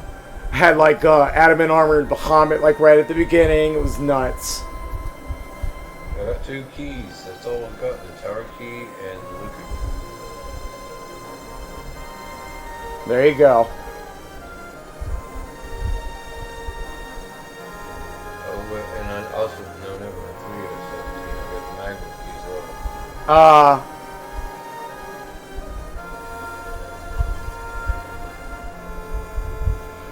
So,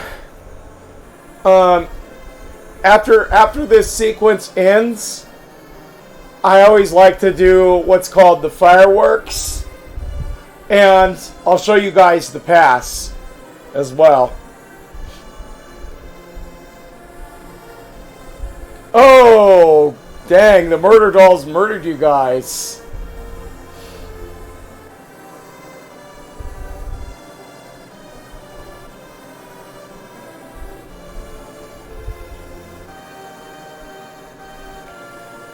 You know, one of these days what I'm going to do is I'm going to do a melee Zero-Mus fight.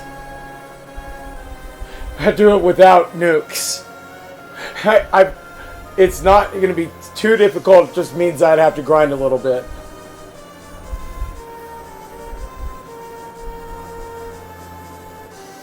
I actually did, I have done seeds without Japanese items on. I've done seeds with only one Rydia. I've done seeds with only one Rydia and somebody else, like Cecil. I've done all girl seeds, girl power percent. I have also done 2v2 races. It's been lots of fun. I mean, I highly encourage everybody here to join the Discord if you guys haven't already, because I do like to help everybody out, and I do like, and we're very friendly here in Lorule. It's not very active right now in terms of chat, but we do actually like to do Free Enterprise weekly seeds every now and then. They've been kind of suspended lately because people have lost interest, but I'm trying to reignite that a bit. I think it's really cool because we're very casual about things. We're not speed runners. We're not esport people. We don't deal with all those people who like to enforce rules and stuff. We're very much laid back, chill, easygoing. We like to just do all this stuff because it's because it's fun, you know.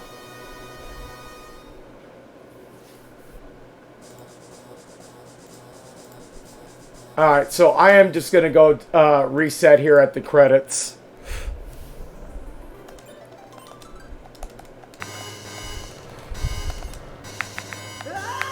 Yo, Placated, good to see you here today. Looks like you just are catching the tail end of this, bud. Great to have you guys here tonight. I'll give you a shout out.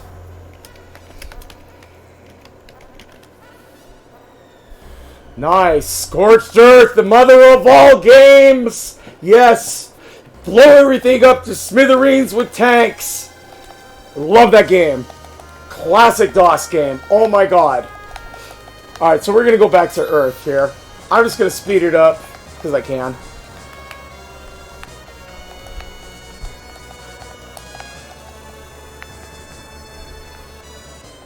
Because right now we're not really racing or anything. I usually only leave it on 100%, and then I speed it up when I'm done here.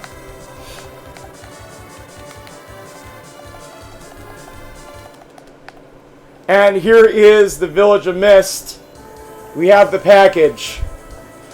So here is what the flag does. You go into the Village of Mist here. And just for shits and giggles, I am going to slow down the speed to 25%. Actually, 50%.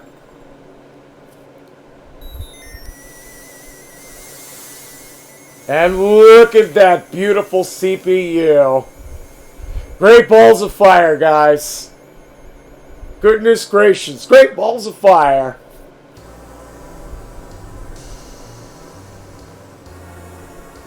It just looks a hell of a lot more cool in slow-mo.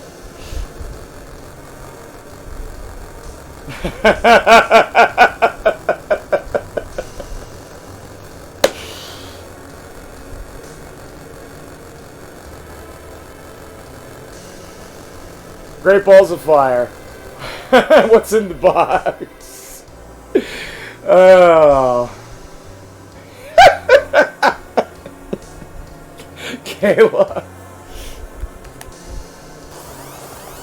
And is this even randomized? We have a Rydia at Rydia. Alright. Now, one more thing before I end this tutorial here.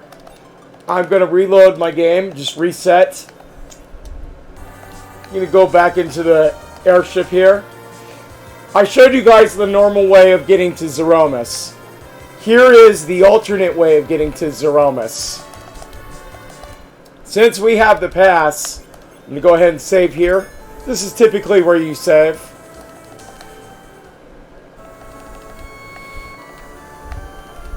Oh yeah, absolutely.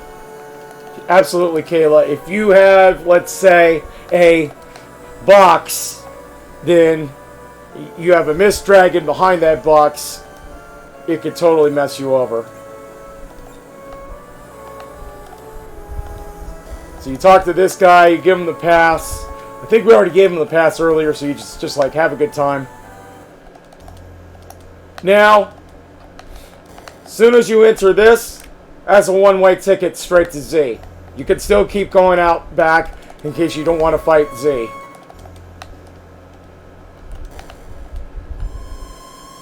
But yeah, it's kind of like the Serpent Trench, except it teleports you straight up to Zeromus instead.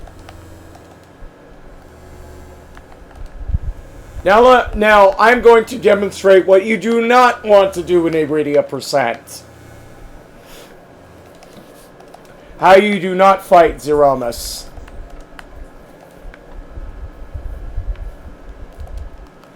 Go ahead and speed this up a bit here, yeah.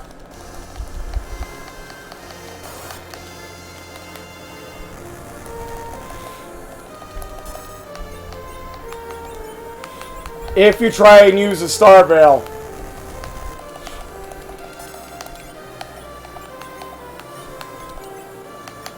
Notice the wall is there.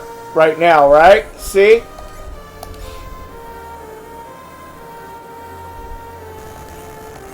Now, notice the wall is gone after he shakes. Don't do that.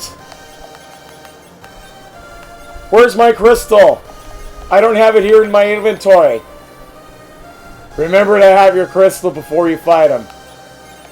There it is right there. I'm just kidding.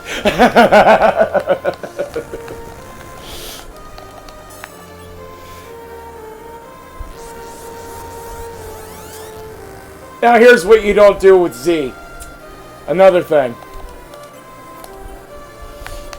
Let's say I use the Star Veil on that Rydia. I still think I have it up. Don't do this! Bye-bye, Rydia. So that's exactly why you don't do that. Because you can mess up that. Here's another thing you don't want to do. Direct nuke. Just watch what happens. He will counter every time. Especially if you don't have Star Veils on. He will nail you.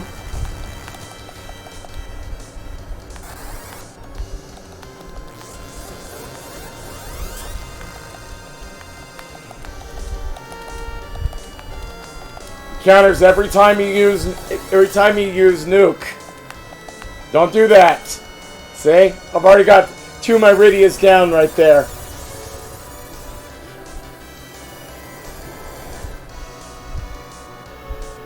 Here's another thing you don't do. Just sit here and do nothing.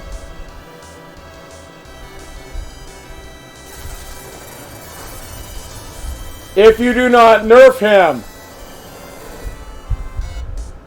rip.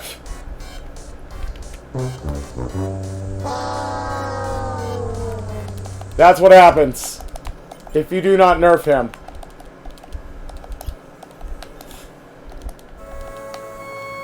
So,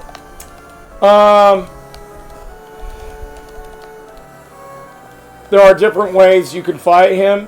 Here, let me show you guys another thing you don't want to do with Zeromus. I had the battle speed up to 1.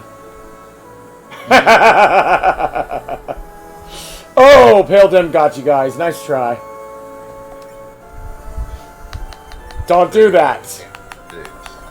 Make sure you have it set to like 3 or 4.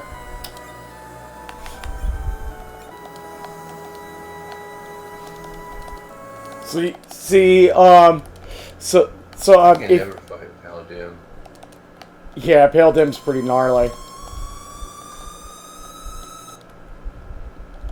Here's another thing you don't want to do.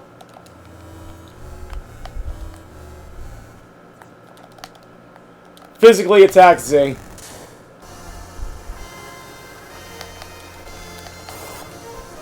Hey, welcome back, Blaze. And we're just getting finished up here. Don't do that. I'm just showing people what not to do.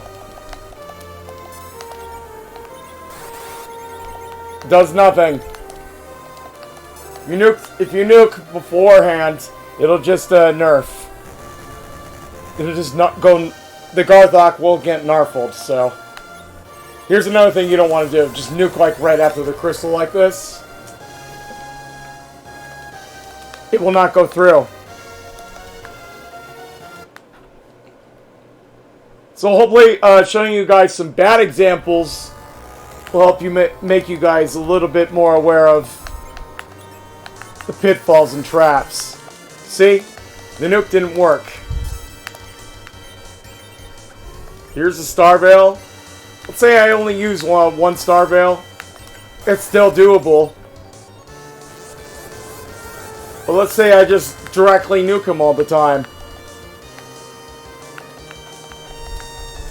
Then what's the point of reflex strats if you don't actually bounce? This is called the don't bounce strategy. Not something you want to do because at about 40,000 HP, he will shift phases. And he has a lot more HP. It becomes a lot more dangerous. Mind you, he's still beatable, he just takes a lot longer.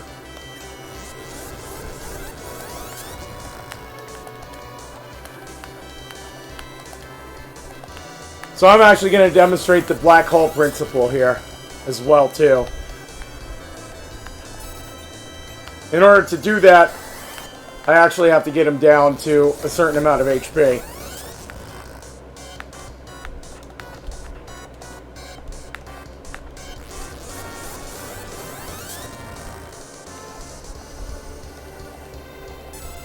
Yeah, exactly. You can nuke him this way, but it just will end up to be bad news bears for you. If you don't actually count the damage.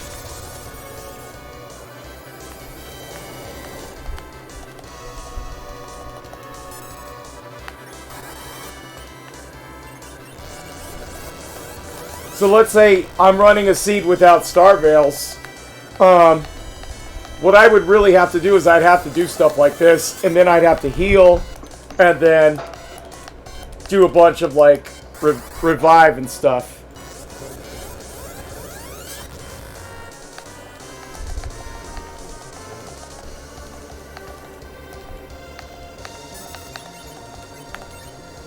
So like I'd have to use a Sura. Absolutely. Like right here. Yeah, and Cure 3s are really nice.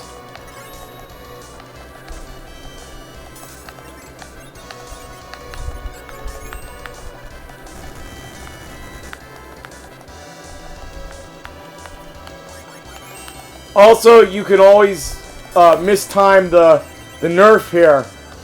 If you mistime the nerf, this is what happens.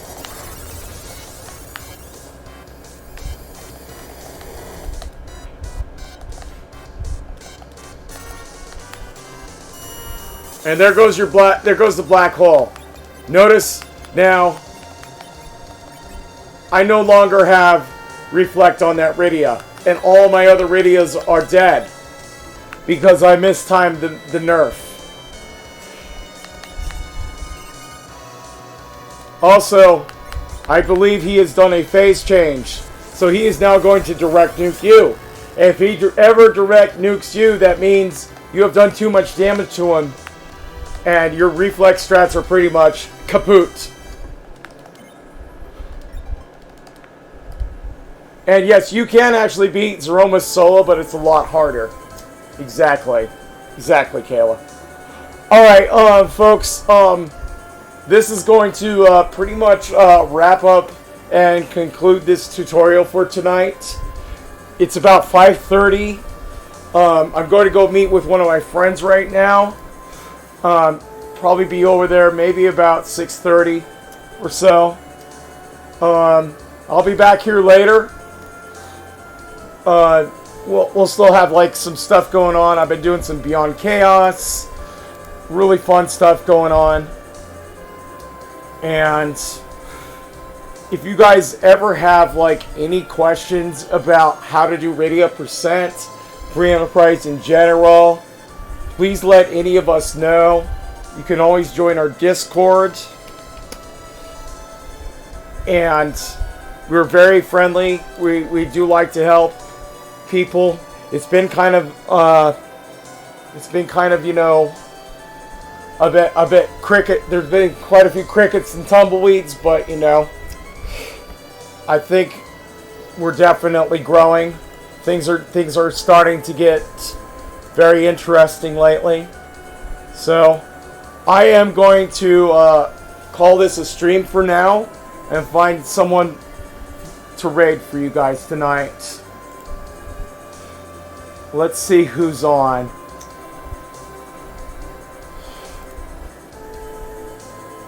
Anybody doing FF4? Blaze.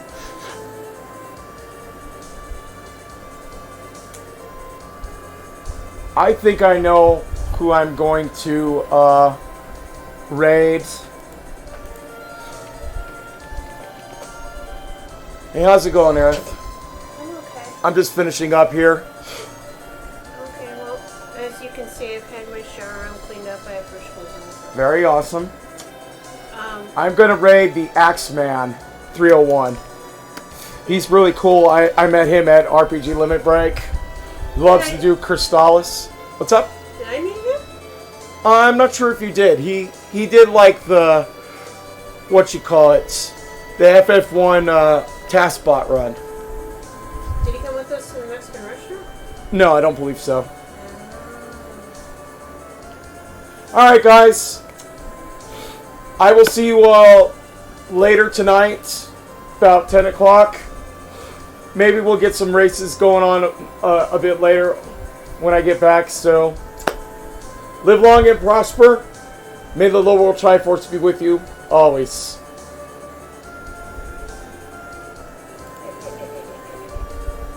Let's just make sure that before I raid him, let's just make sure that. Oh, stupid. Oh, he's just starting. So, let's go ahead and raid. Yeah, it's good to talk to you guys.